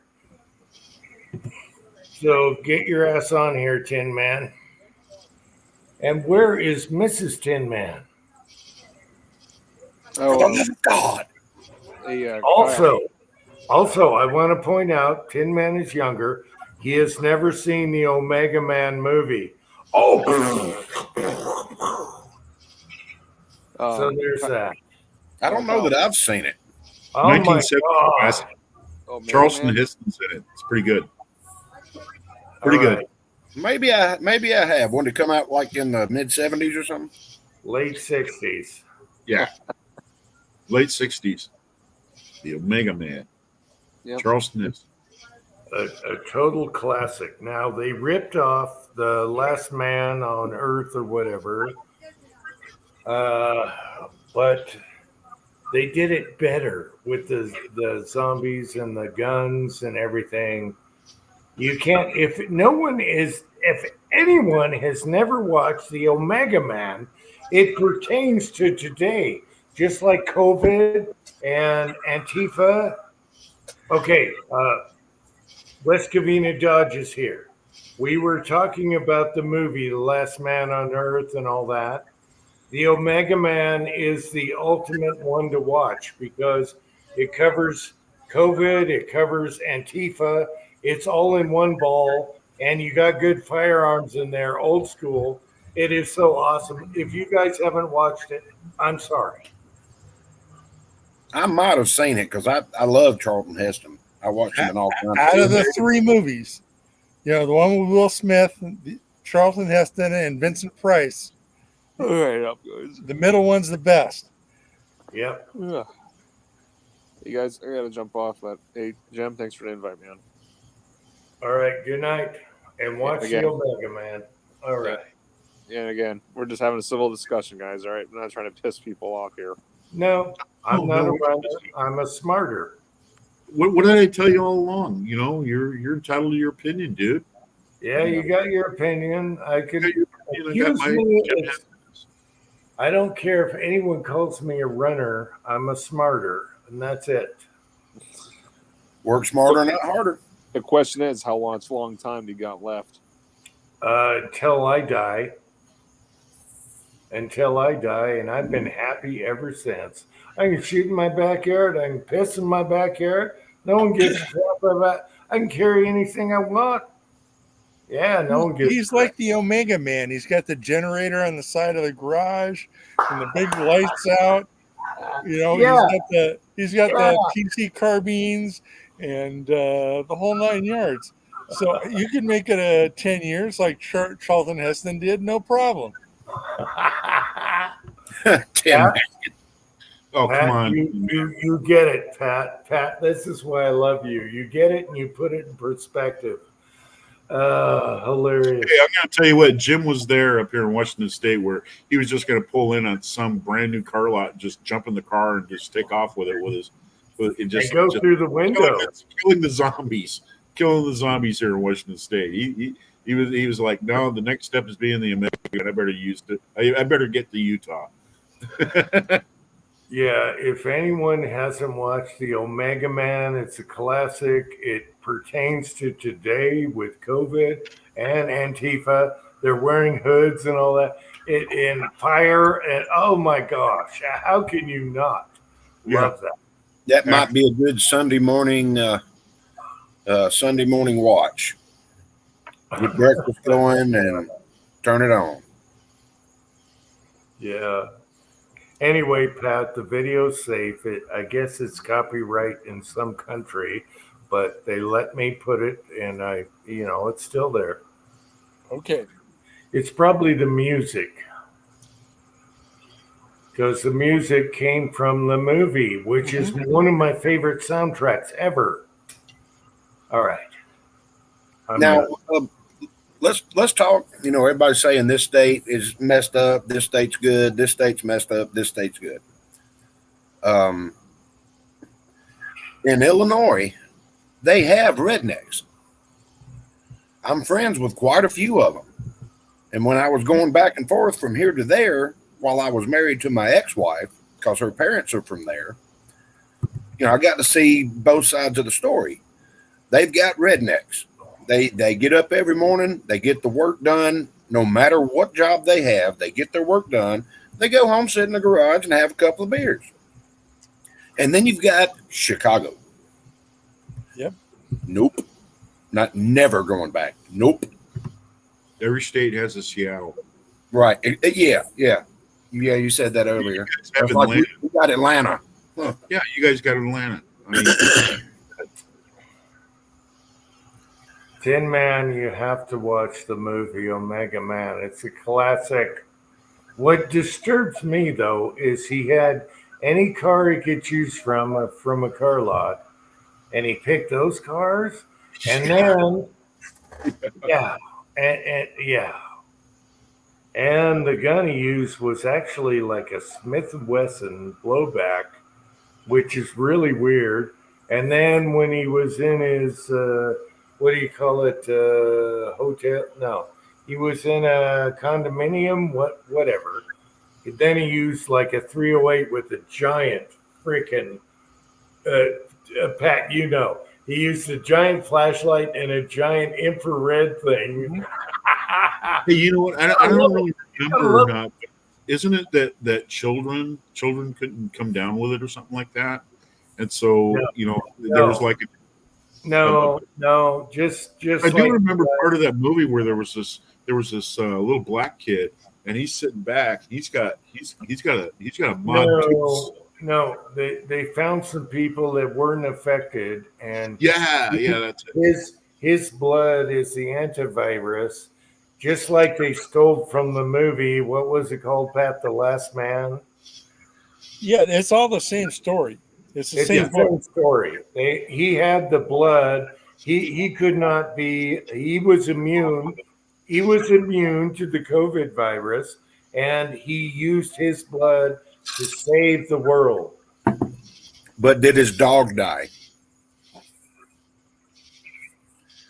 It is an awesome movie. I got to watch it again. I haven't watched it for a long time. It is so late 60s. It is perfect. It is perfect. I think me and Angel are going to watch that in the morning. You got to watch it. Tin Man, this isn't for kids. Don't let your kids watch it because they'll have nightmares. It's not a kid movie.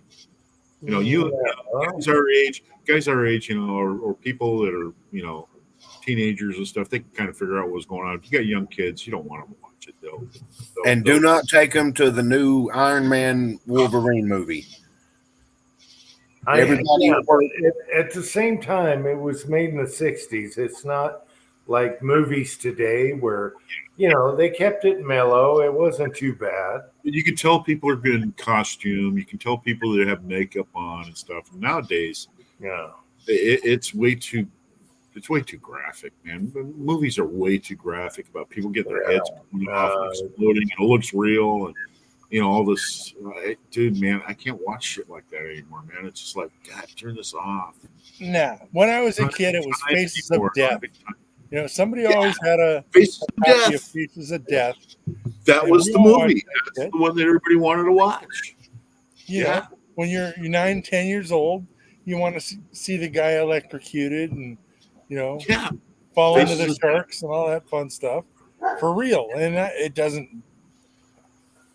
Okay, maybe I am fucked up, but I don't think it fucks up kids. I'm the only person at my place of employment that has not seen the new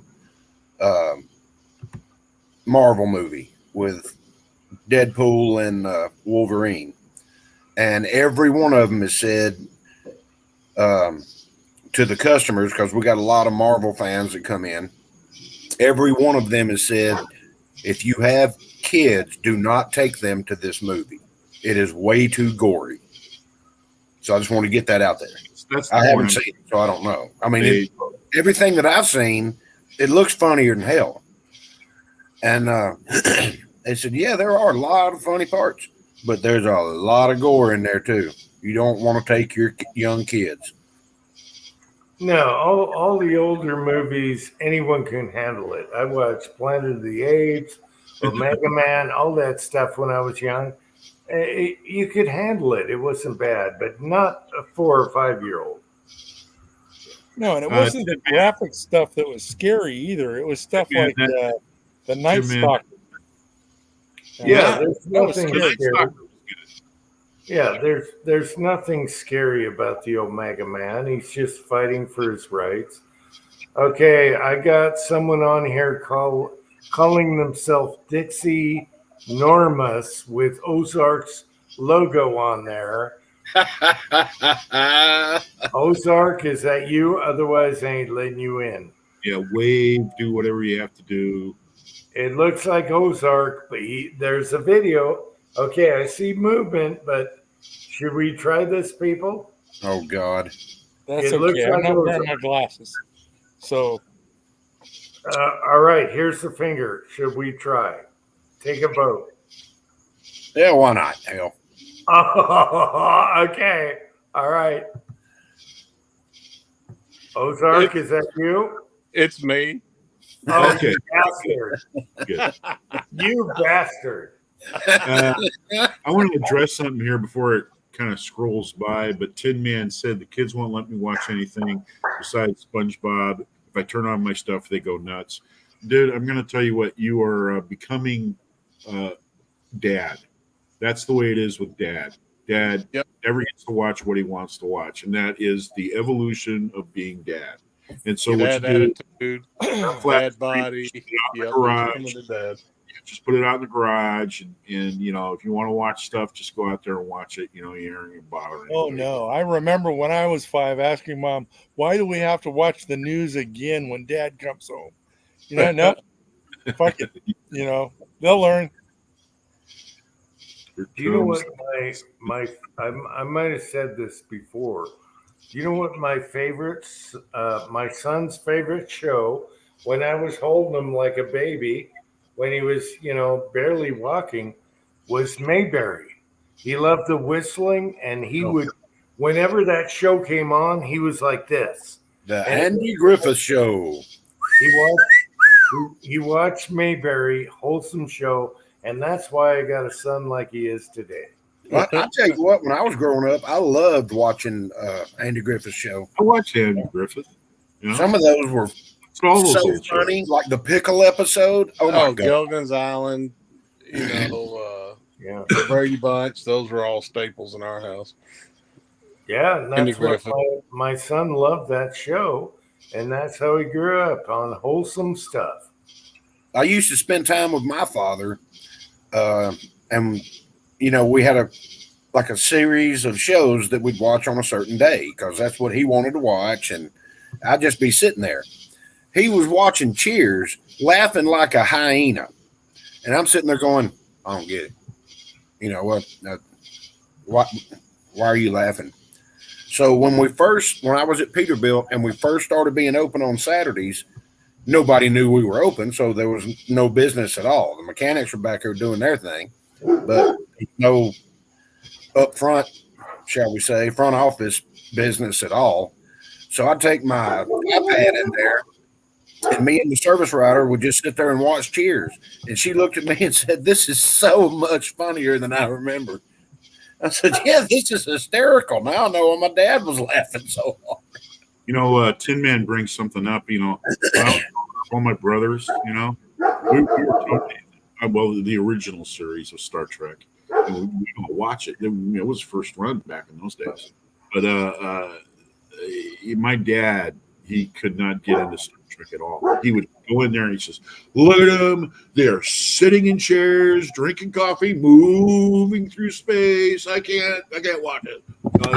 He just totally moves it. Yeah.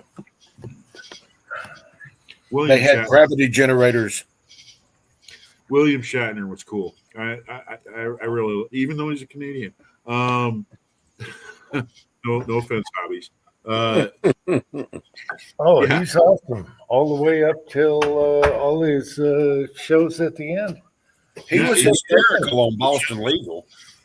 Oh, Boston Legal was a riot. God, he was hysterical. Watch that one where what is it? The Twilight Zone, when the gremlin comes down and lands on the wing of the aircraft, and he's doing it. He's looking out the window and he's telling the stewardess, "There's a man out there. There's a man out there." And she's like, "What?" No, he's totally convinced. It was pretty cool. Plug-in time. That was one of his best. That was one of his best roles when they did that episode. That was pretty cool.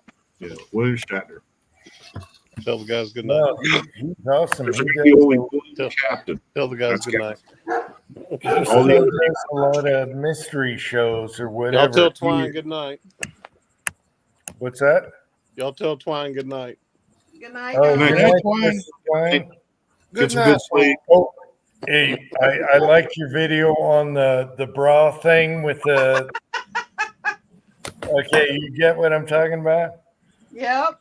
All right, I love that. I don't use that site much, but I saw that. It was awesome. Oh, you know that Duluth responded to her? Oh my God. Really? Yes. Yeah, Duluth responded to her, so she's now a proud owner of a couple of those.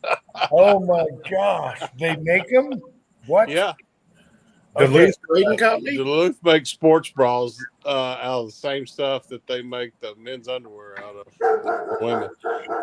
Vanessa brings up another series, and we didn't watch Combat, but I've watched all the whole series of Combat, and that's a World War II show, and yeah, I'll tell you what, he tried to take on that whole William Shatner,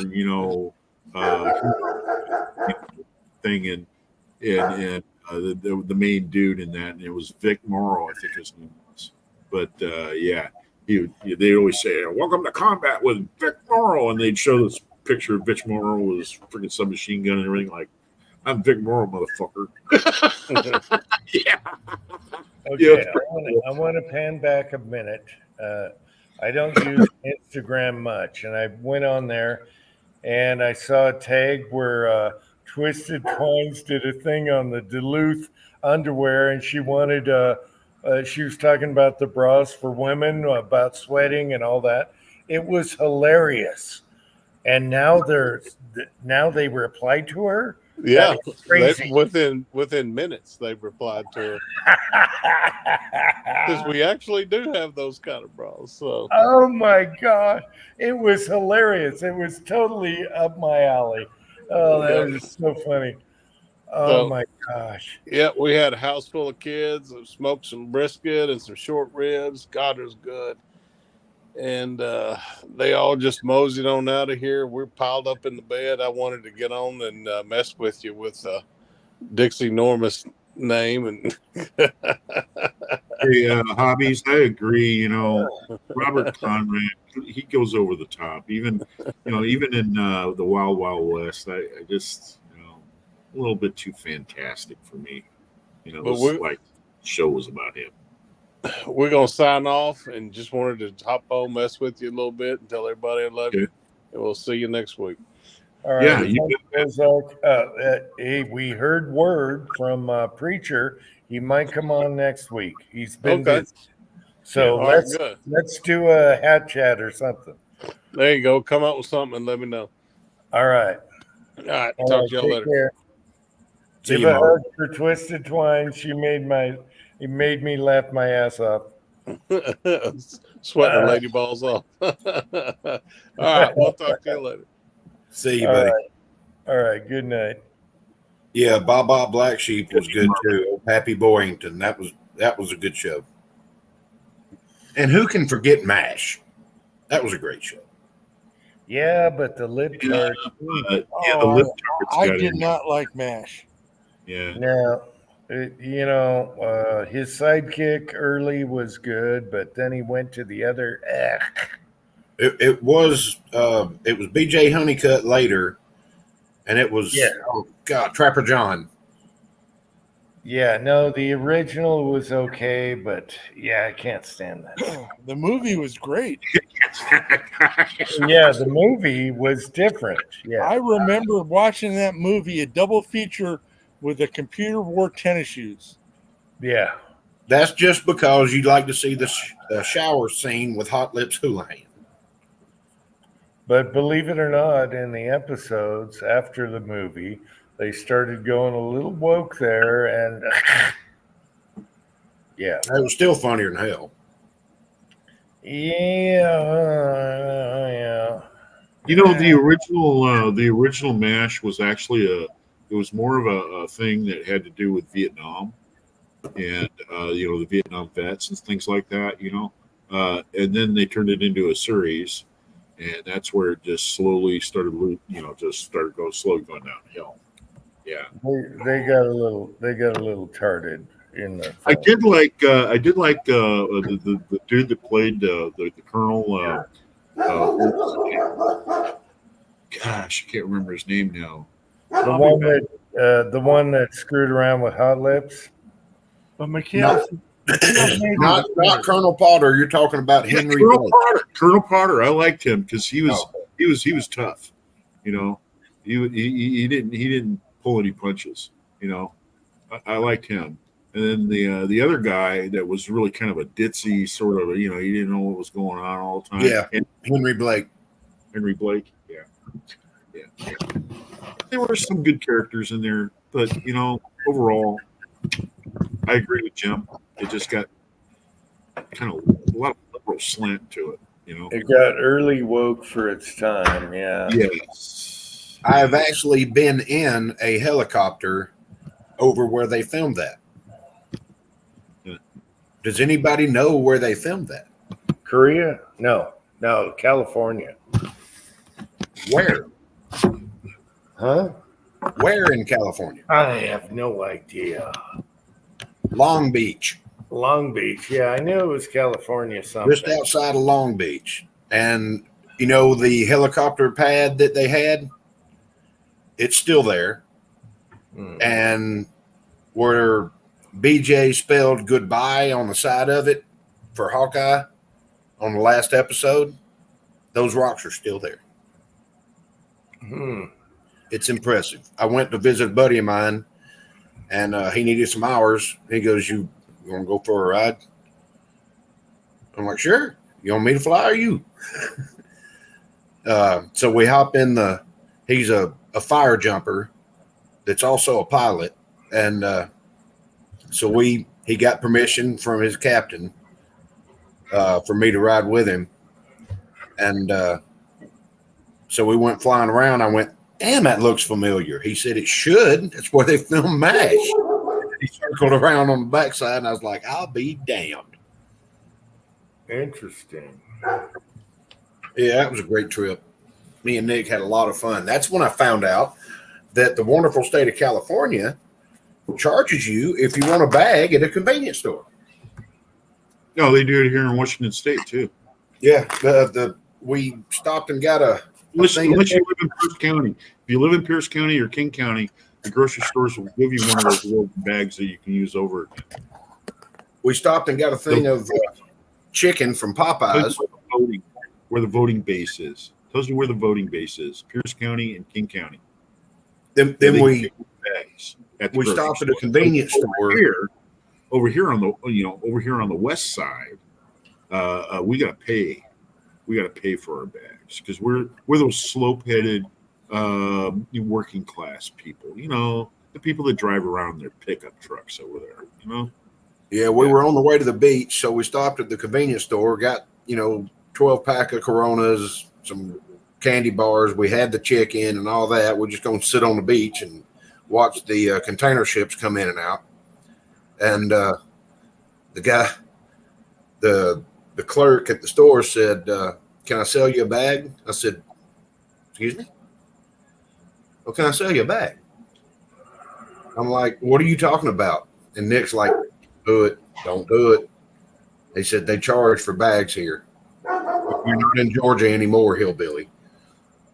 And I said, well, if you're going to charge me for a dang plastic bag that's probably going to break before I get back to his truck, I carried it up to the counter. I reckon I can carry it to the truck. And the guy goes, all right. I've seen people in Walmart, just locally here, they'll just have a cardboard box in the shopping cart. They'll just go in there with a cart. They load everything in the cardboard box. They pay for everything. Goes right back in the cardboard box. Yeah. Get out, put it in the back of their car, and they drive off. Do y'all have Aldi's out west? No. Yep. We don't. We don't have Aldi's. I do. Well, it's the same way. You have to put a quarter in the shopping cart to get the chain released so you can move it. Fuck that. No, it's cool. They're chained together. You get your quarter back when you return the cart.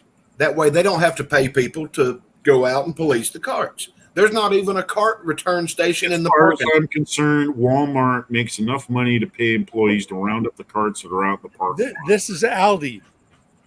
Why do I have to pay them to make me go back to a little cart return station? Okay, You're not paying them.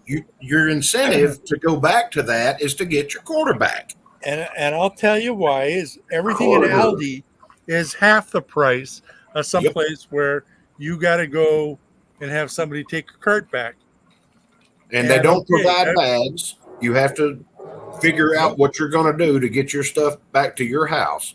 And they are extremely okay with you taking cardboard boxes out of the store and using those. Or they'll sell you a bag, but it's a reusable bag. So, I mean, once we got like 4 or 5 bags, and they're only like 15 cents or something. But yeah, you can go through the store and grab, like say there's only 2 cans of corn left in the cardboard box. Grab the cardboard box and put all your shit in it. It saves them on disposal fees and all that stuff. And it doesn't bother me. It's easier for me to carry a cardboard box than it is 15 bags because, you got to get it all in one trip.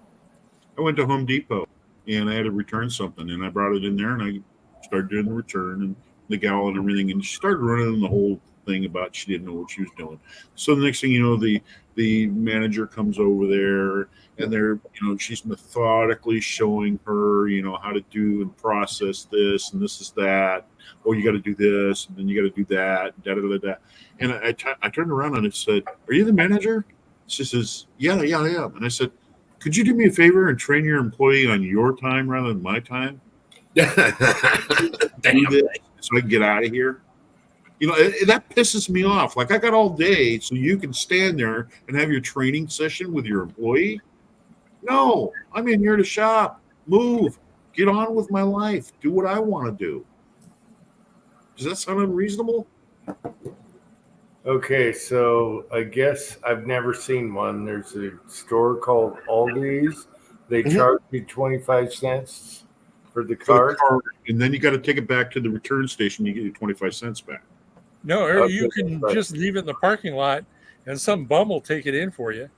Or they'll take it and go to their tree house. Well, carts are expensive and a lot of homeless use them. Whatever. Hey, you know what? Hey, does anybody here know how much Walmart spends on one shopping cart? I don't know. We used to use them for go-kart wheels. They every time, and this is not buying a new one. This is not buying a new one. This is refurbishing one. No, let me fixing the wobbly wheels and stuff. It's $600.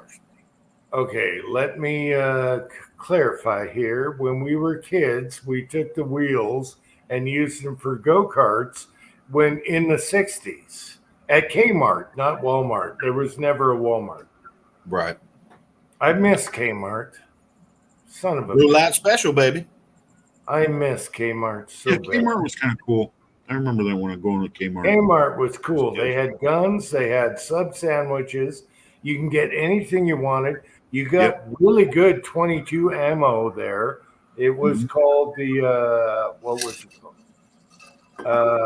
Winchester not Dynapoints, whatever. Great ammo.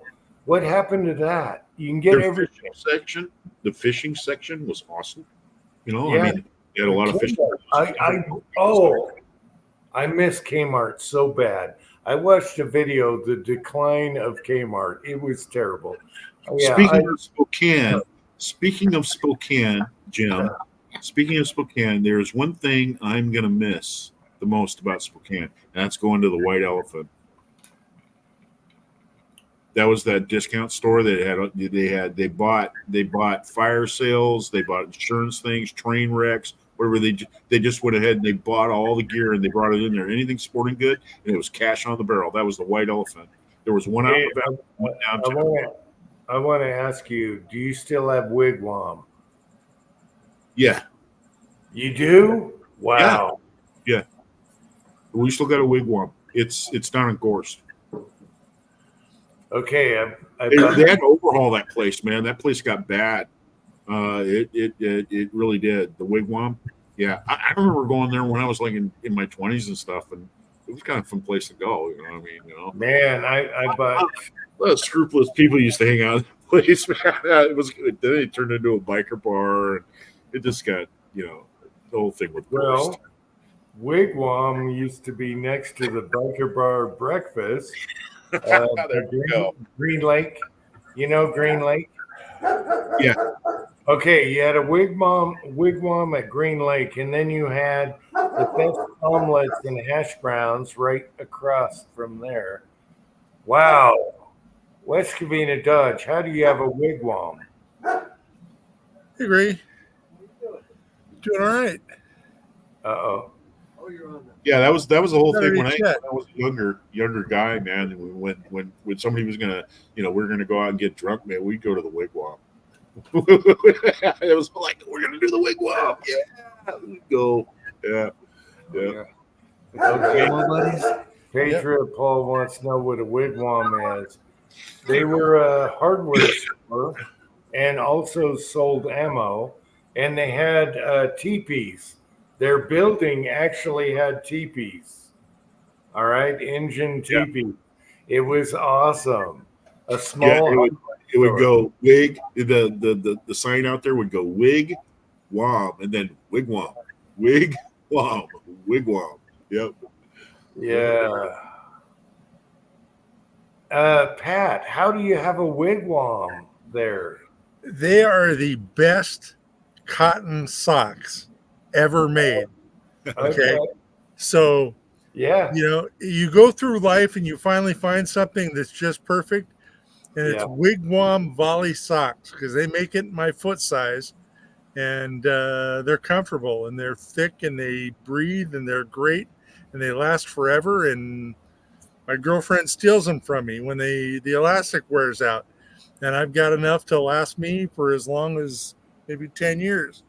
But these are the shit for socks. You know what? I'm so happy because Wigwam is super old school. They had teepees. They had 2 teepees in a building, and it was a small, tiny hardware store. And the first time I bought 22 ammo, they carded me for it and wondered, ooh, is this, you know, should I sell it to this guy? But I bought boots there, socks, everything. Yeah. Where they located? Yeah, the one down in Gorse, there's 2 teepees, and then they're joined together by kind of like a building. So there's 2 teepees and this wigwam on the top. And you're right, it did start off as a hardware store, and then a guy bought it out and they turned it into a bar. A bar? Wow. Bar. Yeah. Okay. Thorzax, have you ever been to Best Cafe right on Green Lake, just south of Wigwam? And that's where everyone got drunk and they'd go there and have breakfast. And you had an omelet that was this big, and then you had hash browns that was this big, and you'd have to split it. You know, you couldn't eat it. And that's where everyone went after they got drunk off their ass.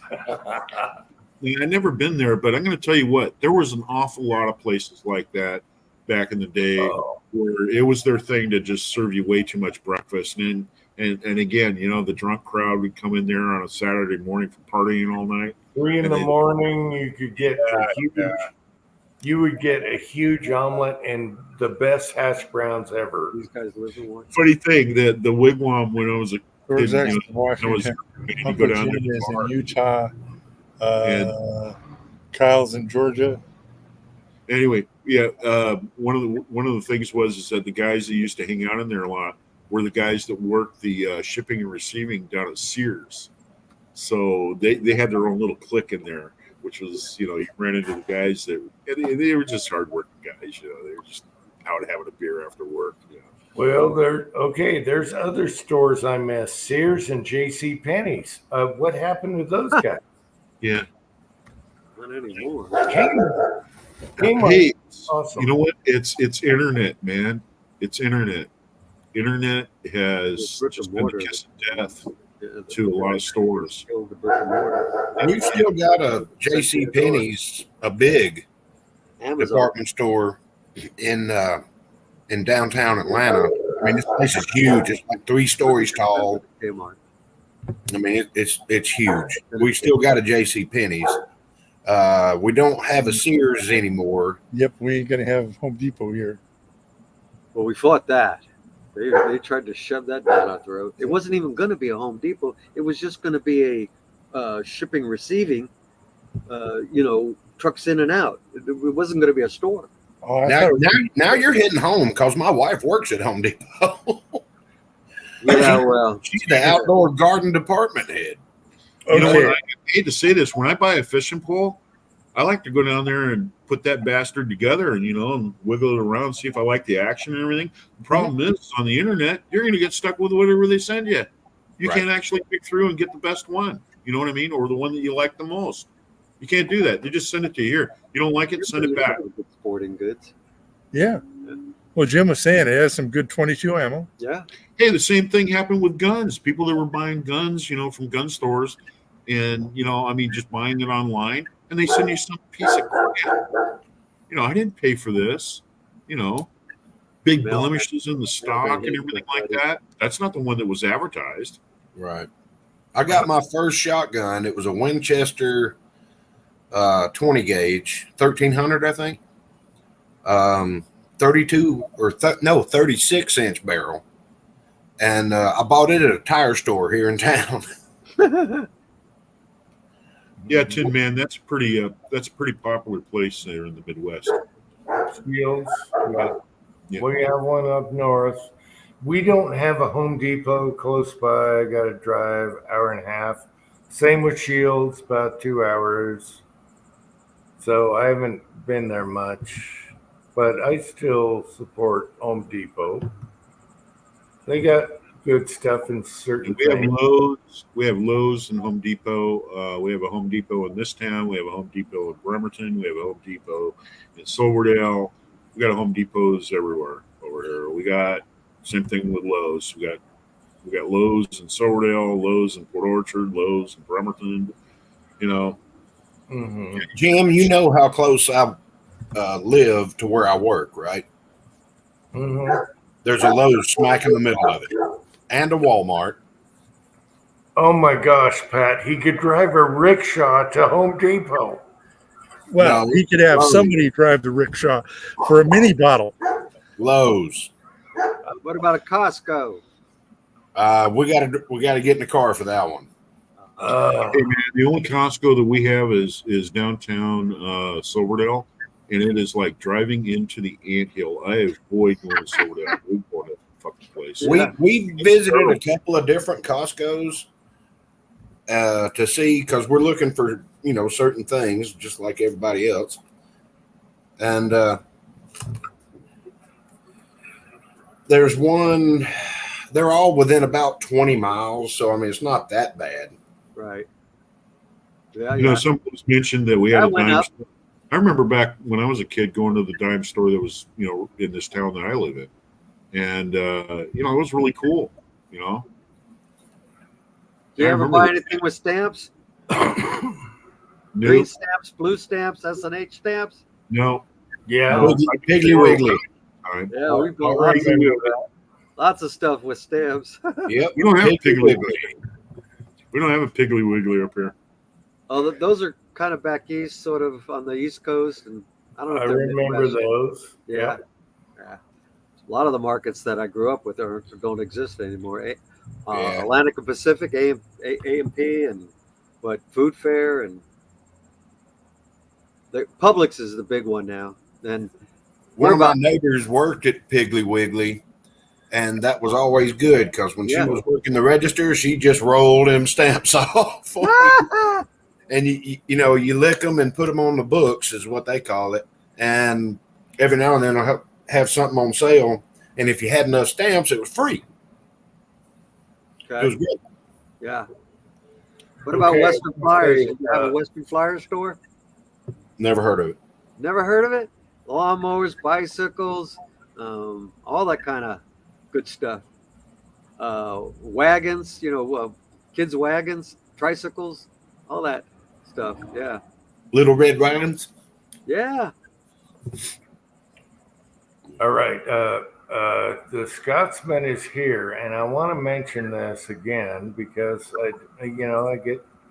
Anyway, they're doing a fundraiser for the Scotsman, so put your support towards the Scotsman because he earned. Okay, he does it for other people, and now it's time for the Scotsman to get some loving, and you can do that through the. Kyle, Georgia Shooting Connection, Georgia Shooting Connection, and through Hillbilly Up. Yeah, Hillbilly Hillbilly Up and Georgia And in Shooting fact, Connection. there's going to be a And drawing.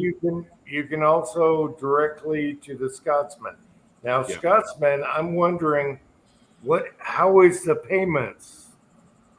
You know, if it's online, what are the payments like? Otherwise, mail order, whatever. Scotsman don't care. He says you can send him a check. Hillbilly's the same way. You can send him a check. You don't have to use the online stuff. Like a regular check. A regular run-of-the-mill check. You know, just put it in the mail. Postal money order. That's, You don't have street to light do it. reflecting off the link. I'm not up on what's going That's up on on the here, but telephone I pole? do Well, want to say The three insulators. they're gonna have a drawing. Seems much higher. There's been some prizes and things like that that have been put up by a lot of Oh, people. the insulators. Okay, yeah. Scotsman. We're gonna have a lot of fun with it, and we're helping out a guy that has helped everybody else out. He's a no bullshit guy. He's going to tell you what he thinks, and Whether you want to hear it or not. No, I don't want to hear it. I want to hear it from the Scotsman because Scotsman looks at things. He wakes up on the other side of the beds by most, by the standards of most people. He'll put something out that makes fundraisers and charity work for I like that. homeless vets and all sorts of stuff for the last 5-10 years. Some people do it. Get into it with a Scotsman, but that's what kind of work again, you don't want to do that. Building propane tanks. Okay, I was just wondering. I'm not sure what. I think it's fucked up back. I didn't ask. Okay, hang on, Pat, for a minute. So, because we're over talking here, I was just wondering if there's electronic payments, whatever. You can do all that. Evidently, you can just send a check to Scotsman, right? Yeah, and you can go to Hillbilly Up's channel, and I'm sure he's got it on there if you want to do an electronic thing. And I have to agree with Tin Man here. Even though he's using the correct name of the guy who designed the Amon Grand, Garand, it's Garand, okay? I'm sorry, it's Garand. That's what our guys called it, and that's how it is. I'm sorry, I'm sorry, Scotsman. Anyway, beyond that, donate for the Scotsman. He earned, okay? He did this for all these other people. And now it's his turn, and he didn't even ask for it. Other people are doing this. So if you can find a way to put up some money for the crazy Scotsman American now. Anyway. And he is crazy. Donate some money for the Scotsman because he earned. All right? He's definitely a mofo that has rolled with the It's his time. And he deserves it. So. And he sees other people rolling with the punches. He's right in there punching away, fighting for him. All right. Good dude. I just wanted to make clear of this. And if you can go to Hillbilly's channel, you can go to Georgia, you can go to Scotsman's, whatever. Just donate and get her done. All right. All right. Every dollar helps, and I'm damn broke, but I sent some. I'm not happy. I'm not happy with the money situation anyway. But it's I'm definitely donating. Yeah. Good dude. All right. I wanted to make sure that's clear. I'm not good at this stuff. Whatever. Just do it. All right. Oh, what are you, Nike now? Screw Nike.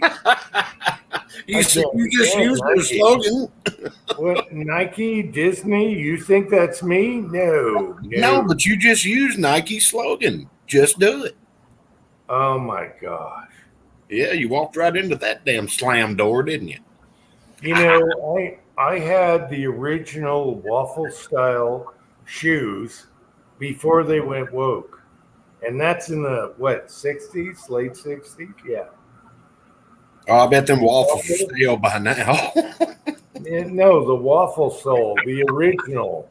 Yeah. Original I'm messing with you, waffle Jim. I'm messing with you. Come on. Look it up, people. Original waffle iron sole was how, that's how Nike started.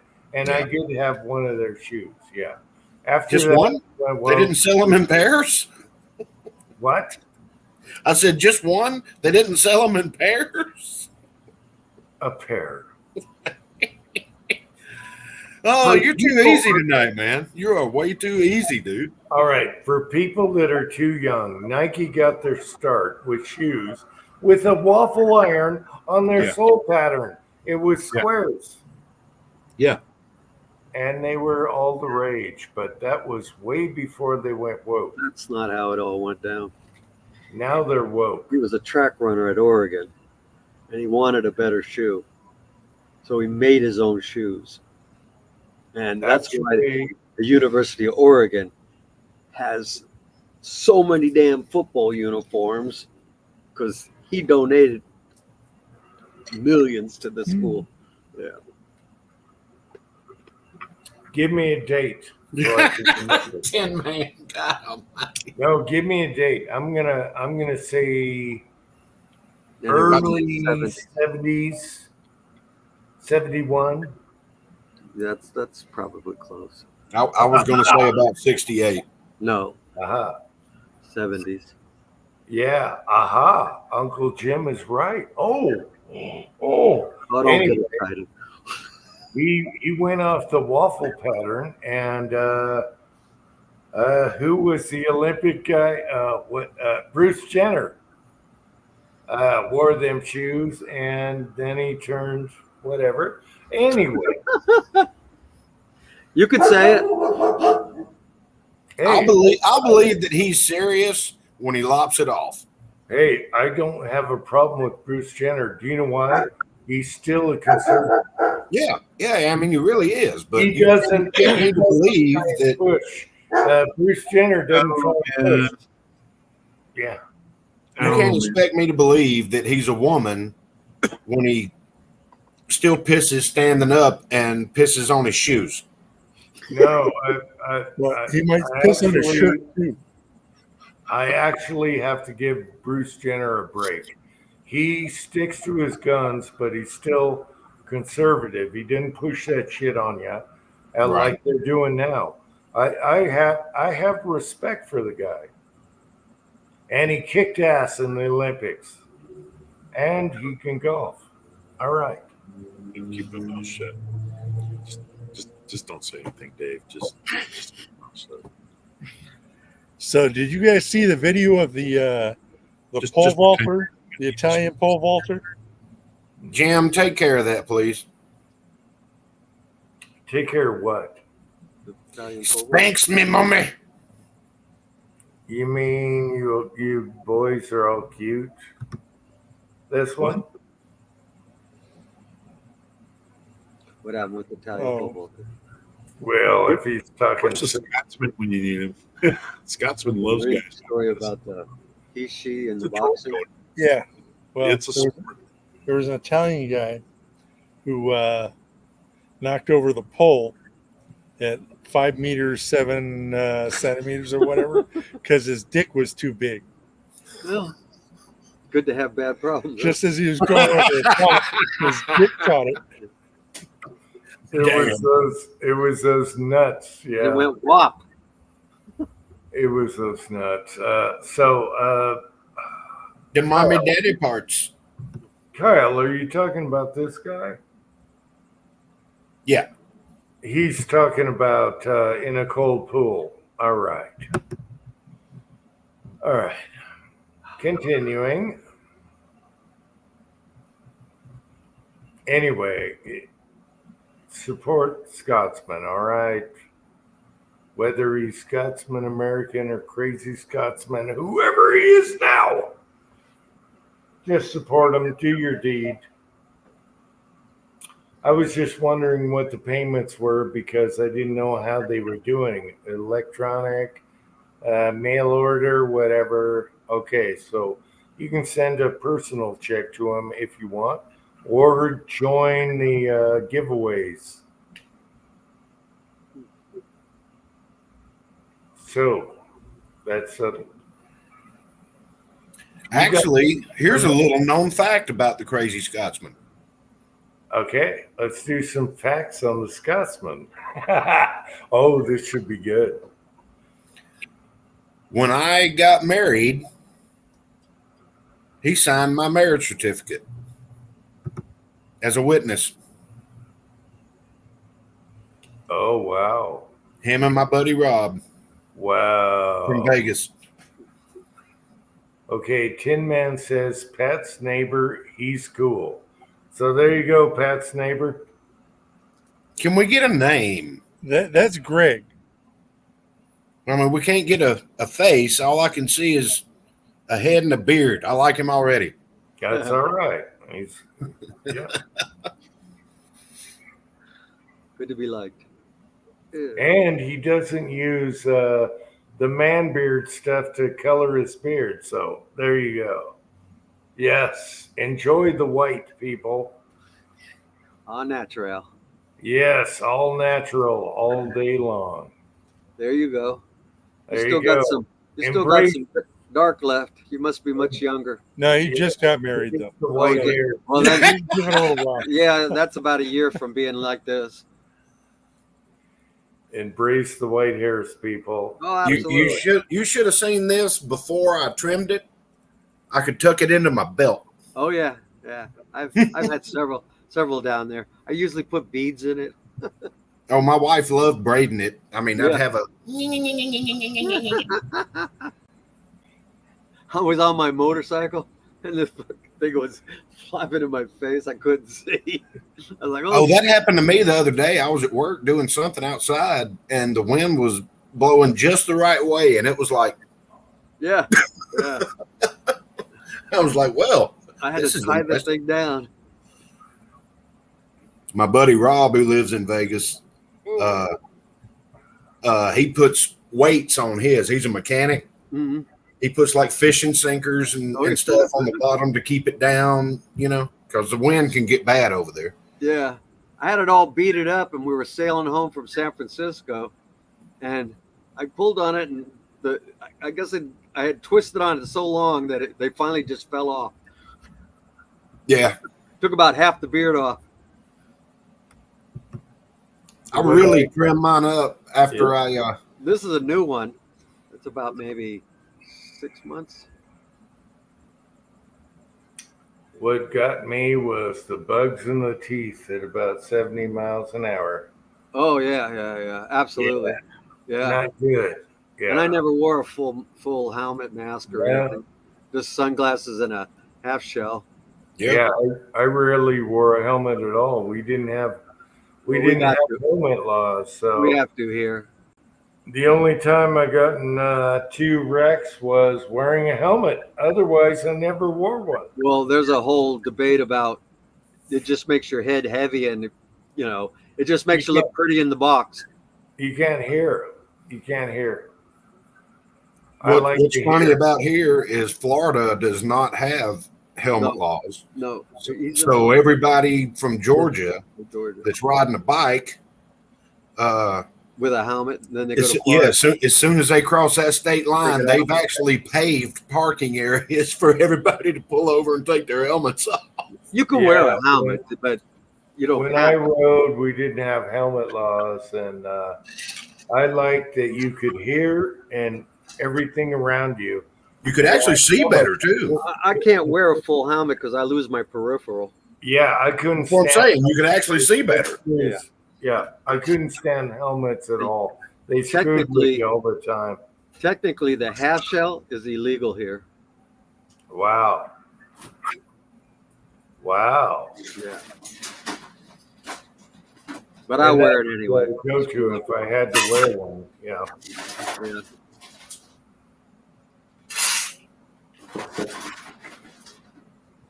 Yep. I was going to say something about the Costco.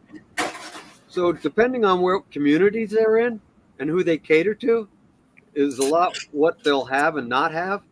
Like the one in Burbank is much different than the one in Selmar here, because Selmar is more Mexican and Burbank's more Asian. So things you can find at one store you can't find at another store. Here in Georgia, you can wear a head hat, turtle shell, but it has to have the DOT approved sticker on it. Right. That's so one company started making bogus DOT stickers. Right. Complete with reflective stuff on them and everything. Yep. I've been there, got them, had it before. Yeah. Oh, it was great. Tin Man, get on here. Quit bitching. Come on. Just quit bitching. These nuts. Grow a pair, Tin Man. Oh. Trying to figure out what I want to eat for dinner. Where's these nuts, Tin Man? Oh. He's not online. No, he's got a camera turned off, but he's still there. I'll probably just eat He had the microphone turned off too, so he stepped away probably. Oh, okay. Yeah. He's probably eating dinner. Eating dinner. Pat, are you enjoying a packet right now? Oh, right now I am enjoying myself a juice head 12 milligram. All right. So that's about 3 cigarettes worth. Well, I gotta go have a smoke now. Oh. Me too. Let's see how much charge I got. Oh no. Oh, 82. That's a lot better than 3. Patriot Paul said, "These nuts, where they at? Where is Tin Man? Oh, where is Kurt? Yeah, Kurt, come on, man. Oh, he's just Stand up like you got a pair. Come on. Oh, he's just trying to be comfy. Daddy stuff and stuff like that. You gotta be Kurt too. He's probably watching Barney. Blame it on Barney, man. That should get him on here.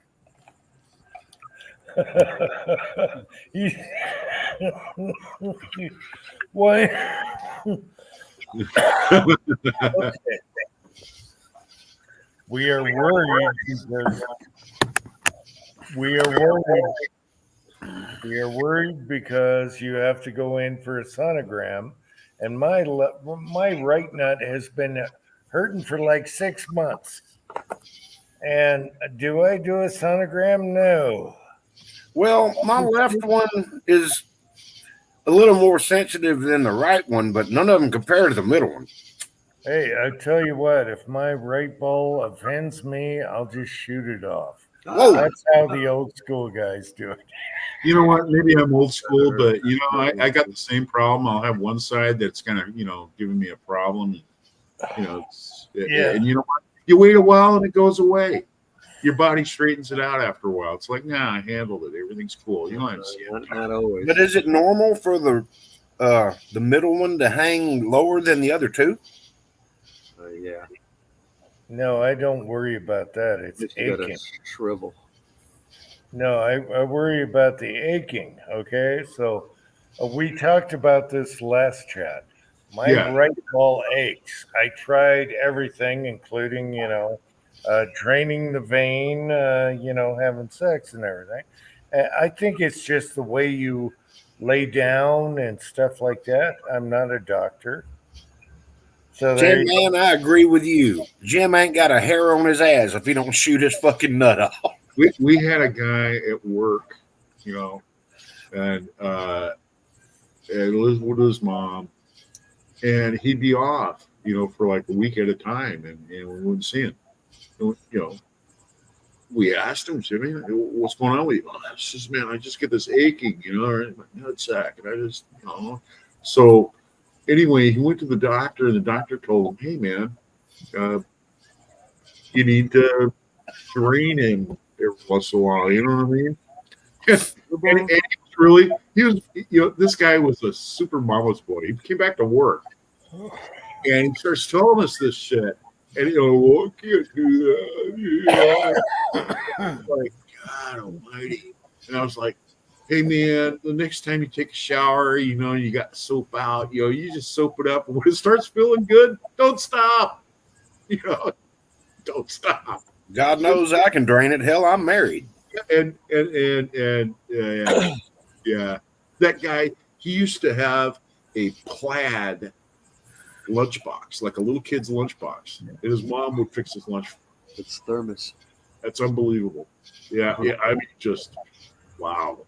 Yeah. See, my note hurt until Sylvia starts carrying her big hard purse, and she starts swinging that fucker around. Other than that, I'm okay. That's funnier as shit. The replies are funnier as shit. But yeah, my right ball hurts now and then. What are you going to do? Maybe I just poof, take her off. All right. Doctors suck. I hate doctors. I told you this. Doctors and lawyers. Oh my gosh.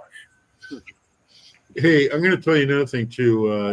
These people that want supplemented health care from the government and or insurance provided by the government.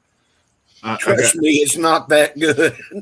No, and you know what it is? They'll do a procedure to do another procedure to do another procedure to do a surgery, so they can go ahead. And the next thing you know, you're all in this big Rolodex of people having to see all these different doctors and stuff because they're all making money off of it. And you're 6 months out for your next appointment. You're the victim. You're the victim. There's going to be no end to it. It's just going to keep going on and on and on. Well, I mean, you're sitting there. You end up. I'll tell you what you end up doing as a patient. As a patient, you just turn around, look at him, and say, "No, I'm not doing that anymore." You're like, Jim, I'm going to live my life. Now, fuck you. You wait to be cut on because they have to do an inspection or something like that. You have to wait 3 or 4 months to get cut on. They're halfway there. They know what's wrong. The last surgery that I had to see this cardiologist, and he wanted to put me through this whole super nuclear laser beam, all this freaking crap. It was going to take like 6 freaking hours to go through. And it got sent to the Department of Labor. The Department of Labor said, no, just a regular stress test would satisfy. We don't see anything wrong with him. And then they tried to bill it off to my private insurance, and they turned around and told them the same thing. We're not paying for that. And anyway, So anyway, I did the treadmill thing with the mask and all that other stuff, and I passed the flying colors. She had to run on it for like 15 minutes. They elevated and all that sort of shit. Anyway, everything was cool.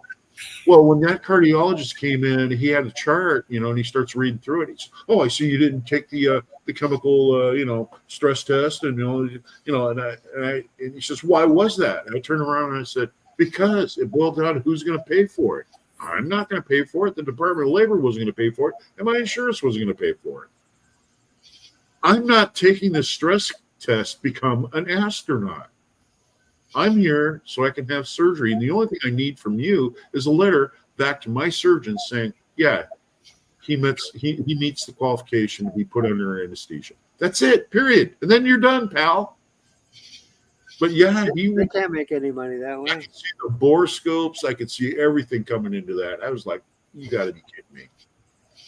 Yeah, they cut something on you to inspect, and then you wait 6 months to go back, and then they have to cut the same slot, and they say it has to heal before you can wait the other 9 months to get the surgery. I'm like, some of these veterans, they get out and then they qualify for all their VA benefits, but then they get stuck in the same thing, and they complain about it. Well, I don't want to go back to the doctor. Well, I go back to you claimed your disability. Now the government has got you on the hook, and you're going to do the dance to get your padded whatever it is to your retirement. And you know what? Maybe that'll deter people from lying about what's wrong with them when they get out of the service and say, "Oh," or either that, or claim things that go along with old age, loss of eyesight, loss of hearing, and "Oh, that's all service connected." And of course, the doctors are going to say that because they want to get you on, the dole. They want to make some free money off you. Yep. And you're going to be in that thing, just running and running and running on that wheel like a hamster. Yeah. It's hard to get. I'm with Jeff. If there's nothing wrong with you, it's just a few aches and pains. Tough it out. Wait 6 weeks. It'll go away. Everything's cool. I didn't have a choice in my situation, but I can see how the whole system is just manipulated when, like I said, the Department of Labor had to pick up the tab for this. But the thing is, though, through my workman's comp at work, I paid that insurance all those years. So that was my money. That's what I paid for. Yeah, you got to stand up to these doctors and turn around and tell them, no more. No, you're not curing me at this point. You turn me into a lab rat. You're billing somebody for me. Yeah, that's it. You're making money off of me for no reason. I am not getting any progress. Hard on my ass. Well, grab a chair. No, I'm good. Get home. We were at the beach all day. Oh wow. Yeah. I just heard you over. I thought you had company. I was like, oh, I hear Pat. I haven't seen you in a while. Oh. It's all good. Yeah. Neither have we. There you go. Uh-oh. All right, guys. Good to meet you, brother. Yep. Take care. Stay well. Good to see you. I like watching Pat's friends out there. And good. Yeah. Have a good one, bud. You too. Yeah, I can't stand doctors. It's a racket, man. Well, I mean, one thing is you go to your primary care physician. They refer you to this guy who refers you to a specialist, who refers you to a surgeon. Next thing you know, you're out $800,000 and nothing's been done. Testing. Oh, more testing. Charge you more, and we'll delay you 6 months. We're going through that right now in the family, and it's bullshit. It is. I will say this, though. When I had my biopsy, that's the best night's sleep I've had in 30 years, and it only lasted 30 minutes. I felt so good when I finally woke up. I'm like, sweet, here we go. Where are you going? Back to work. You can't go nowhere for at least an hour. I'm like, what are you talking about? There was a guy at work that got injured, and he handle his claim with OWCP right, and it is his fault because he didn't do the ropes. Okay, he didn't talk to the right people, and in fact, he was really lackadaisical and thought everything was going to be great. And you know what? It wasn't. It didn't turn out. It's not. It's not. You got 24 hours in the state of Georgia to make your claim. Yeah. As soon as it happens down at work, if you get injured, they're going to send you to the emergency room. Yeah, urgent care or something like that. Yeah, doesn't matter what it is, cut on your finger or whatever. They want to make sure that you were seen by a doctor. No supervisor's going to go down there and say, "Oh, well, I thought he was okay." No, they're not going to commit nothing. Right. They're going to see a doctor, and that's it. And anyway, he let it go. Next thing you know, he started getting all these bills, and next thing you know, the collection agencies were after him. And I think it was like last year he filed bankruptcy on the whole thing. He said, "Fuck you," and he went down and filed the big BQ boiler on him. Yep. Okay, hobbies, that's all good and fair, but we can pick our own doctors here, which is a plus. Yeah. And if you look at the UK and stuff, you will die before you see a surgeon. So I'd rather pick my own doctor if I had to, instead of community healthcare, whatever. No. I want my own doctor. And there's a lot of people dying in Europe waiting for a surgery where you can do it yourself here in the U.S. All right. There's my 2 cents on that. Well, like I said, hobbies, he is incarcerated by a communist country. He's in prison up there in Canada. And you don't get the help you want with the doctor you want. And all these people that were working at McDonald's and flip burgers and all this other shit, making minimum wage, when ushered all that freaking socialized healthcare in. Oh, we want socialized healthcare, blah blah blah. It doesn't work. Just look at Europe and all the people that died waiting for their surgeries, especially with cancer. It doesn't. Socialized healthcare does not work. You want a choice. You want a doctor that earns and whatever. I lost family members to cancer, and believe me, you want a doctor that knows his crap. There's another thing too. A lot of people sign up with an HMO that is like Group Health or like Kaiser or something like that. They always want you to go see their doctor. Now I'm like, I'd rather be referred to a specialist rather than see your doctor, and I'll tell you why. That doctor you're going to refer me to, he is out to make money. Yeah, he's just going to refer you to somebody else, but he'll take your $50 damn dollars. Kyle, let me finish. If you go with their doctor, you're seeing a doctor that is one step above a prison doctor. And I'll tell you why. He accepted a salary. Yep. He accepted a salary. When you go out and see a specialist, that guy, he can make as much money as he wants. And if he's no good at it, he's going to go out of business. Yep. So your best bet is to go and get referred to specialists. I never go, I have Kaiser.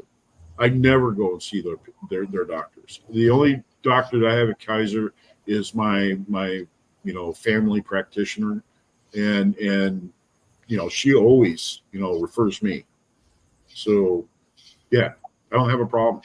You can pick your own doctor. But yeah, I don't agree with it at all, because I need certain things. My back's messed up, my knees are messed up. I've got my issues. My brain's messed up, as if you couldn't tell. But every time I go, well, go over here. Okay, I'm gonna refer you to over here. I'm gonna refer you to over here. I'm gonna refer you to over here.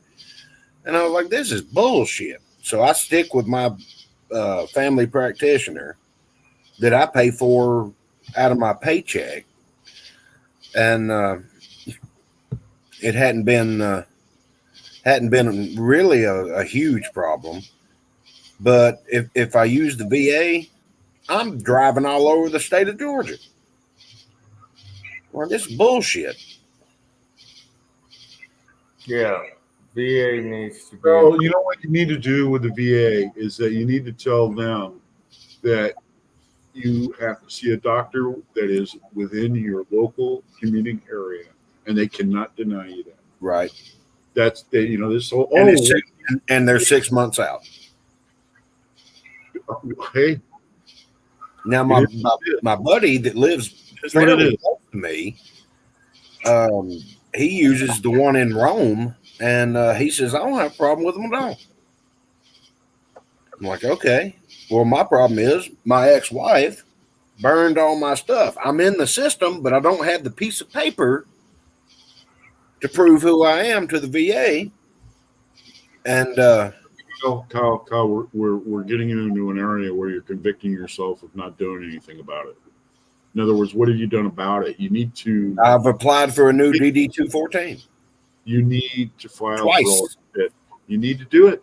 No, you need to call your congressman and say, hey, I'm not getting any type of response at all in the way of returning my DD 214 and then my service records, everything like that.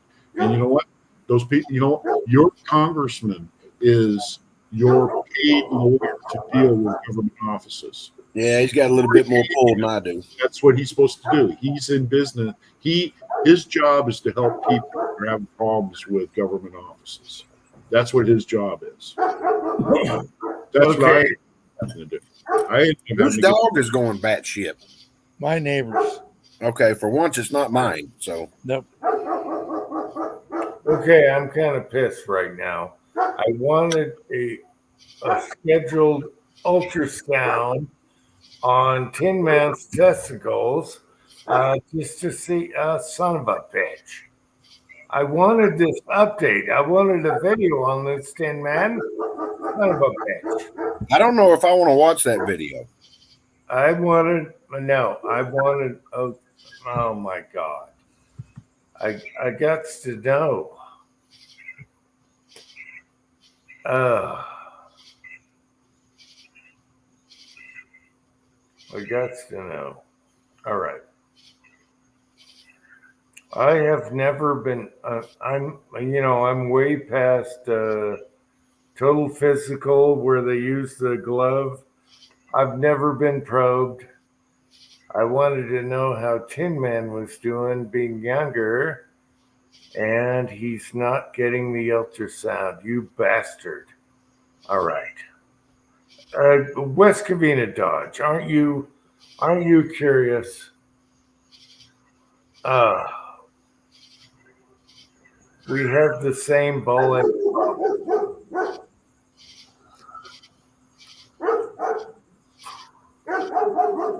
Okay. I'm sorry, guys. Anyway. That dog is sounding off for society. Yeah. You, Tin Man, if you're listening, you should get it checked because I've known 2 guys through my life who got testicular cancer. And it ain't no bueno. And if I had one bigger than the other by a lot, I'd get it checked out and not just let it go because maybe they can treat it before they have to whack it. So that'd be my first thought. And if tight underwear and draining it ain't doing the trick, then I'd go get it checked. Okay, so that would be a good video, right? No. Yes. No. It's better than a reloading video. Well, yeah, we've all seen that, but none of us have seen Kurt's testicle. Well, you need it for reloading, but it's a good video to see what happens. What a nightmare.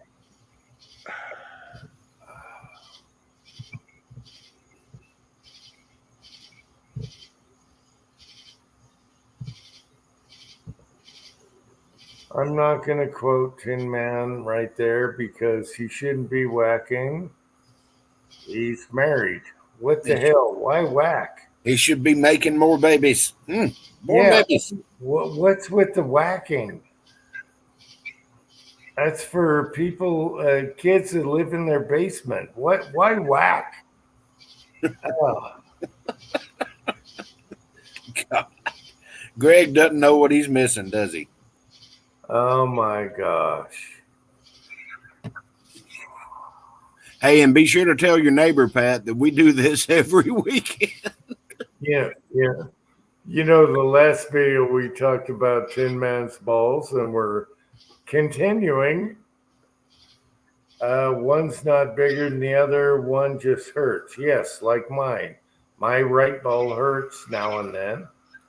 They told me it was somebody who speaks Latin say that. Epididymites. That sounds like an ancient Hebrew cult. Epididymites. But somebody.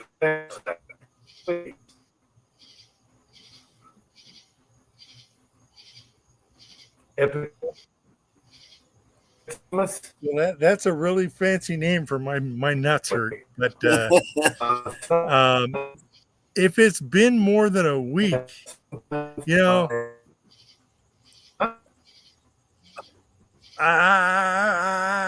nah, more than a week, nah.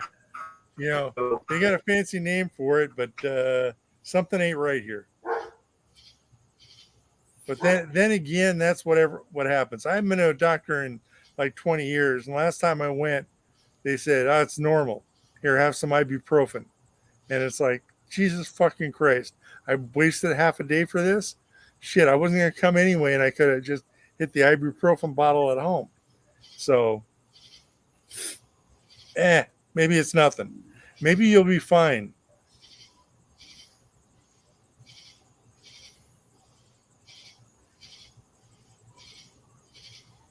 Epididymitis.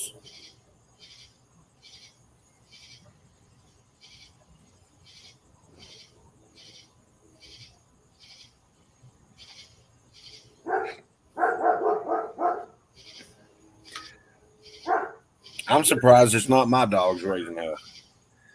Yeah, I'm surprised this one isn't, getting your Georgia one going.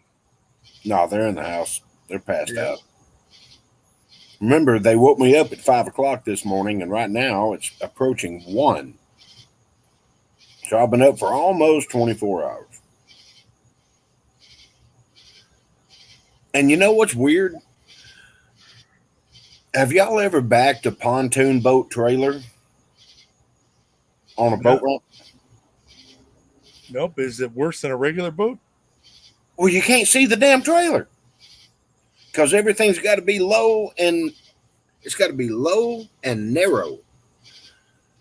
You can't see the sumbitch.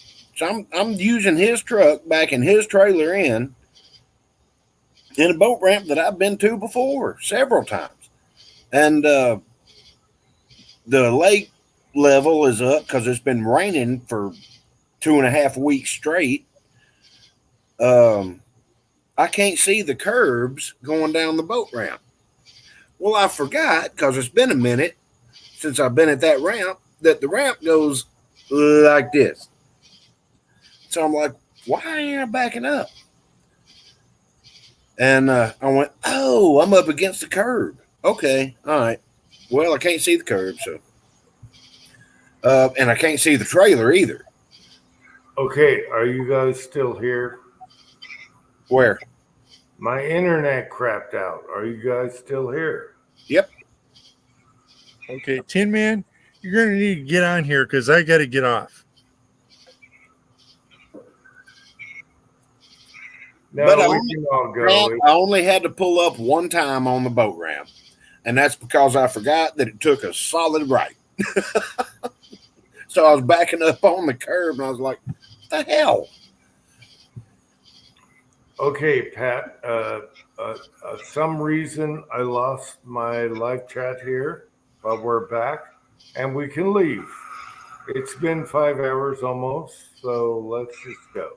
Well, I don't want to kick the rest of you guys off, but I got to go handle something. So I got to hit it. I might as well tell you guys.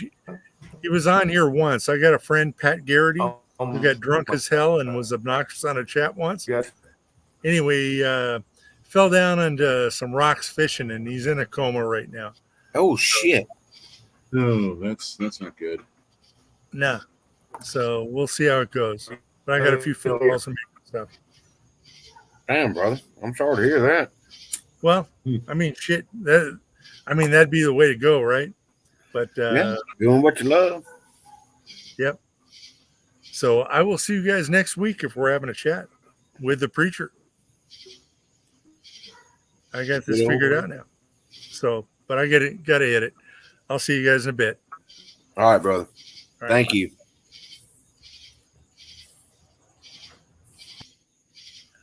Well, it looks like we lost Jim again.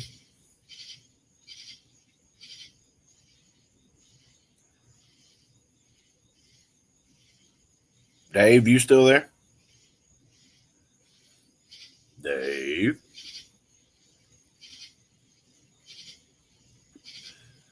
Dave? Dave?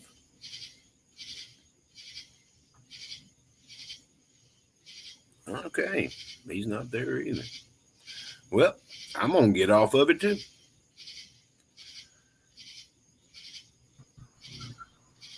Uh-oh. All right, good night, guys. My internet is going wacky, thunderstorms, whatever.